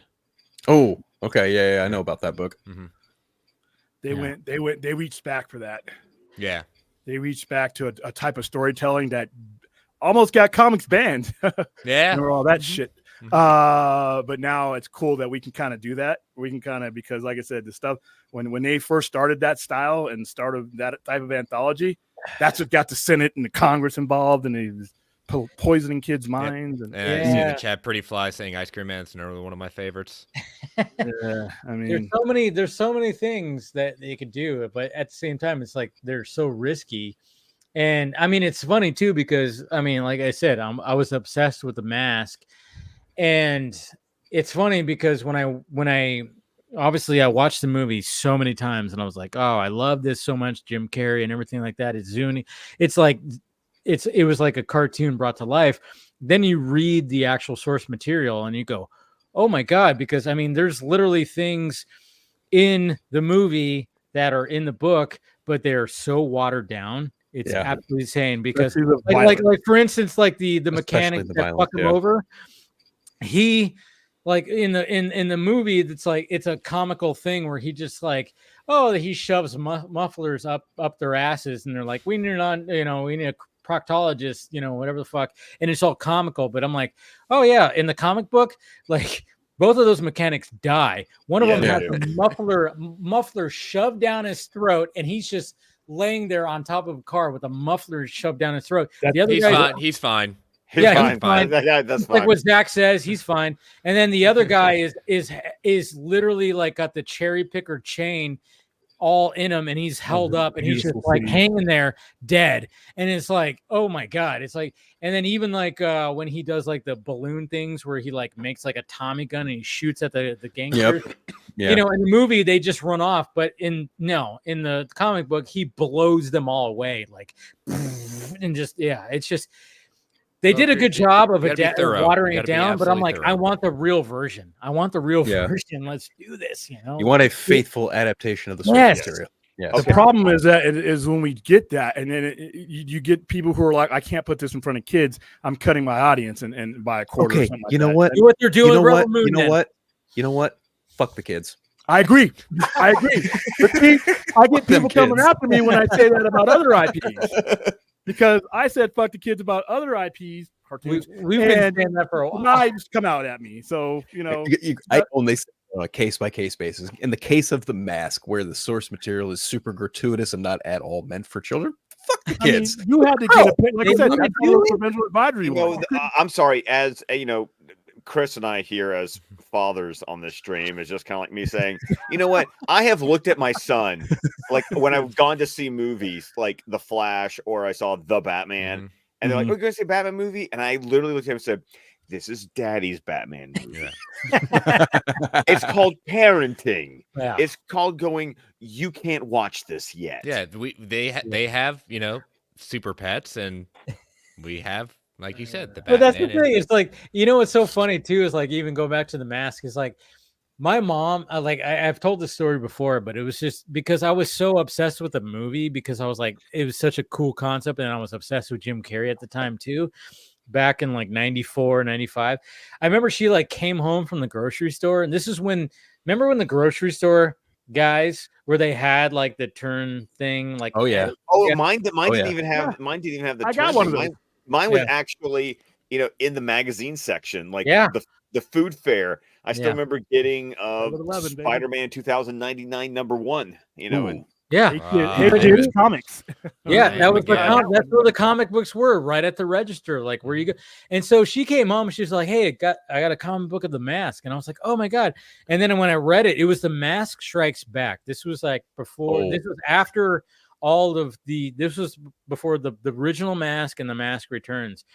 And then I read it, I was like, wow, this is nothing, not nothing, but it was like, this is really not like but then I kept collecting The Mask Strikes Back, and I was like, it wasn't as graphic. It was a little bit more, but it was still very hard PG-13. And then I remember we went to Universal Studios, and we went to the Universal City Walk, and we went into this one, and the full-on like first, graphic novel of The Mask, which literally has Big Head, holding a pie with a bomb in it. And he's just like, holding up to you. And he's got like this leather jacket with spikes on it. And I was like, Mom, look, it's The Mask. Buy it for me. And she had no idea how graphic it was. And she bought it because she just thought, oh yeah, I saw the movie. It's just this cartoony thing. Oh man, you open that thing up, it is so graphic. That's why Mama Film Junkie is awesome. This is why Mama Film Junkie is awesome. Okay, so I'm gonna have to jump off pretty soon for two reasons. One, I have to be at work at 8 a.m. And two, my battery's about to die because of the webcam. So I want to take an opportunity before I jump off to talk about Deadpool and Wolverine. Yes. And I will follow you, Scott, out at that point because I've got. But also, Scott, how are you feeling about that? Oh, yeah, I forgot about that. I'm all about that. Red Hulk. I will go and see it. I mean, I love Harrison Ford. Yes, it's hard him replacing William Hurt. I know it's propaganda to say it's like Winter Soldier, but I'm like, but now I have to see if it's bullshit or not. It's like, are you bullshitting me that we're doing like a Winter Soldier thing? But I'll go check it out. I still need to see the Falcon and the Winter Soldier because I haven't seen that yet. You should watch it. It's pretty good. Once I kind of heard some more context about the scene, because some discourse is like, wait a minute, why? Because it says like Sam doesn't want to form the Avengers. Once you hear the context of what was there, obviously clickbait is stupid. I said, okay, now I see what's going on, like in the sense of why he doesn't want to form the Avengers. He doesn't want to form the Avengers necessarily under that direction. Exactly. Yeah. Yes. So, I mean, that's what I assumed. That was one of the things that came out of CinemaCon too, was like they showed footage and there's like, hey, here's Harrison Ford as, as Ross right here. It's like, okay. And then it was like, yeah, he looks like Harrison Ford. and great line how they did a Don Cheadle saying, yeah, I'm still getting used to the look. He said, yeah, well, they gave me a choice, either lose the mustache or lose the election. Yep. Yeah. I did see that. We're leaning into it. God damn it, I got the hiccups again. This happened last week where I got hiccups. God damn. Deadpool, Wolverine. Water. Deadpool, Wolverine. Talk about it. I'm going to try to help with this. I thought it was funny. I will hand clap to Kevin Feige when he said it was fucking awesome, and I can say that because it's R-rated. That I was like, okay, Kevin, okay. I'm glad you're stretching your wings a little bit. This is good. I was actually talking to a coworker today about how I really take that line from the trailer of "I'm Marvel Jesus," yeah, a little literally, because it's like to see, can we grab a different audience? Totally with Marvel Studios doing this Deadpool movie, because I still don't believe that Ryan Reynolds would have touched this thing if he didn't get to have the kind of control that he had over the last two. Oh, movies. absolutely, right, yeah. 100%. But at the same time, I wonder if like Kevin Feige was just like, I to be a fly on the wall with that meeting with them. I mean, I'm sure it was like not. I don't think it was like intense or anything where they were just like yelling at each other. But at the same time, it's just like, I think like Kevin Feige at this point, after over a decade of being dominant, and then of course where Marvel Studios is right now and just kind of struggling, he probably just went, yeah, fucking let's do this. We want you to do this. I like can't get any worse. Yeah, it's like it can't get any worse. We're doing the multiverse concept. Everybody was thinking that fucking everybody and their mother was going to show up in goddamn Multiverse of Madness, and it was only like 4 people or whatever the fuck. Now we're going to have the movie where we can do that, but it makes sense because it's almost like a parody sense. And it seems like you have an idea of how to structure that in a way where everybody's just going to enjoy this shit and we're just going to be like raving about it. So the fact that he's just like now it's just funny because when I saw Kevin Feige just being like, it's fucking amazing, I can say that because it's already, and he dropping the F-bomb, like I could just see like Ryan Reynolds going, yes. Yep. And then the clip that was shown where even Wolverine, I mean, of course Wolverine cussed in Logan. I love Logan. But it's all the fact that they do like a whole shut your fucking phones off, like in the theater kind of gag with those two. Apparently there was one of the gags was he mentioned Secret Wars, which I think was funny. I'll believe that when I see it. I think that was a joke right now, maybe. Well, apparently that was non-spoilery footage shown strictly for CinemaCon. So they're keeping that under lock and key. They're not gonna spoil that. No, not at all. No. Nope. Yeah. No, I think Ryan Reynolds fought very hard to have his original 2 writers, Rhett Reese and Paul Wernick, definitely back on board for the 3rd one. And it does feel like a very much collaborative effort. I also feel like Kevin Feige looked at the Fox Marvel stuff and went, yeah, of all of these, the most successful ones were Deadpool. Well, Logan. And then at the same time, it's like he started there. The original X-Men. He started with the original Class. X-Men. He was a producer on that shit. So it's like people give shit to Kevin Feige, and I get it, where it's like, he was running the studio, and then it was like perfect for so long, where it's like it dominated the box office for a decade. But then after you lose your heavy hitters, Robert Downey Jr. and Chris Evans. It's like you lose them. So now it's like, what do you do? And it's like, all right, let's try this. And it didn't quite work, even though I'm a fan of Multiverse of Madness. I love that movie. I am too. Yeah. It's in my top 5. Yeah. I mean, it's, but it's easy to like get on and get down. Yeah. And beat up on Kevin Feige just because, but it's just like, you may not like what he's doing necessarily, but he found the formula that works. And it was going to be a time when Marvel Studios was going to hit a downturn and experiment that didn't work. Guess what? Okay, so we pivot and we don't throw the baby out with the bathwater at Warner Brothers and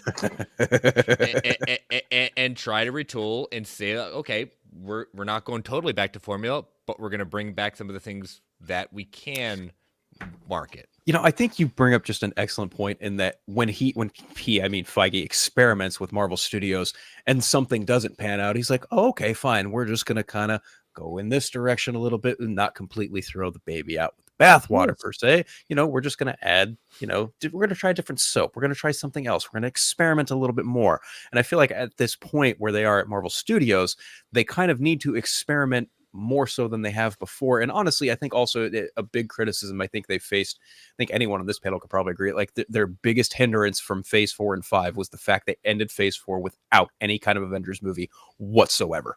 Yeah, that was arguably like one of their biggest mistakes they probably could have made. But even then, they don't exist really. This is true. They don't, right? But at the same time, if you look at phase 4 and 5, they have had some pretty successful projects. Phase 4 more so than phase 5. But I do feel aren't we still in the middle of it? Because that's my problem is that I don't even know when I was talking with Travis. Like what phase? Phase 5. Phase 5. I know we're on phase 5, but phase 5 is still going, right? Yes. Yep. It's supposed to end with the Thunderbolts asterisk. Yep. That. Yeah. And I love the fact that he was like, "Hey, there's an asterisk, but we're not going to mention exactly what that means." It's probably going to be like Dark Avengers. Yep. My thoughts exactly.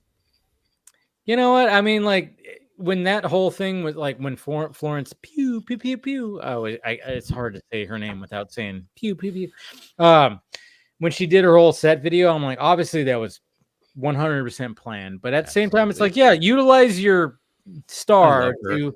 I know. So much. She's so great. I mean, Jesus Christ. I mean, it's Florence Pugh. I mean, who is not like when you see her and you go, I love you. You just go, I love you.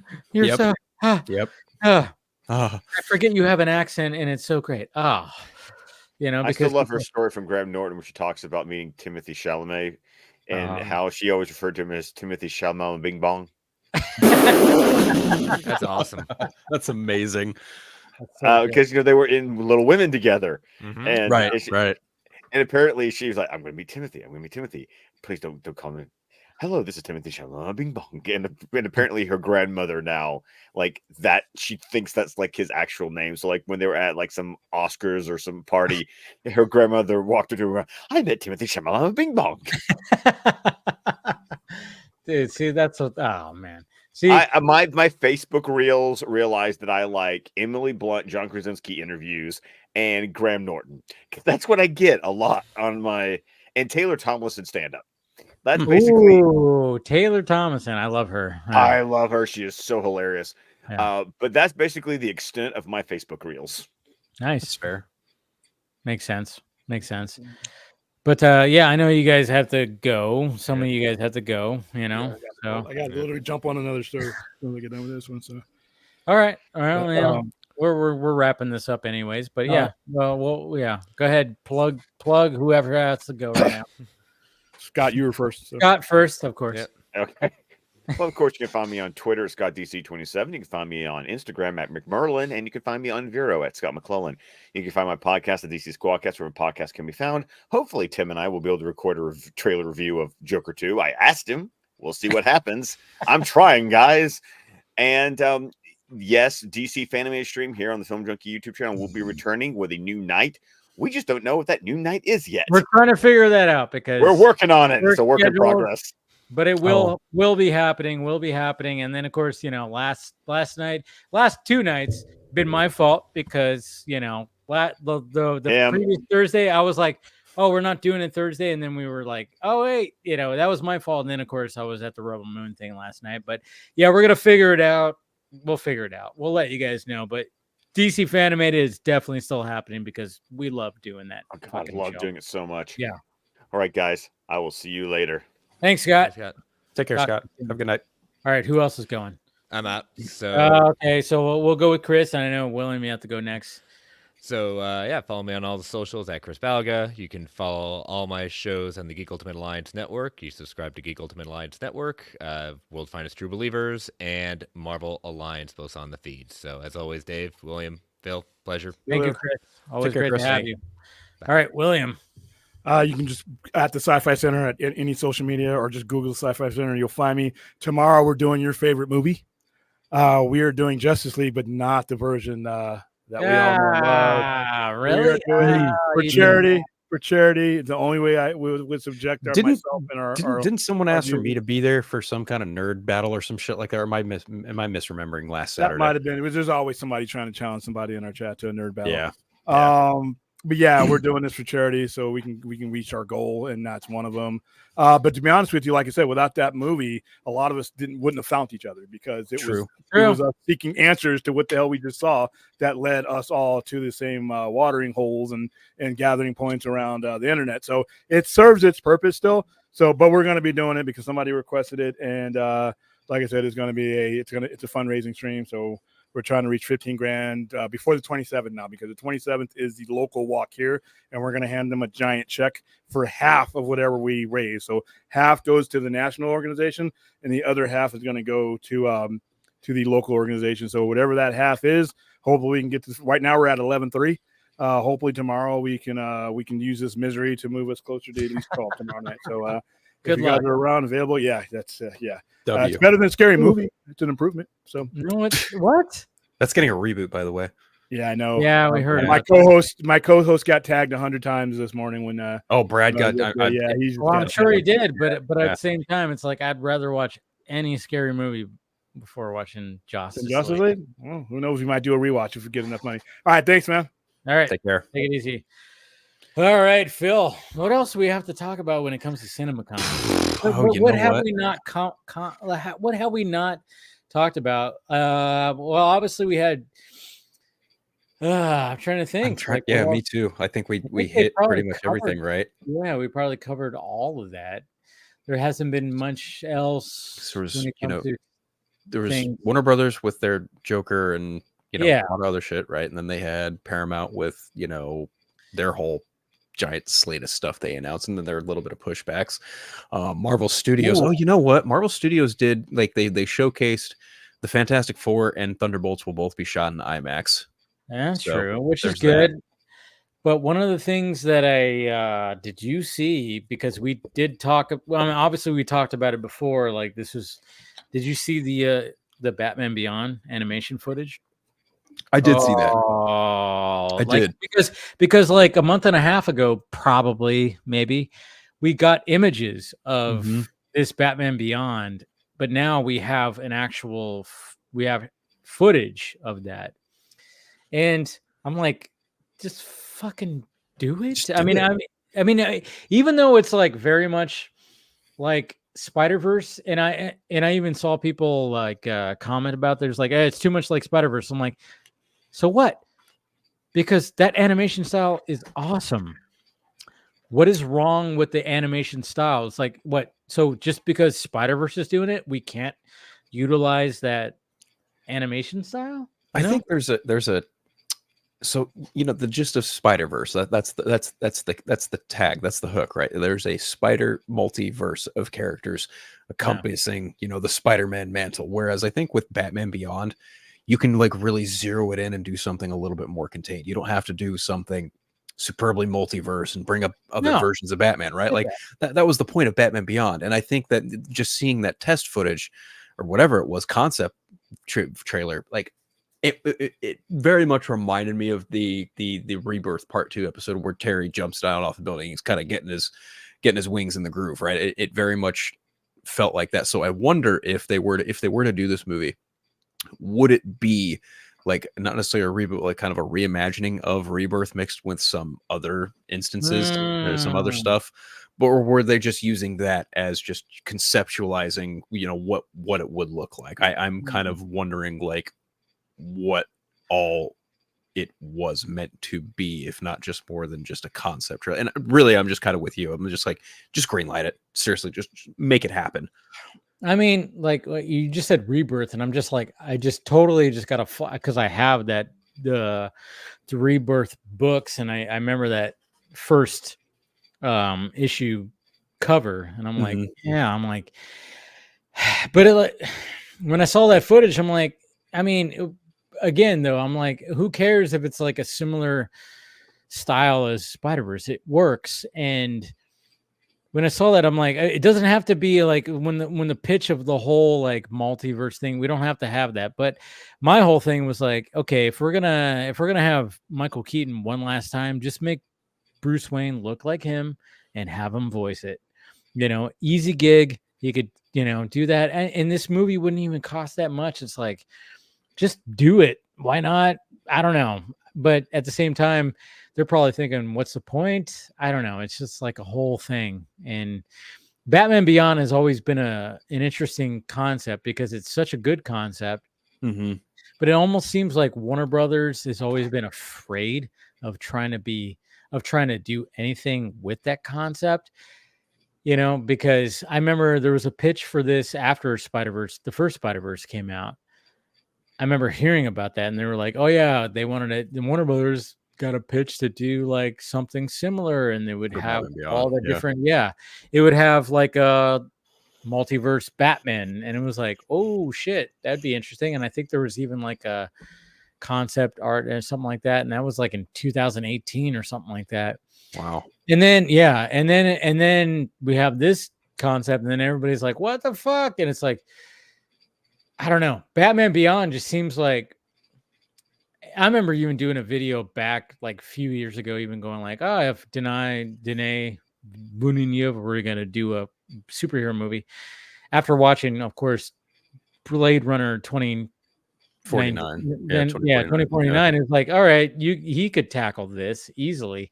Just add that cyberpunk to it, but it's such a weird, because when you're dealing with the future, you want to do it right. And sometimes when we're actually getting to the future, because I mean, when did Batman Beyond? So Bruce gives up being Batman. Yeah.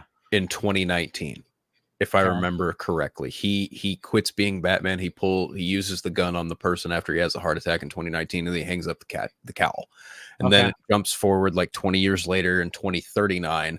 When Terry's like 16 or 17, his father dies. He finds out, Wayne Powers is behind all of it. And then he, winds up meeting Bruce Wayne. Rebirth happens, et cetera, et cetera.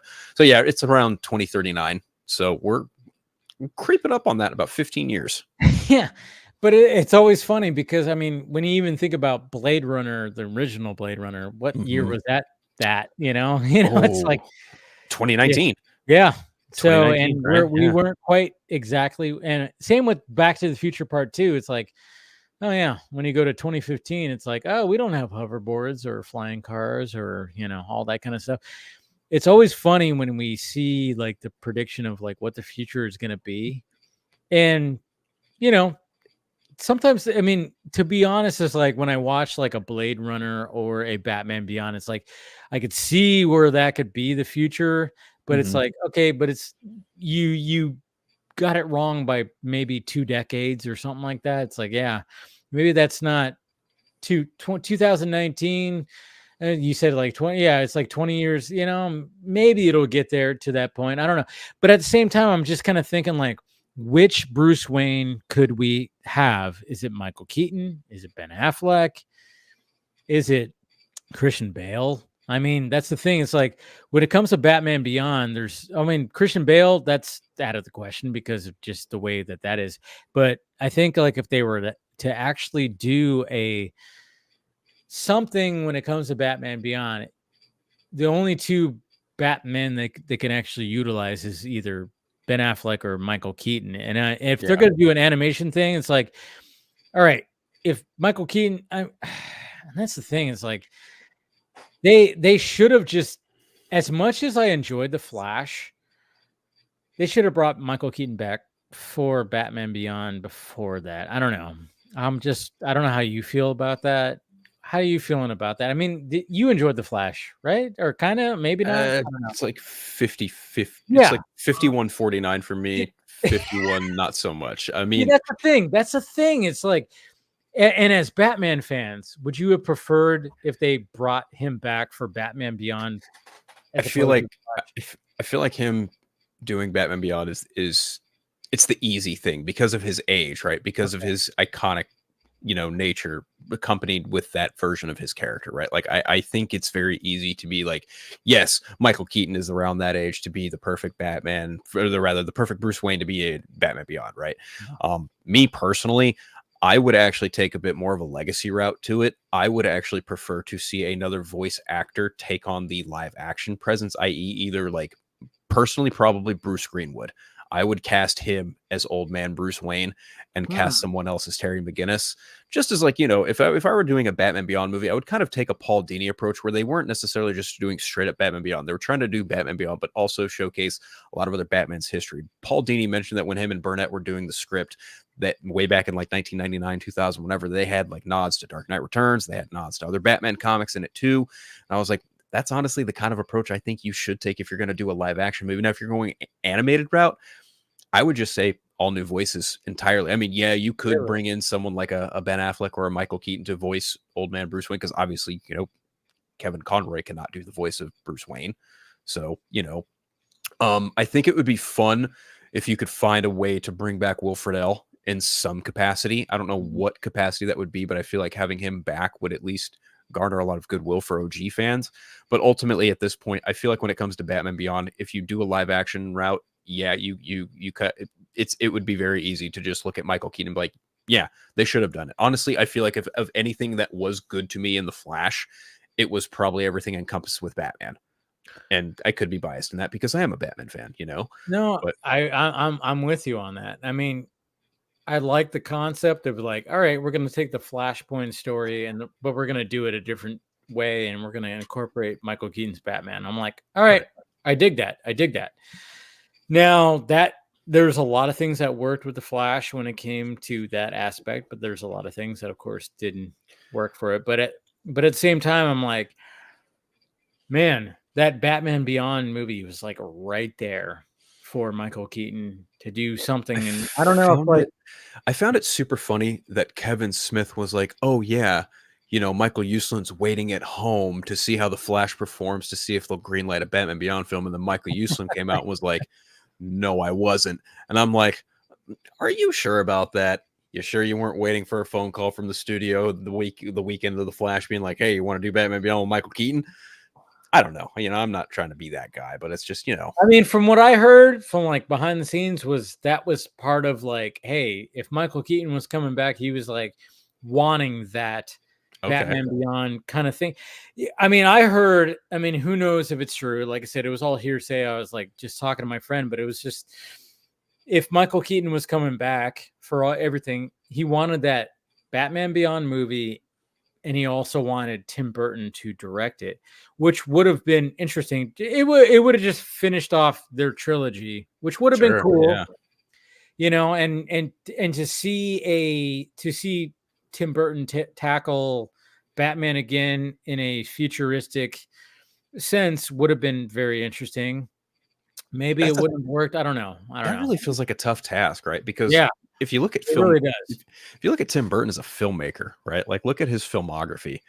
Does anything about that scream neo-noir futuristic? No. Right? That's the thing. That's what would have been interesting for him to tackle, is the fact that it's like, okay, if he was it would have been something different, because anytime you see a Tim Burton film, it's never in the future or anything like that. Has there been a movie that he's done that? No. It seems like there's always been something where it's like present day or in the past or something like that. And he's always like added his. So if he would have tried to tackle a futuristic Batman with Michael Keaton, I don't know. It would have been interesting if he tried to tackle that, but I guess that was just what I was hearing, but I don't know if it was actually true or not. It was just all hearsay kind of thing. I guess the question is like, what does a Tim Burton inspired Batman Beyond movie look like with Michael Keaton? It would not have been like the cartoon. I don't think so. No, there would have been some liberties. I mean, Jesus Christ! When you look at what he did with Batman, I mean, there's some liberties that took. I think okay. Now that I think about it, I was kind of ambivalent towards this whole idea, but now that I'm just kind of getting the gears turning, if you look at Batman and you look at Batman Returns, there is clear foundation there for like a Batman Beyond to potentially exist. I mean, specifically, like I think of the shot of Batman Returns after he gets off the rooftop and he turns around and his wings are spread out, right? Like he has the cape, and I'm just like, if anyone can make that work and have it like be shorter and have the red cape, or rather the red wings, I should say, I feel like Tim Burton probably could pull it off. But then also at the same time, you mentioned Denis Villeneuve. Another director I had in mind was the one from Upgrade. I think it's Lee Wannell. Yeah.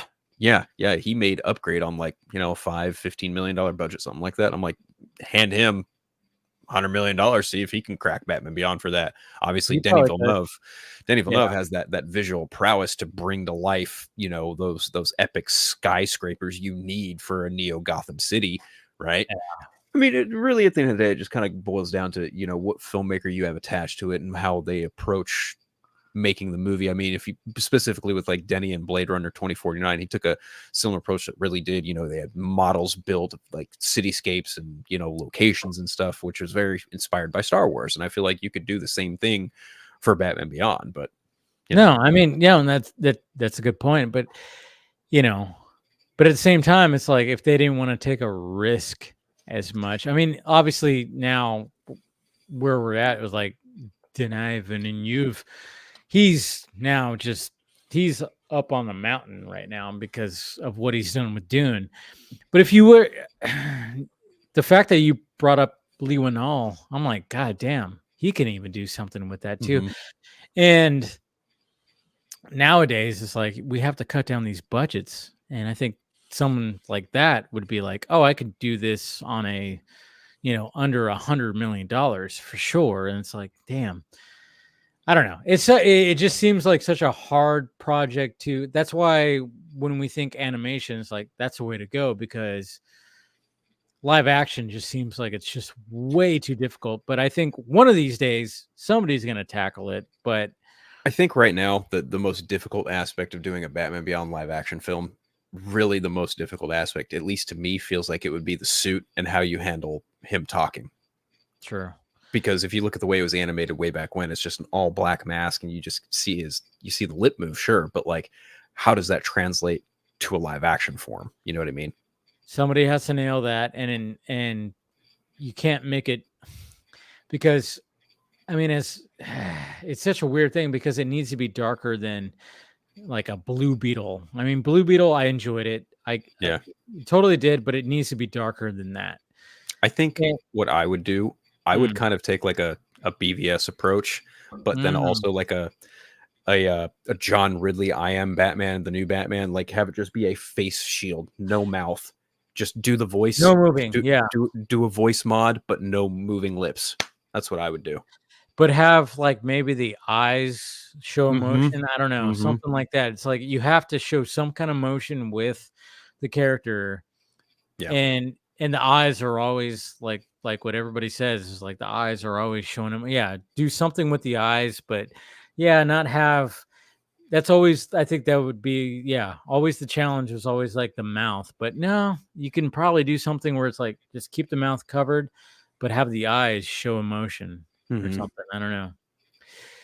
Who knows? But one of these days it's going to happen. But I think, this is a good spot to wrap this up. I think we covered as much as we can when it comes to the week of this. And I'd like to thank everybody who was part of the stream. Of course, Thor Knai, who's a part of Rebel Moon. Great talking to him. Just a great, good dude. Just talking about as much as he could talk about. We had a good conversation, and about a lot of things when it comes to just the business and Rebel Moon and working with Zach, and of course fitness and all that stuff. That was great. And then of course, thank you to everybody who joined the panel: Scott, Chris, William. Am I forgetting anybody? Nope. Okay, I think that was it. And then of course Phil. So Phil, what do you got to promote right now? Oh, like I mentioned earlier, my buddy Craig and I, we do a podcast, The Eternal Light. We just dropped an episode breaking down the Joker Folie à Deux trailer that debuted a couple days ago at CinemaCon. It was on the Four Nerds Wednesday. We talked about a whole plethora of different crap. I'm there.